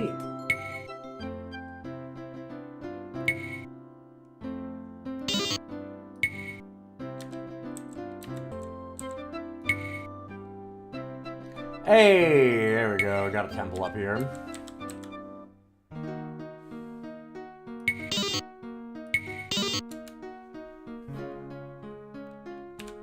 Alright, Realms of Arcania.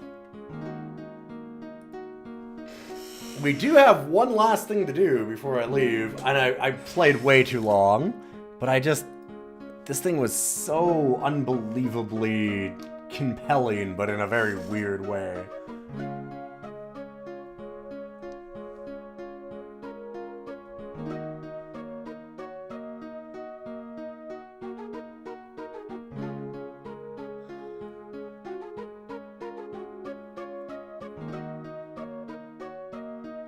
I don't know how to rank this. This one's a very interesting, very, very interesting one because it's full of jank. It is absolutely chock full of it. Having to monitor your thirst and your hunger and what a pain in the ass that is to go through all the menus. But I kind of love and respect it because of that. It's so drilled down to like do every single aspect. And honestly, it seems like most of it does it okay. I love the tactical combat. I really like that.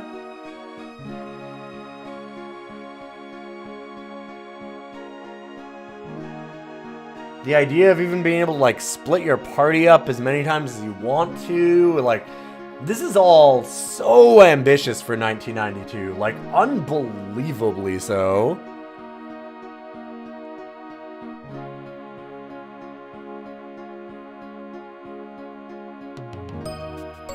The number of features that are in this thing are absurd.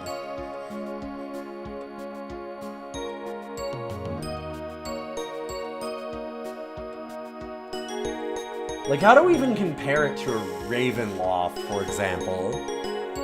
Because, like, Ravenloft is a D&D game, so you'd think that it kind of drills down to be about as esoteric, but it really doesn't.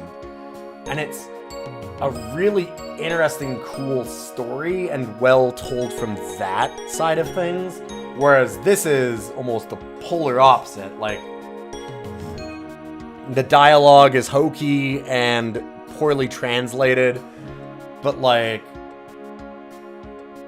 all the weird esoteric jank level of like having to set up your guards for the night and doing all that stuff is really neat. They both take like a concept and go in polar opposite directions. One tries to be a lot more, like, aesthetically pleasing and streamlined, and one is doing the polar opposite of that. It took us, what, 2.5 hours to get through character creation and find the start of the plot? Yes. But also, I loved that. Because it seems like there is payoff to a lot of that. Like, that you can go from town to town, and all the random encounters seem to actually care about, like,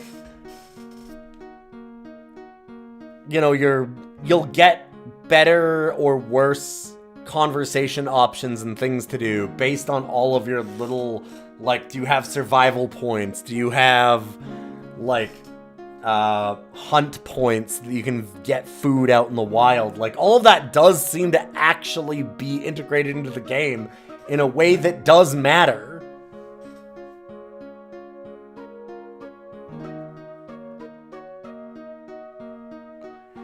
It's one of those games where I feel like I can't recommend it to a lot of people, but I personally am going to love this thing.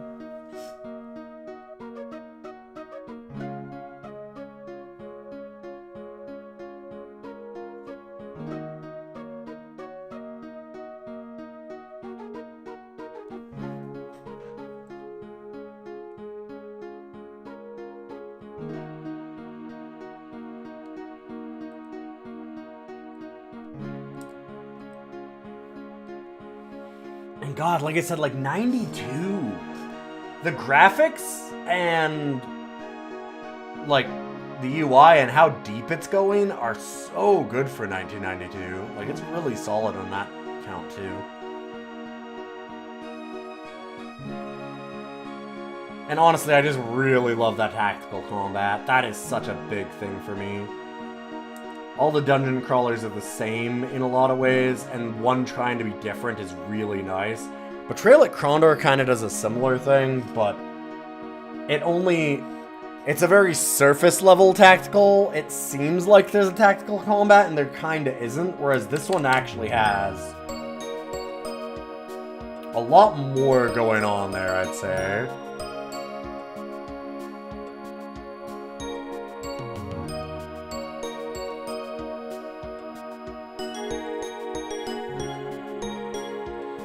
It's that specific flavor of a 7 out of 10. This is a 7 out of 10 game because... So there's a 7 out of 10 game that is rated a 7 out of 10 because everybody goes, yeah, it was okay. This is a 7 out of 10 game because there's like... Or like a 6 out of 10 game because there's 60 or 70% of the people that play it will go, that is a 3 out of 10, I hated this thing. And then the 30% of the people that play it are gonna go, that's a 10 out of 10. That's a 9 or a 10. This thing's amazing. And there's nothing in between. So when you average it out, it becomes like this medium game. But there's just nothing in between for this. Only sickos will like this. Sicko. With that in mind, I think I love this thing. My biggest problem with rating it too high right now is I feel like in 4.5 hours I haven't uncovered enough of the game. Which is absurd to think of in a way, but also seems to be the case.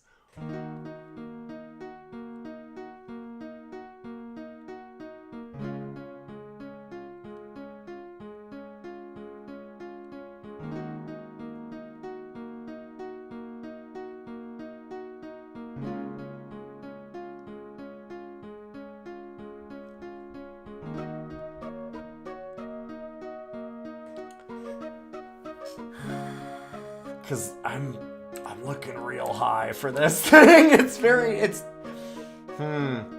This thing is tickling my brain in all the right ways.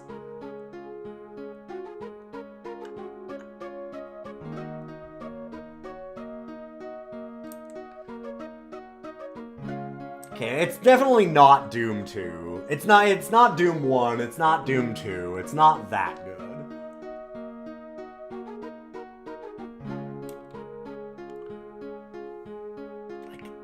Is it better than my magic world of Zine?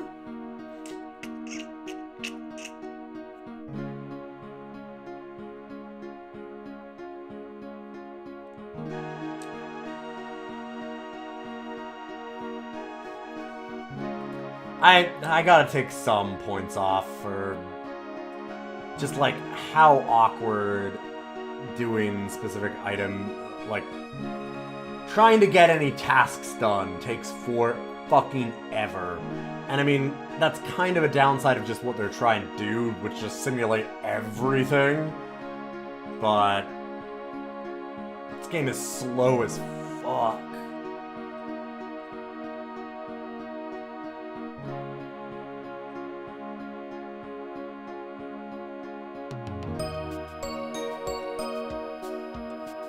Goodbye Galaxy is better than this. Tyrion is better.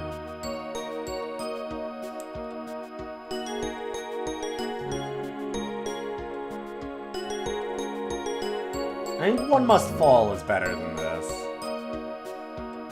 Trying to get a reasonable ranking for this game. I think. Duke Nukem has some really neat stuff involved in it. There's all these secret bonuses. The power-up system in it is really cool. Honestly, the graphics for the time are kind of neat.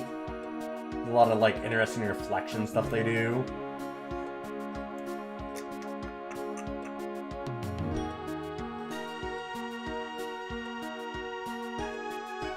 I think I like it more than Duke Nukem. This game is cool. This game is really neat.